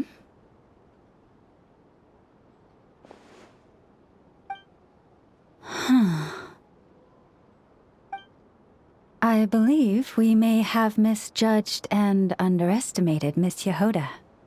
Huh? What do you mean? As a former employee of the Curatorium, I'm confident that she possesses both professionalism and integrity in ample measure. Huh?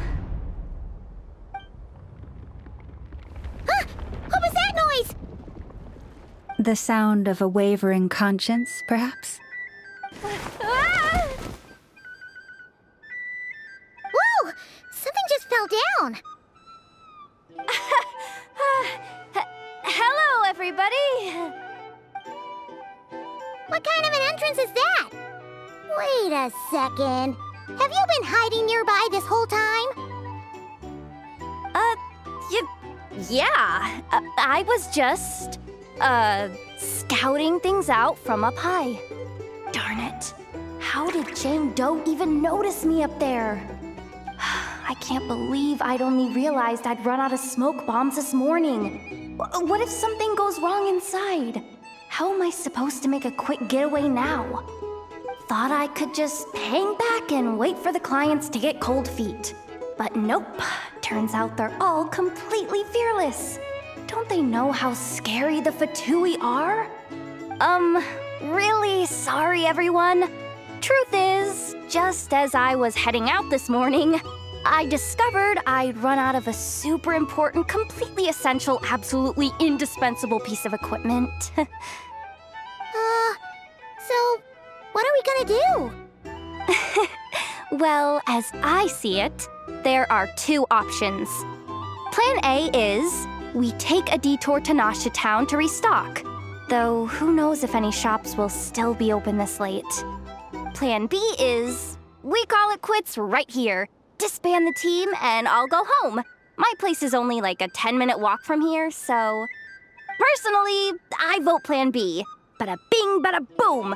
Maximum efficiency, minimal effort. Don't try to solve your problems by running away.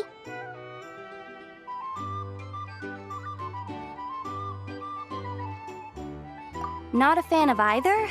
Then I guess our only option is to fall back on Plan J. That's J for Yehoda, by the way. Why didn't you just tell us that was an option in the first place? Come on, that would have totally ruined the surprise. Boss pulls this trick all the time, and it's always the clueless ones who end up praising her to the skies. Feels like you just threw shade at a whole lot of people. I have faith in your professionalism, Yehoda. You don't need those flashy tricks. Your abilities alone are more than enough to earn our respect. Huh. This Jane Doe sure has an eye for talent. Speaking of which, maybe it's time I started calling her something nicer? You really mean that, Jane? I mean, Laumado? I do. I'll tell you what, it's not every day you get to work alongside such considerate clients. I have a feeling we're gonna make a great team. Plan J is this. We find our way in through the freight access on the facility's east side. It's tucked away from view, and security's lighter at night. I've prepared some special gadgets too, so we should be ready for anything. If we want this to go without a hitch, we'll need to work together every step of the way. So everyone, stick close behind me. Now that finally sounds like a real pro talking. Hey, you saying I didn't before? Kinda, yeah. You... Ugh.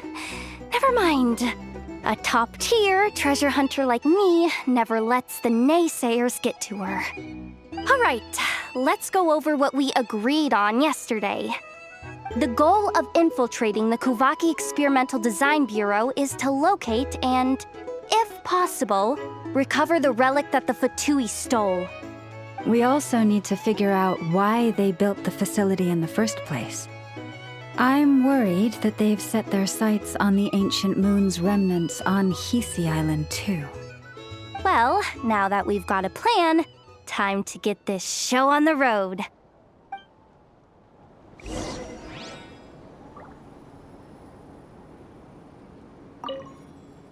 Everyone ready? Yeah? Then, let's move. No rush. We'll be waiting right here. Just don't go sneaking home on your own, okay?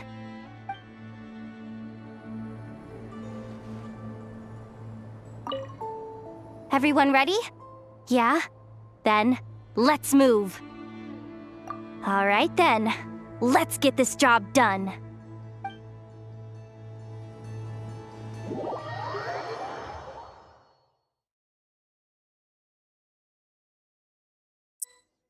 Go, go, go! But make sure you stick to the side.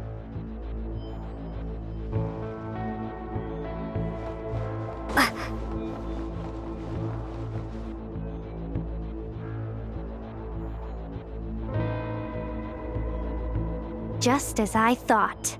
There's a gate controlling access from the outside. Good thing I brought this keycard, huh? Well, technically I stole it. But no need to tell them that, right? Blame that chump who thought it was a good idea to get wasted at the flagship during work hours. Ooh! Is it top-level clearance? Of course, that goes without saying. Let me read it out loud for you. Fatui Experimental Design Bureau number 183574, maximum clearance, maintenance intern. That doesn't sound very top-level to Paimon. Never underestimate interns. Even the most legendary of thieves started out as rookie pickpockets, you know?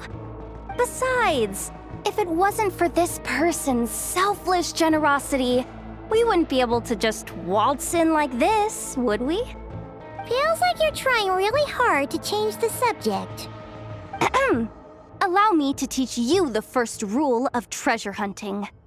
First and foremost, use every resource at your disposal.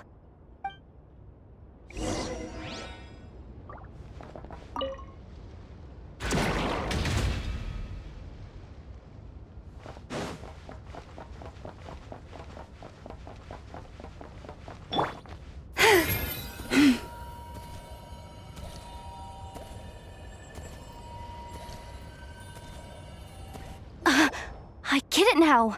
It's like a pair of light bulbs just lit up in my head. What did you just get? The blue light, aka Plan A, is telling me to take the path along the left side. It'll be a lot stealthier, but that might mean a bit of a detour.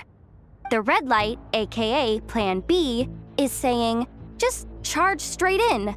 But that'll mean dealing with, like, a dozen sentry bots already powering up. Although, I might be able to switch them to training mode. Their attacks will be weaker, but we'll still be in for a fight. Can't you just put them in sleep mode? Hey, I told you, I'm just a maintenance intern. Give the new recruit some time and space to blossom, will ya? We're still pretty close to the entrance. Surely they'll call the whole thing off once they see what these bots can do. Anyway, I say we go with Plan B. Either way, I won't be doing any of the fighting, so the shorter route sounds good to me. If we can avoid fighting at this stage, we should. Plan J is to call it a night so we can all make it back to bed before sunrise. After all, the deeper we go, the more dangerous this is gonna get. So we might as well give up while we still can. Okay, here are the bosses. Just don't forget, whatever you do, don't let those recon bots spot you. Let's see. No kidding. Anefa told me about something like this before. I can't believe that dumb robot actually helped me out for once. All you gotta do is this, and the recon bots will be reassigned to another position. That way, when it's time to move forward, the path will be clear. Which reminds me, it's about time I taught you the third rule of treasure hunting. Go with the flow. What about the second one? You skipped that one. Huh? Did I? Oh geez, must have gotten them muddled again. I mean, the second rule is exactly the same as the first. Guess that's what you meant by going with the flow, huh?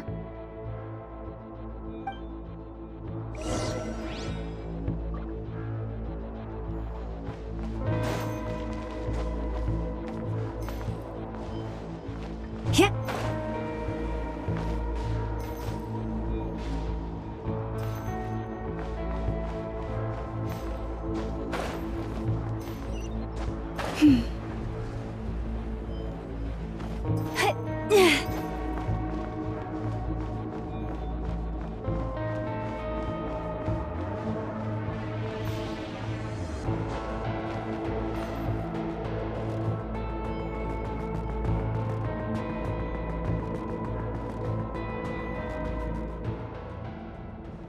Shh! There's someone up ahead! Has the lockdown been initiated? Move it, soldier! The cargo has already been transferred. The lockdown procedure is complete, Commander. That sector is now fully sealed.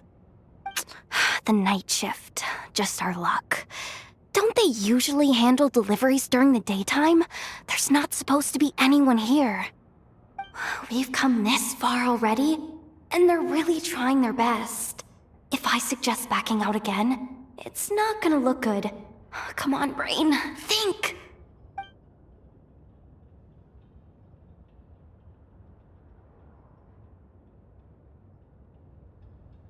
Got it! The freight shaft to the upper levels. We might have a shot there. Let me see. Huh? The recon bot in the middle's not responding? A double lock failsafe? We've been outfoxed! Stay calm. Stay calm. One step at a time. Let's just find a way across first.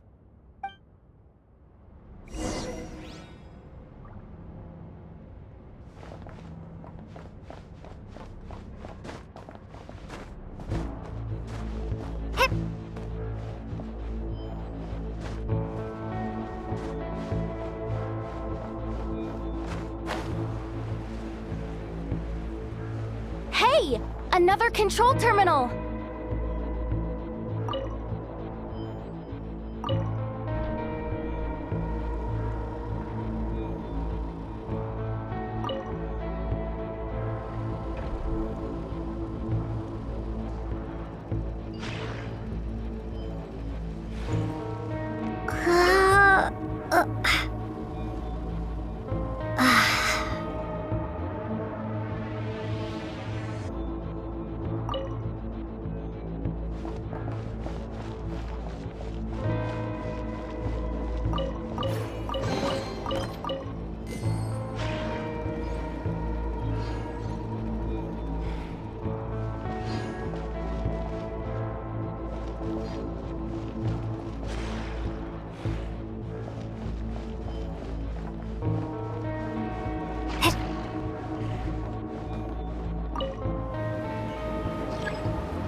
Here too. Don't worry. Bots are way easier to deal with than people. At least their behavior is predictable. First, let's find a safe spot to land. Good. That spot shouldn't draw their attention. Let's go. Let me just try something. Maybe I can use the terminal to command them to move out of our way. Security verification? With 10 questions? Are you kidding me? Are you serious?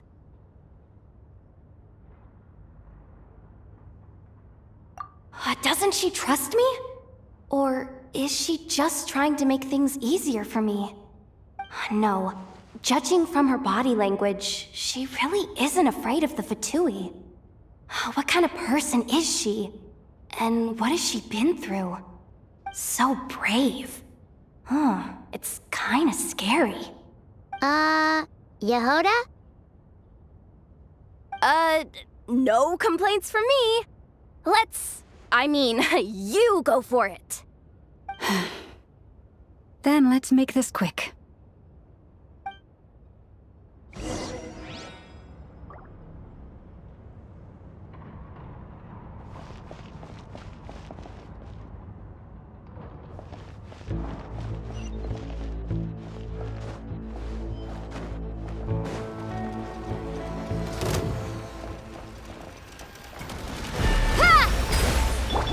Leave this place. Yeah.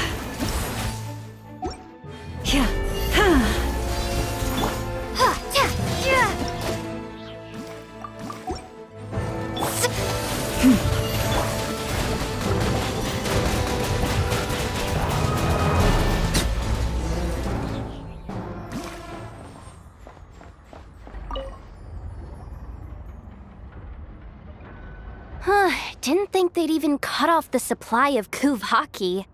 They're being really cautious. If we can somehow divert some emergency power into the system, we might be able to force boot this thing. What do you mean by force boot? How do I explain this? It's like dumping a whole bucket of water into an empty pool so that the little ducky gets to swim around again? You should probably just ask Aino instead. So, we just need to find that bucket of water, right? Huh. Paimon thought your explanation was great.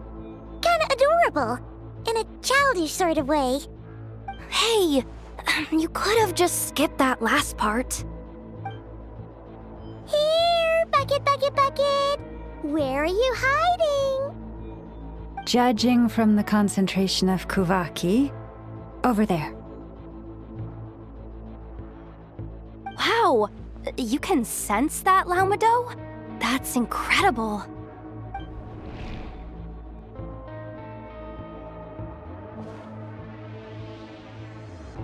Let's move the recon bots above them out of the way first.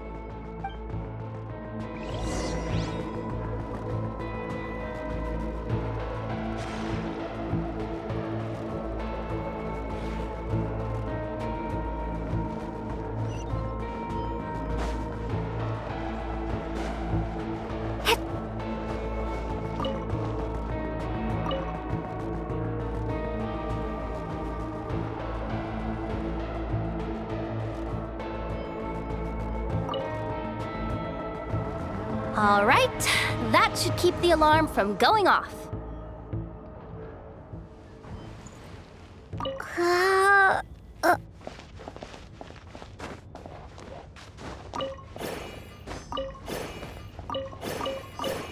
Time to plug in the charging component.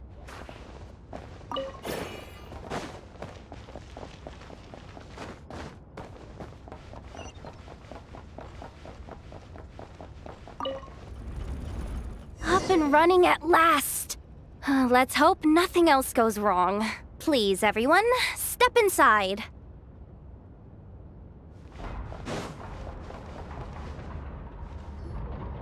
Oh, it's so dark in here. Well, it is a cargo crate after all. No point in being picky about lighting at this point. Ah! Something sharp and pointy just poked me in the back! Sorry. That was probably just my antlers. It's pretty cramped in here, so I had to crouch down. Oh, having antlers must be inconvenient at times like these.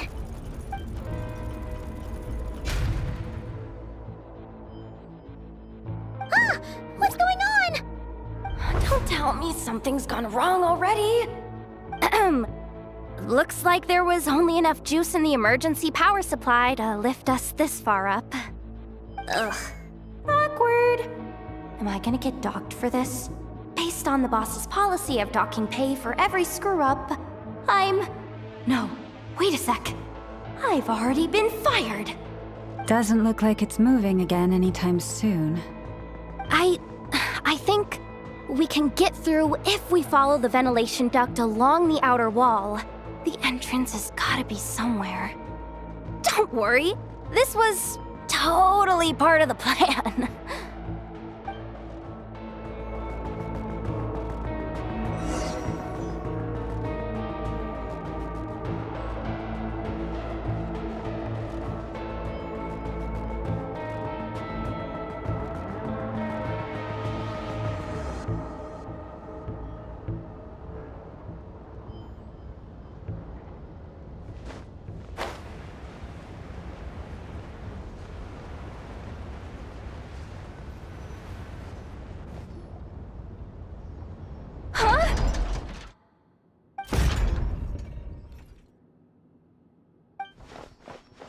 Yehoda? How'd you end up outside? Looks like she slipped out at the very last second, just before the gate shut. Impressive reflexes, I must say. Though I'd expect nothing less from a former employee of the Curatorium. I'm so sorry. That was pure survival instinct. I didn't mean to ditch you. Anyway, you guys just stay where you are. I'll figure something out.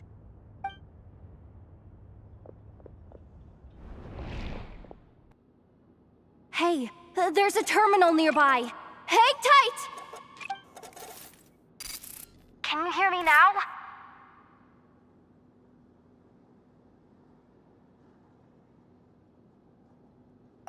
duct security protocol has been triggered.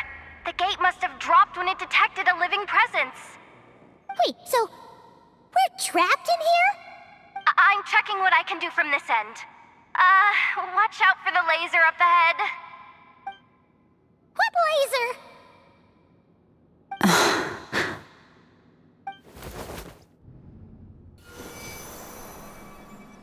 Oh, we see it now. Good thing we didn't move. Got it. I think I understand the situation. Hang in there. Just one moment. This is killing me, but I think I've got it. I can try adjusting the direction of the Kuvaki flow inside the duct.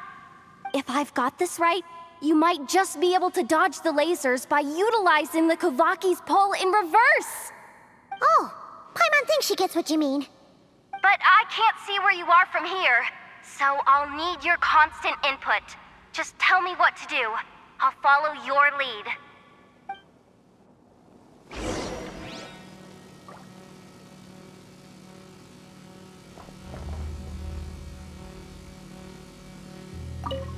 Like this, right? So, wanna grab dinner after our shift?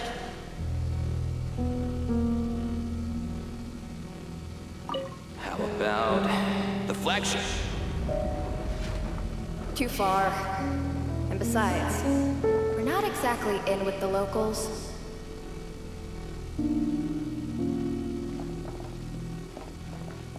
Sure thing. Then how about the staff cafeteria? Brimming with bright ideas, aren't we?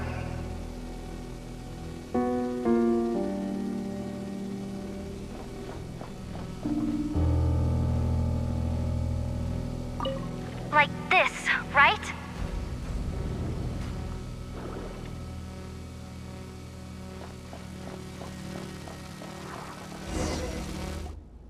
Oh, we made it to the other side.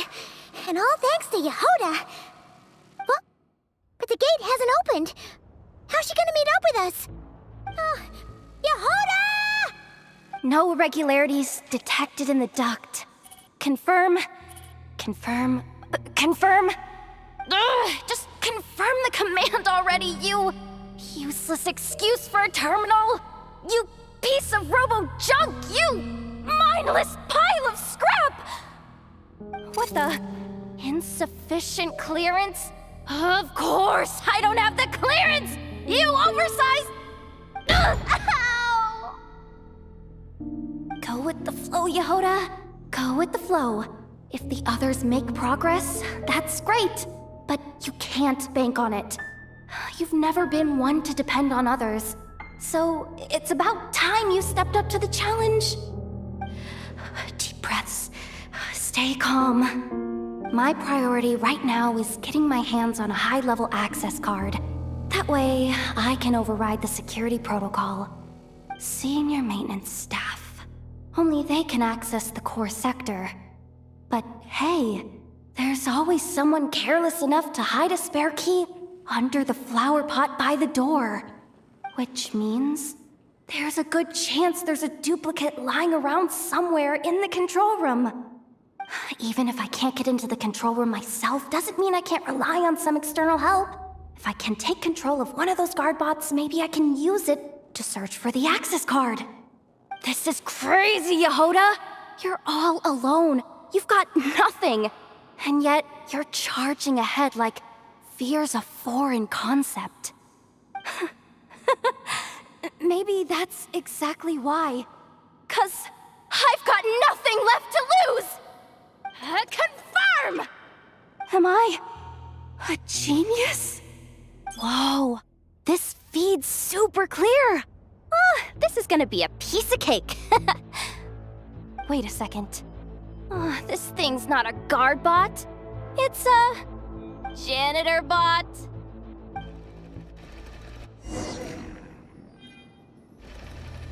You think Marionette even knows what we do down here? She seems to spend all day either holed up in her lab or out doing the rounds.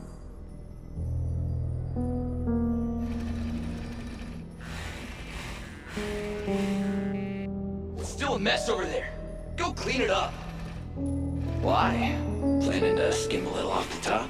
No, nothing like that. Just wondering if anyone would actually notice if we didn't show up from time to time.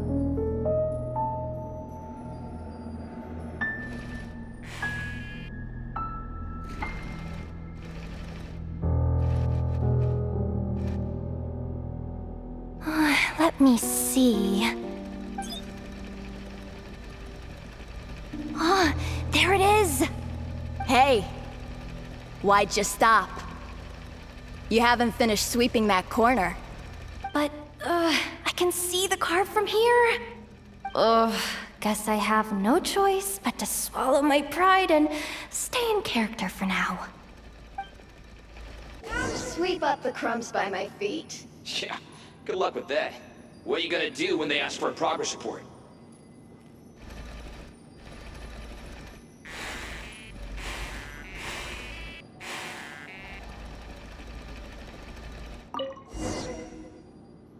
Sucks, though.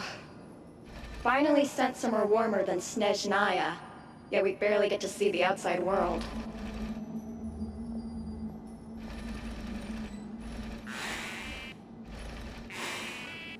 Gotten rid of the dust behind the door yet?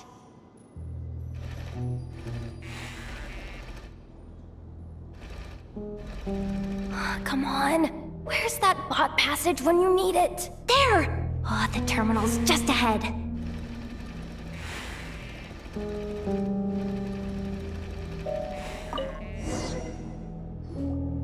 But will Yehoda be okay? Paimon? She said she'd use every resource at her disposal, so let's have some faith in her abilities. Besides, when it comes to surviving in Nodcry, she probably knows more than any of us. So, they really do believe in me. But how long are we gonna have to stay here? Paimon doesn't want to get caught by the Fatui either. Does Paimon mean the two Fatui in that room? Let me see if there's a way to distract them. Wait, did you hear that? Huh? The alarm? What's going on? Let's go check it out.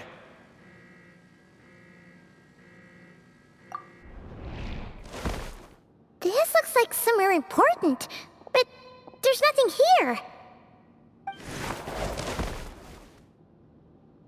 Hey guys! It's me!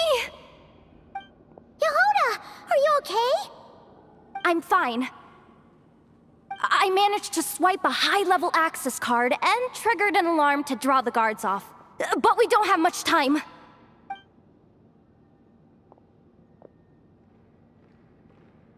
All right, looks like we can control the elevator. Come on, hop in. Let's take it further down.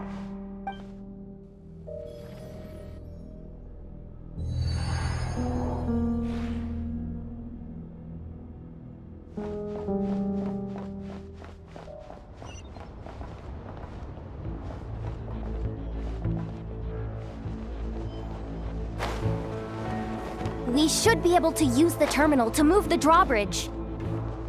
Here's the access card. I'll keep watch while you handle the controls.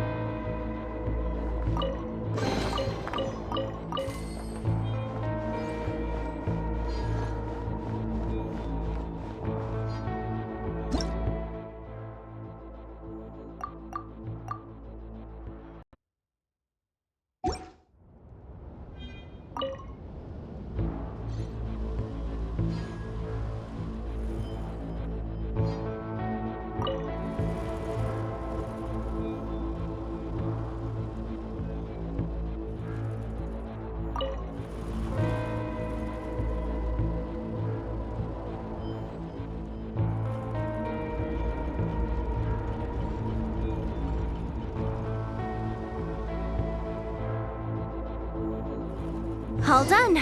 Let's keep moving.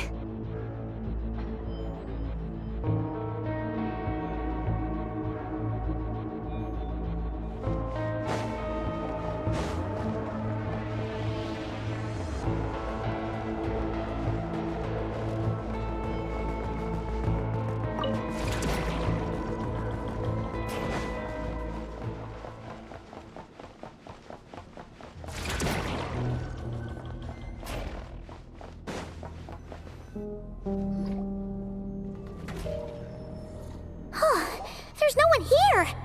That's good news for us. Let's head inside. Looks like a rest area for the Fatui's Oprishniki. Huh? The terminal's still on? Hmm.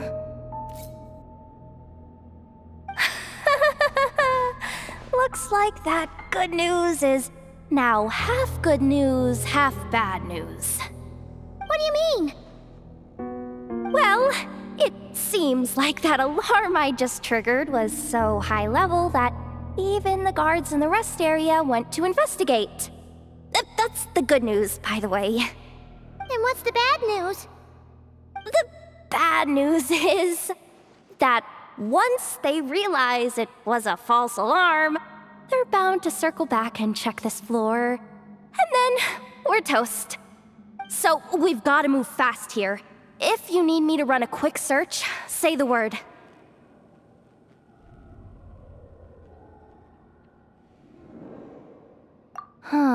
Analysis of Kuvaki extracted from the moon marrow suggests that its energy core bears some close relation to the power of the former Three Moon Sisters. It is suspected that there is a link between the Frost Moon Scion's hidden relic and the shattered remnants of the Eternal Moon. Come on, none of this is important right now. Just tell us where you hid the darn thing. Access denied. You do not have permission to view this data? Even with a high-level access card? Who does have permission then?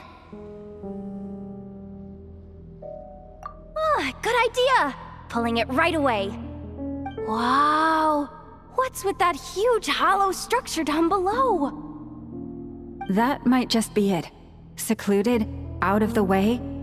Exactly the sort of place they might be keeping the relic. 264 pages! What is this? A novel? Can we just skip to the end? I'm flipping through it as we speak. Kuvaki, a weapon. Huh, seems like the Fatui and Snezhnaya are trying to harness the power of the Light Realm to build some kind of weapon. The target of which is... Seriously? Insufficient clearance? Again? Good idea. Pulling it right away. Wow. What's with that huge hollow structure down below? That might just be it. Secluded, out of the way.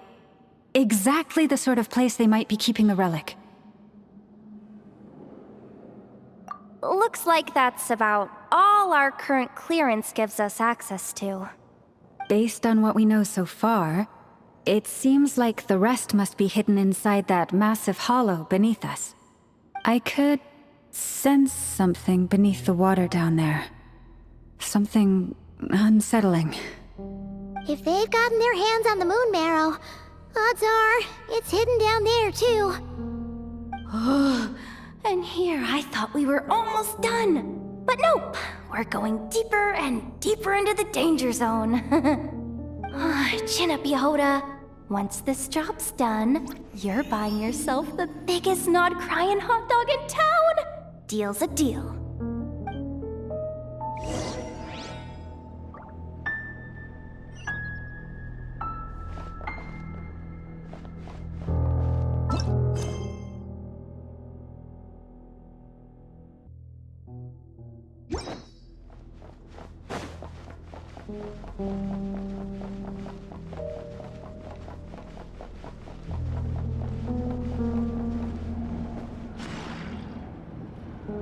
Watch out for that defense bot! It's aiming right at us! You'll have to use Kuvaki to deflect its attacks back the way they came!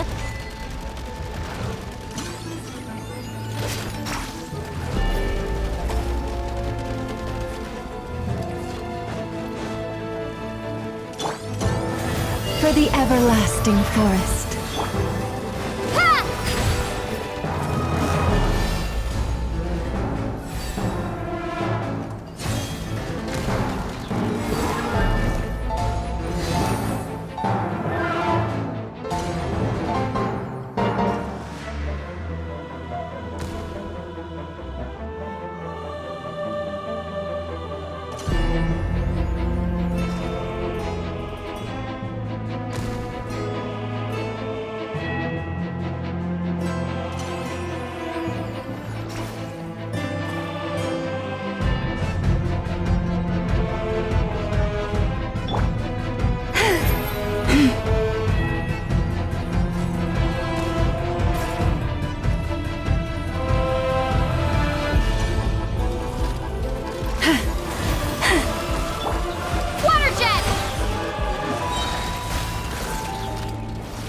On the way!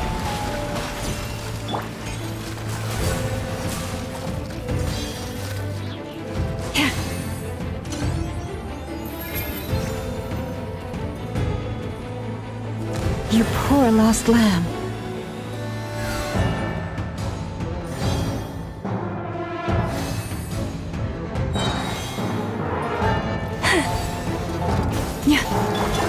Water jet! Oh, its attacks are getting faster!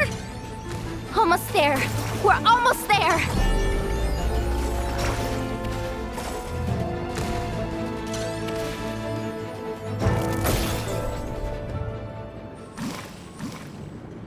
Oh, it's finally down.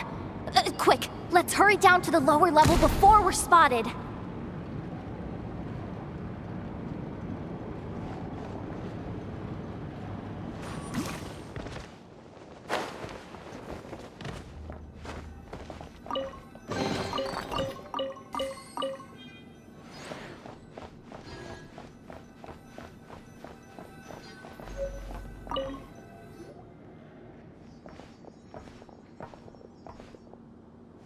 That switch looks suspiciously obvious.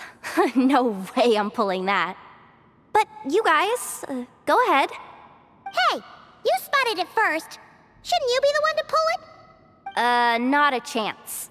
I'm just the guide, remember? At most, I'll help you look for an escape route. They don't seriously think pulling this thing's gonna lead to treasure, do they? I'd be amazed if it doesn't set off an alarm.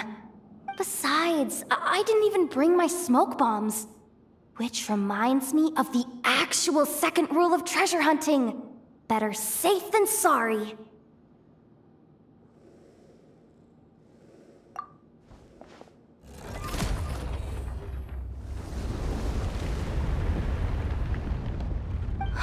The ground, it's shaking.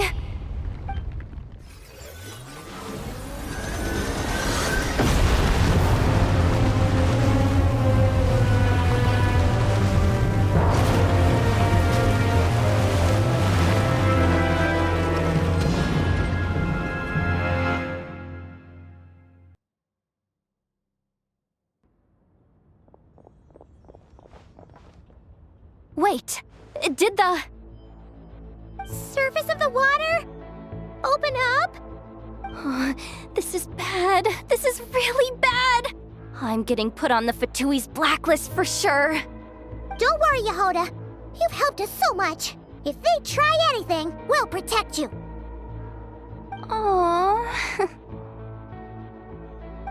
Come on, I was just kidding. I'm tough, okay? Just haven't had the chance to show off my fighting skills yet. Me, afraid of the Fatui? Ugh, not a chance. I suspect the relic is hidden down below. Yehoda, your commission ends here. I am truly grateful for everything you've done for us. You don't need to put yourself in any further danger. Oh, I'm coming with you. This has nothing to do with the commission or the danger or whatever. This has already gotten way out of hand, so I'm coming too. End of story. Ah, she's blushing. Hey, zip it. Why'd you keep staring? Oh, you looking for a knuckle sandwich or what? Oh, come on, move it already.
really deep down here. What is this place? We're standing on another fragment of the ancient moon's remnants. So this was the source of the Kuvaki I sensed earlier. Wait, what? So the Fatui had it hidden underwater this whole time? This gigantic thing?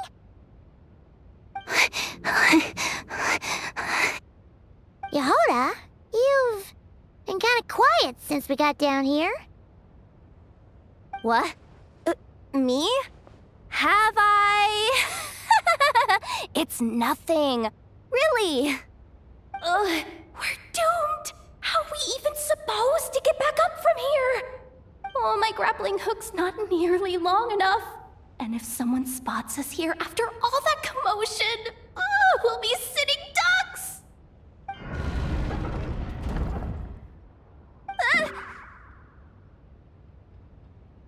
Oh no! That door's opening! Please don't say it's the Fatui! No, please, no! We finally made it here, and we're so close to getting the job done! I didn't risk my neck just to die before I've even had a chance to spend my reward!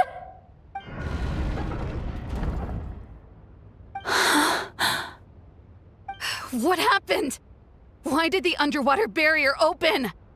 How could this be? Huh? Lauma? And... you guys... Wilhelmina? What's going on here? Looks like... there's no point trying to hide it anymore. What are you talking about? I thought you might come, but I didn't expect to see you here so soon. Forget it. The Moon Marrow isn't here. You... joined the Fatui? Yes. When? The day I could no longer bear to live a lie. At first, the Fatui wouldn't accept me. But then, one of their harbingers noticed me and said she'd give me a chance.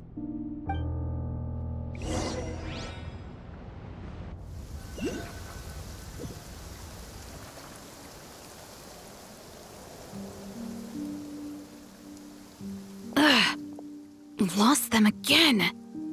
That harbinger told me to follow the blonde traveler who might visit the Frostmoon Scions.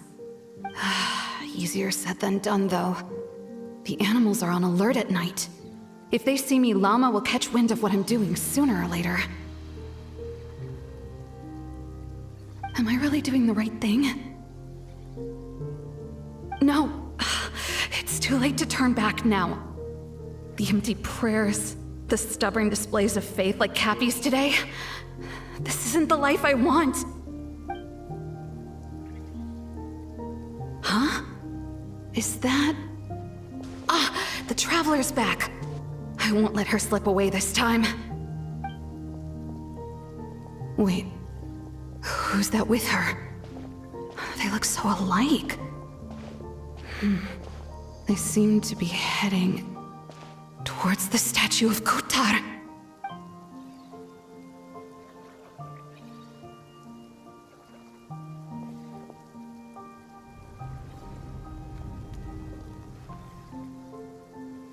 They've opened the secret chamber? But wasn't it meant to be sealed? Wait a second. The Moon Marrow! Surely they're not after the Moon Marrow. I'd better go report this straight to... Hold on.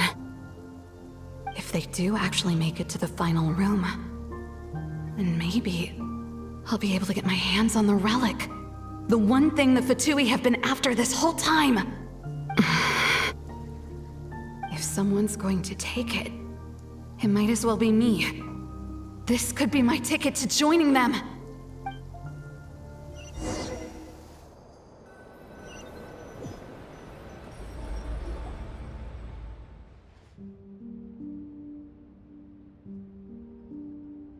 Yes.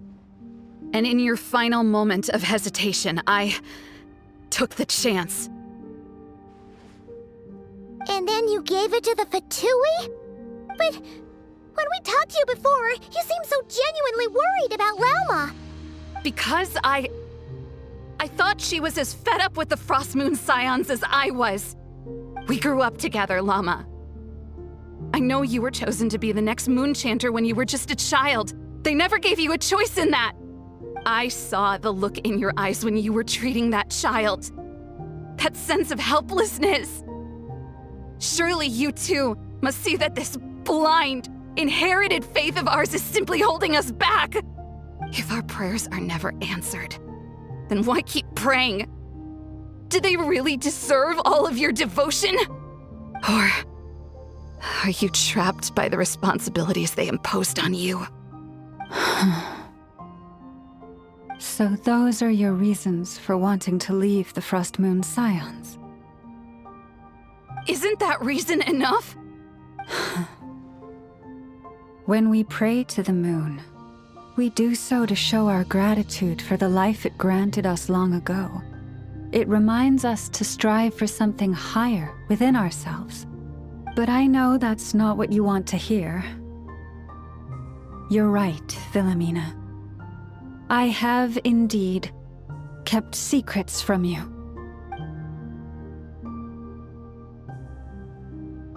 I knew it. You don't want to be the Moon Chanter, do you? No, that's not it. I'm talking about the fact that the moon in the sky isn't real. What? You're saying... Huh? I've completely lost the thread now. Oh, do we really have to do this here? What if a Harbinger shows up? Oh, I'm not cut out for fighting big bosses! The pain you sensed in me was the pain of hiding this truth. If what you're saying is true, then you already knew that the Frost Moon Scions wouldn't believe any of this. Why didn't you just leave like I did? You don't understand, do you? That's the difference between us, Philomena. I care about the Frost Moon Scions. They're family to me. It hurts because I care. And that's why I chose to hide the truth. But now I understand that was a mistake. My family deserves to know the truth. I shouldn't have tried to hold it all together with empty prayers. Are you trying to say that I only ever cared about myself? There's nothing wrong with that in itself. No one would have tried to stop you from leaving. But you did not have to stab us in the back like this. We've been spotted! I knew it. I just knew it. Oh, what now? If a Harbinger shows up, I'm out of here. No darned relic is worth dying over. Looks like I misjudged you, Llama. I didn't think you had it in you to stand up to your fate.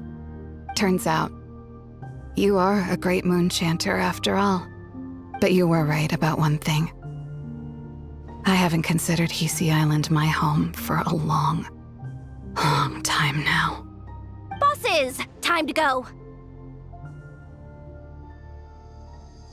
I will change the Frost Moon Scions, Philomena, as soon as the new moon rises. Then I guess I won't be around to see it. Say, Lauma, what happens to those who betray the Frost Moon Scions? May their antlers be shorn with silver blades, and let them be cast into the long night of unknowing.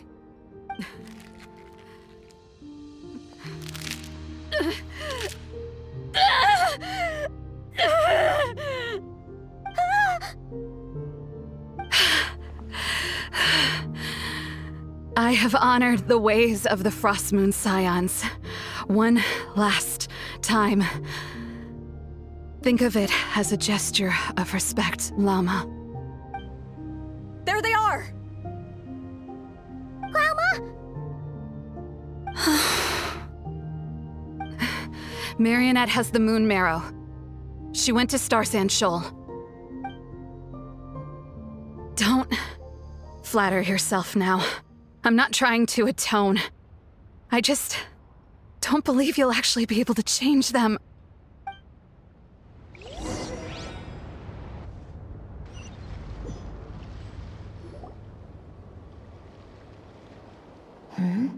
An alarm coming from the Experimental Design Bureau. Interesting. Hey, wrap things up and get yourselves ready. Looks like we might be having some guests. Yes, milady. Perfect timing. This job's been boring me to death. Time to test some hypotheses.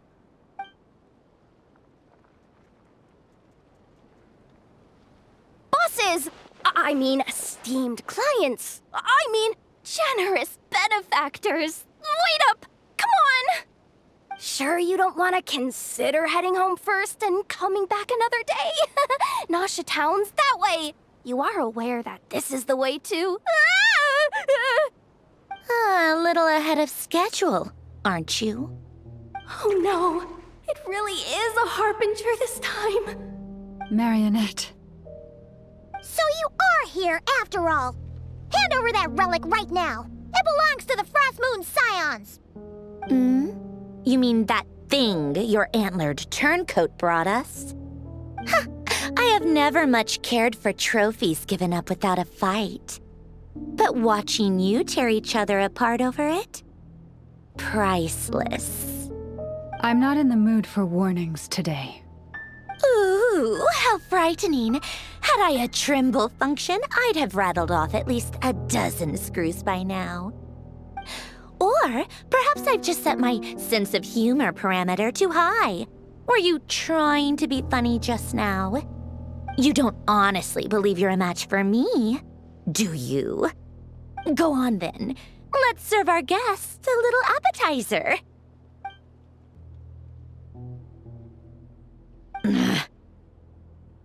Hey, didn't you hear me? I said let's serve our guests a little... What's going on? Oh no. Watch out. It's the Wild Hunt.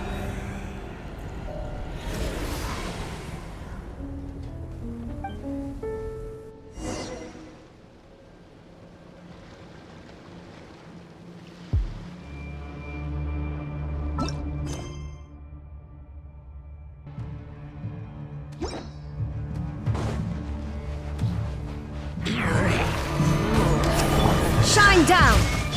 Light it up! Pyroclastic surge!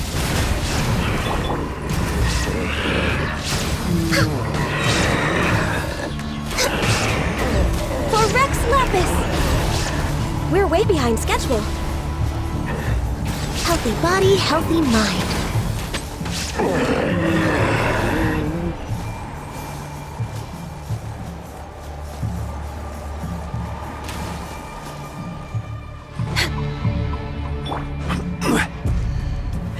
Stabilize! Rise with the sun! There is no escape! Inazuma shines eternal!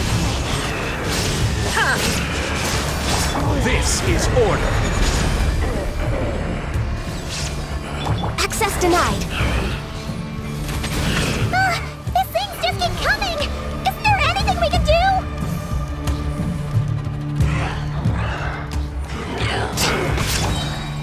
Solidify! All hail! Light of the blazing sun! Shine down! Torn to oblivion! Born of ice and frost. Stabilize!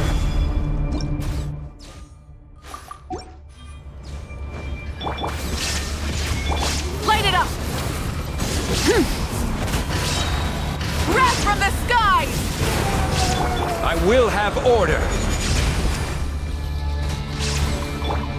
This is long overdue.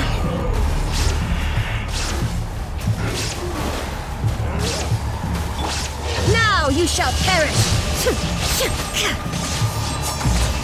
Illusion shattered! Access denied!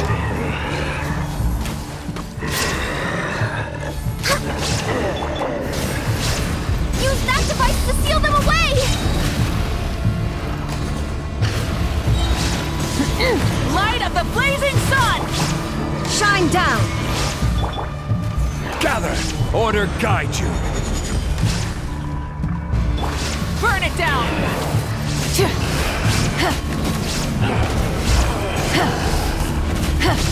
There is no escape!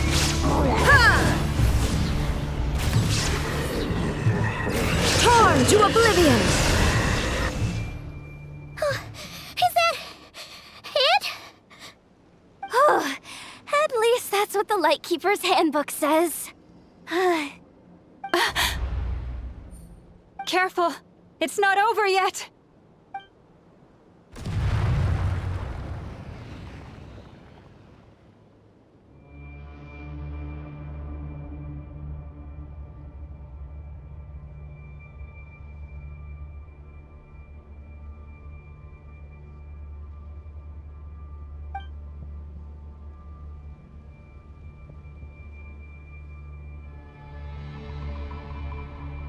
Paimon! Lauma! Yehuda!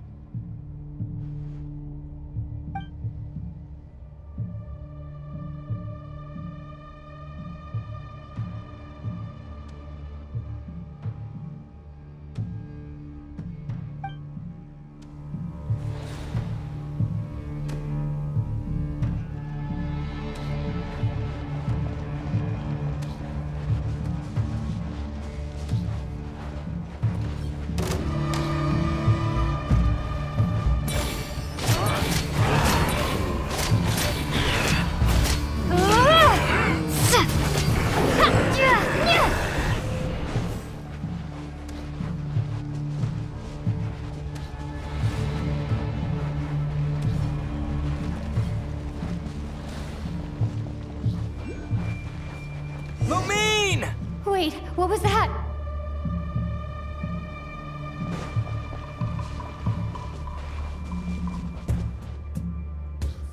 Lumine! Over here! Ether! Quick, grab my hand!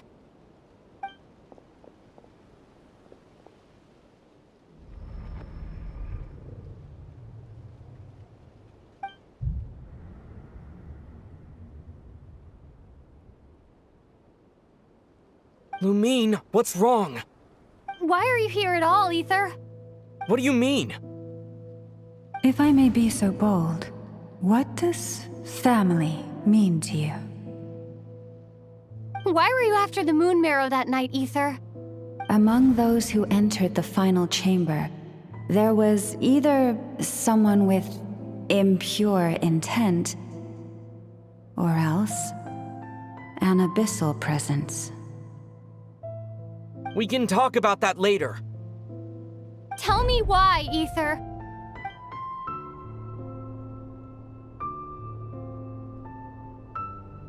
You know, this is only the second time we fought together since the day we both woke up in Tevat.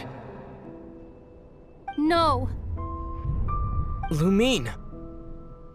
But when I found you, you were still in hibernation. Even the key to the chamber was still secure on your person. We didn't wake up together. What are you talking about? We don't have time for this, Lumine! Look at me, Lumine! Don't you want to explore this world with me?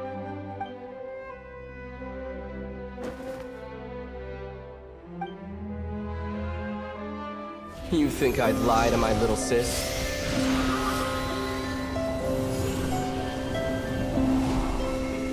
What a letdown.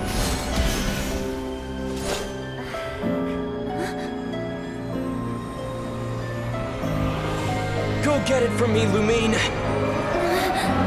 It belongs to me! I never believed it. I didn't want to believe it. That strange feeling that something was off. I wanted it to be real so badly. Even if it only lasted a moment. But you're not my brother.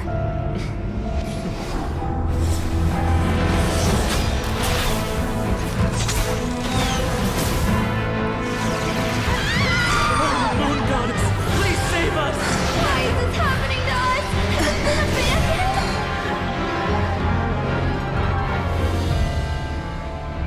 The cold night should be our blessing, yet only confusion and sorrow remain.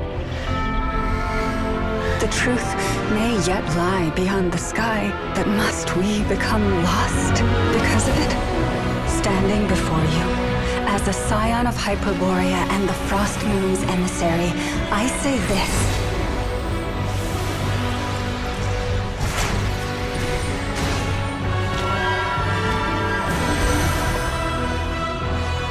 Should the false sky above dim the light of the moon, then from silver blood that flows as rivers, let us weave moonlight anew.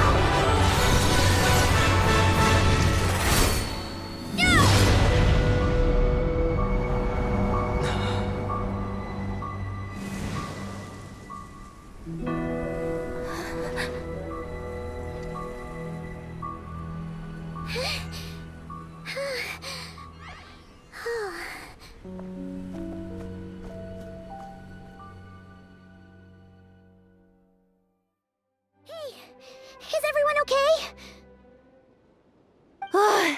I think I saw my life flash before my eyes there.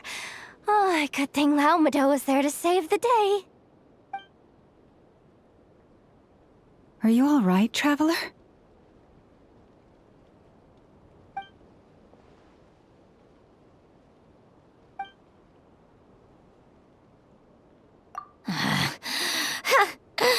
Well, that took you long enough.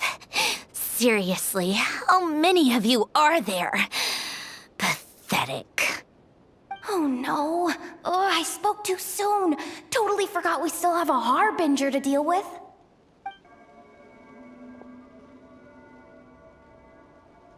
Hey, is that the moon marrow? It was hidden inside that big robot of hers all along. But that robot... That's Polonia to you, not just some robot.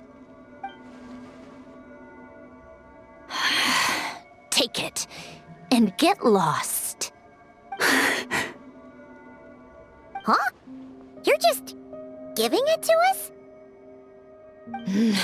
Well, I wasn't the one who put out the order to find this thing in the first place. So if someone wants it, they can help themselves. Maybe even choke on it. See if I care.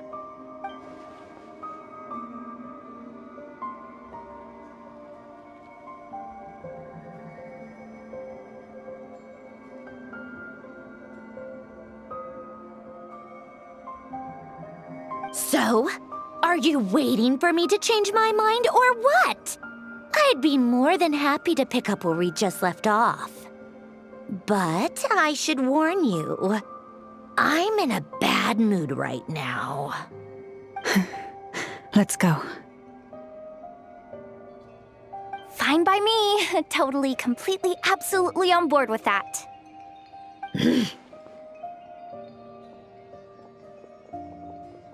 It's finally over.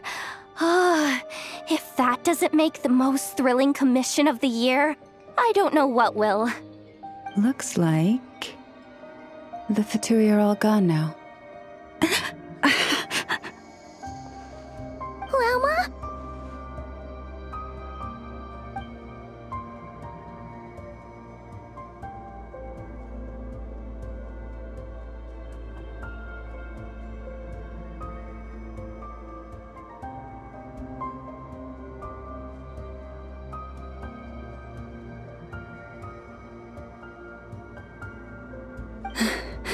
I'm all right.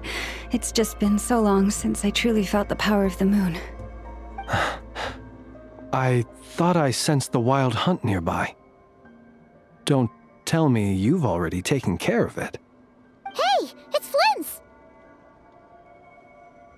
Hey, he's that Ratnik. Unless I am mistaken, you are the Moonchanter of the Frost Moon Scions, are you not?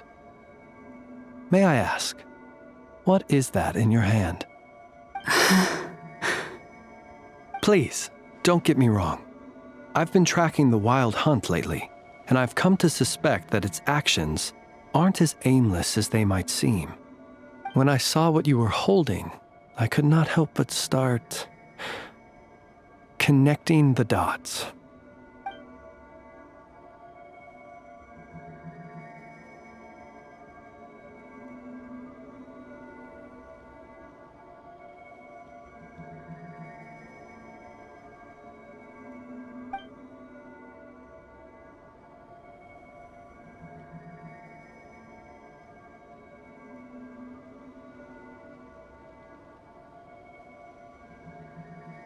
You better be extra careful, Flint. It seems like the Wild Hunt is capable of impersonating people now. Oh, is that so? Funny that. I just showed up completely out of the blue, yet you seem to have no problems trusting me. I apologize. I shouldn't be making jokes like that right now. Anyway, I understand. Thank you for the tip-off.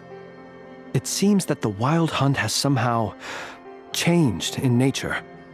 I'll have to report this to HQ right away. For now, let us part ways here.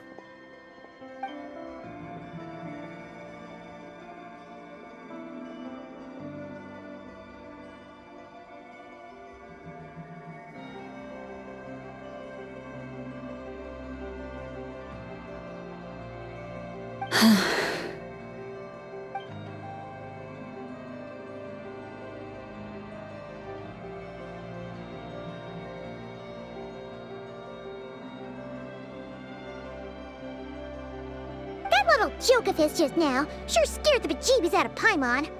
Are all the Red Nikki and Notcry like that? They're usually stationed in remote areas and tend to keep to themselves. So, it's not surprising they end up a little eccentric. No, he's different. Really? How so? The animals. They've told me they're afraid to even go near him.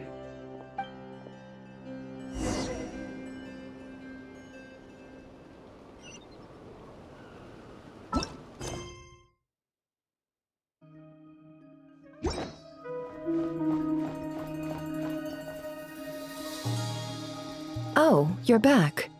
I just made you all a pot of tea. Better drink it while it's hot. Boss Neff, you wouldn't believe how scary our day has been! Seriously, I am never, ever taking random jobs like that ever again! You hear me? Oh, come on now. You even faced the Wild Hunt and lived to tell the tale. What's left to be afraid of? Wait a sec, how did you? Oh, right. Like you told us before, your business is dealing in information. Huh? Boss Neff? The teacups. Why is there one missing? Did you think I wasn't coming back? My. How could you think that of me? You know the rules. If a member of staff wants tea, they pour it themselves. Your cup's sitting safe and sound right there, in the cupboard. Member of staff? Does that mean you're accepting me back? Wasn't that the deal? Boss Neff! You're the best boss ever! You never change, do you? Everything turned out fine, no? You found exactly what you were looking for. Yet there you are, sulking away as usual. Nefer, that medicine we discussed before, the one for congenital Kuvaki sensitivity, I need you to get it for me. And how do you expect me to find something like that for you in the middle of the night? You'll have to wait till morning, at the very least. I need it right now. All right. I'll see what I can do.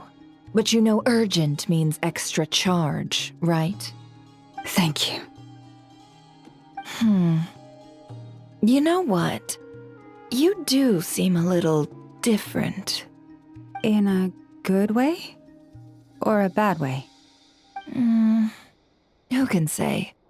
I'll take it either way, so long as you don't start making a habit of asking me for ridiculous favors.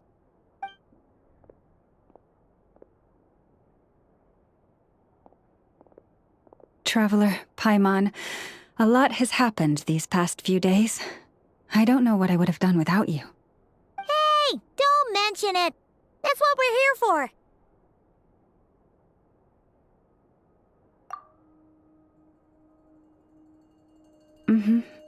You're right. And tonight, I'm planning on telling them everything. Tonight? Isn't it a bit late already? The moon shines brightly this night. What better time for the Frost Moon Scions to usher in a new dawn for truth?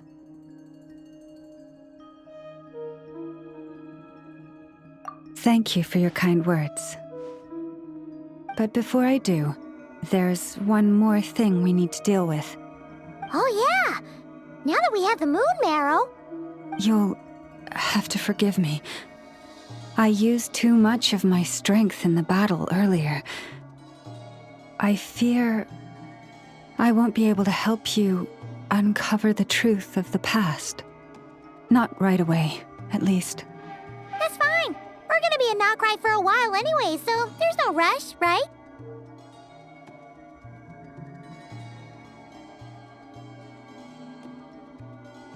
Thank you. But there's another problem. How to keep the moon marrow safe now? Huh? Can't we just return it to your secret chamber? The seal has been broken. Even if it were restored, now that the wild hunt has gotten in once, there's no guarantee that it won't happen again. Oh, right. Yeah, that makes sense. Back when the Frost Moon Scion's bloodline still ran strong, in special circumstances, a moon chanter could act as a vessel, safeguarding the relic within their own body. But it is a grueling trial of will and endurance. The moon chanter who did this only lasted 2 days. As for me, I might be able to last 5, at most. Hold on. You'd be using your body as a vessel? Yes. You can think of it like dropping a red-hot ball of iron into a bucket of water. How long the water lasts depends entirely on the bucket's size. Pardon? Hey, that's not a bad idea. You've always held up pretty well against the abyss. Surely the moon mirror can't be any more dangerous than that. It's not at all that I don't trust you, but it's too risky. But we're out of options, aren't we? Might as well give it a shot.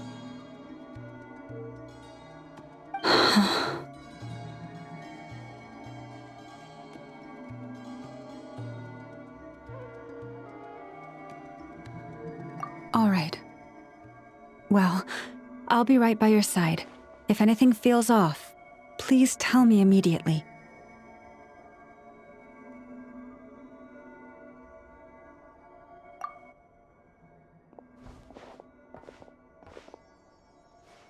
Here, hold it in your hands. Feel its power. Imagine you're a lake, a cluster of stars. Let the moon become a part of you. Whoa! It went into your body! How is that? Are you feeling any discomfort?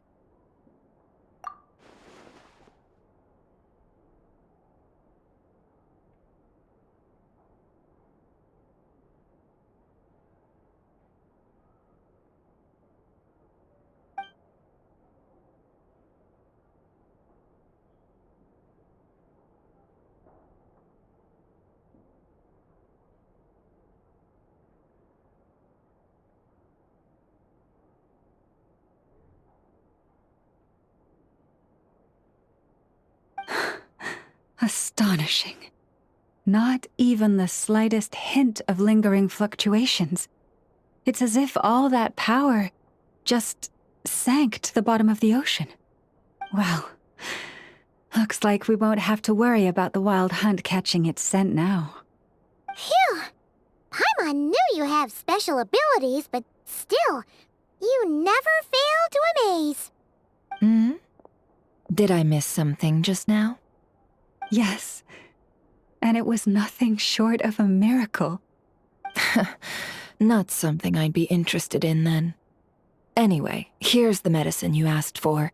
This is all I've got for today. I'll have someone send the rest over when we have it. Thank you, Nefer. I really appreciate everything you've done for me.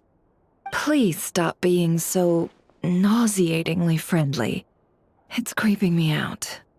So, what exactly did you all go through during that wild hunt attack? I'd prefer to hear it straight from you.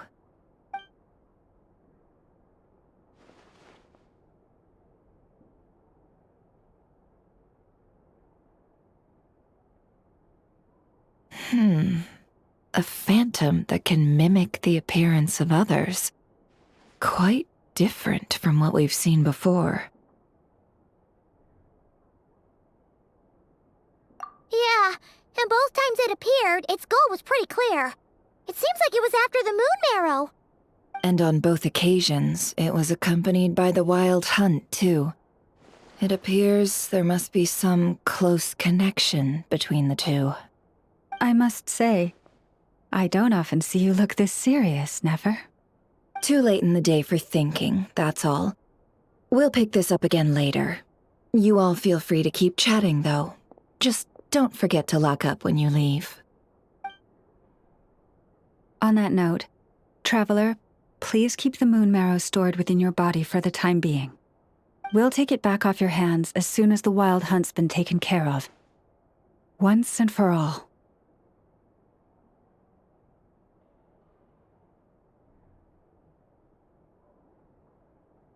Of course. Anyway, if the two of you will excuse me, I'm heading back to Hisi Island now. It's time I came clean with the Frost Moon Scions. Hey, we're coming with you! Though, guess we won't be able to do much more than cheer you on from the sidelines. That alone means more to me than you could ever know.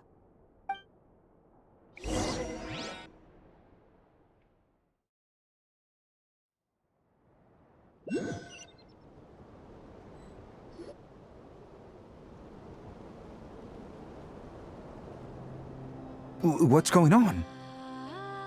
I'm not sure. It seems like the Moon Chanter has something important to tell us. I heard the relic's already been retrieved. That's our Lady Lauma, all right.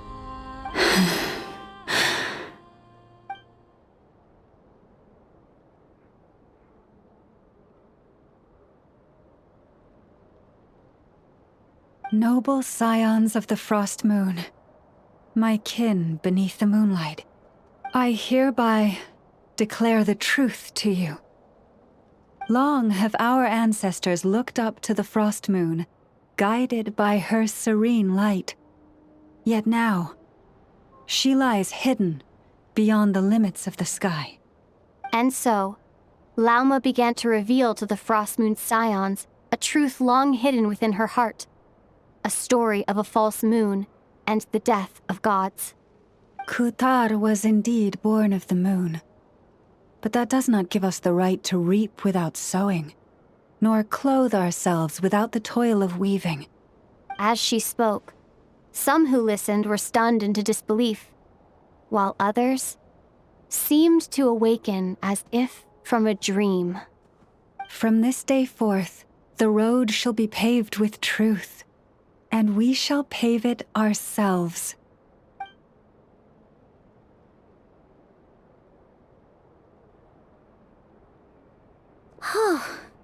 After everything Lauma said last night, Paimon wonders how everyone's adjusting.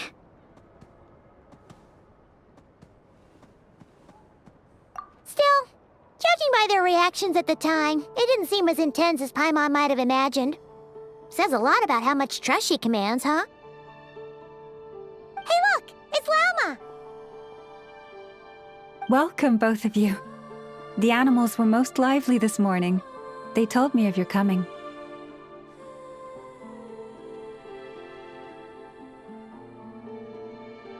Nothing too dramatic happened, did it? No one took it so hard that they went on a binge-eating rampage and ended up cleaning up the whole pantry? Or something?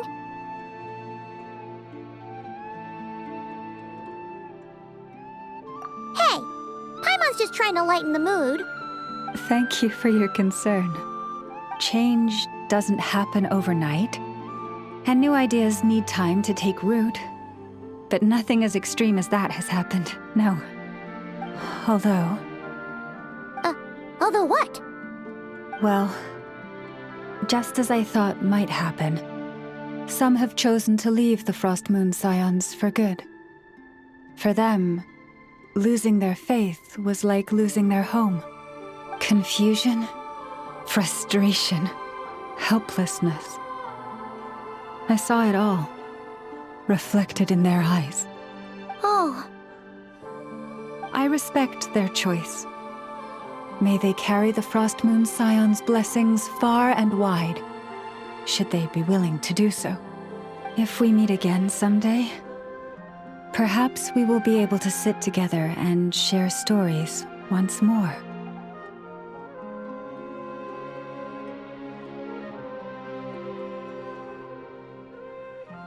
Others sought me out afterward, though, and thanked me profusely for sharing the truth with our people. They said they used to see me as distant, even somewhat unapproachable, whereas now I seemed much closer to them. Like a friend, or even a family member. Sounds like a win overall! Paimon thinks you did the right thing, Lauma. Thank you. Though, I wanted to ask, do I really come across as distant? Well, maybe just a little. To people who don't know you, you are kind of tall, especially if you consider the antlers. I see. That's a bit of a hard one. My antlers tend to grow under the moonlight, so I can't quite help it.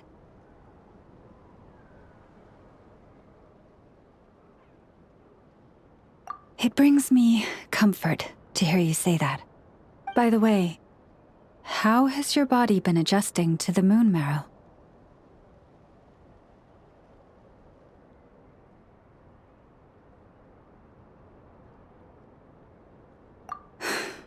I'm glad to hear it. I've also suggested to Nefer that we meet within the next few days.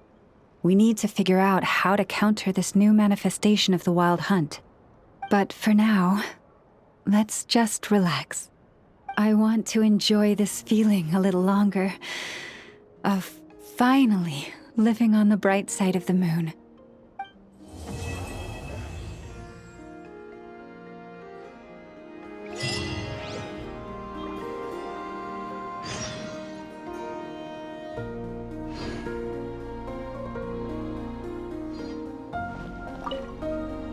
Though the truth has been revealed, our deep connection with the moon remains unchanged. In fact, its power runs in our very veins. What has changed is our understanding of where the true moon lies, and that we must walk our own path in life without relying on a power outside of ourselves. Which is why we now say, come night or day, may the moonlight connect us.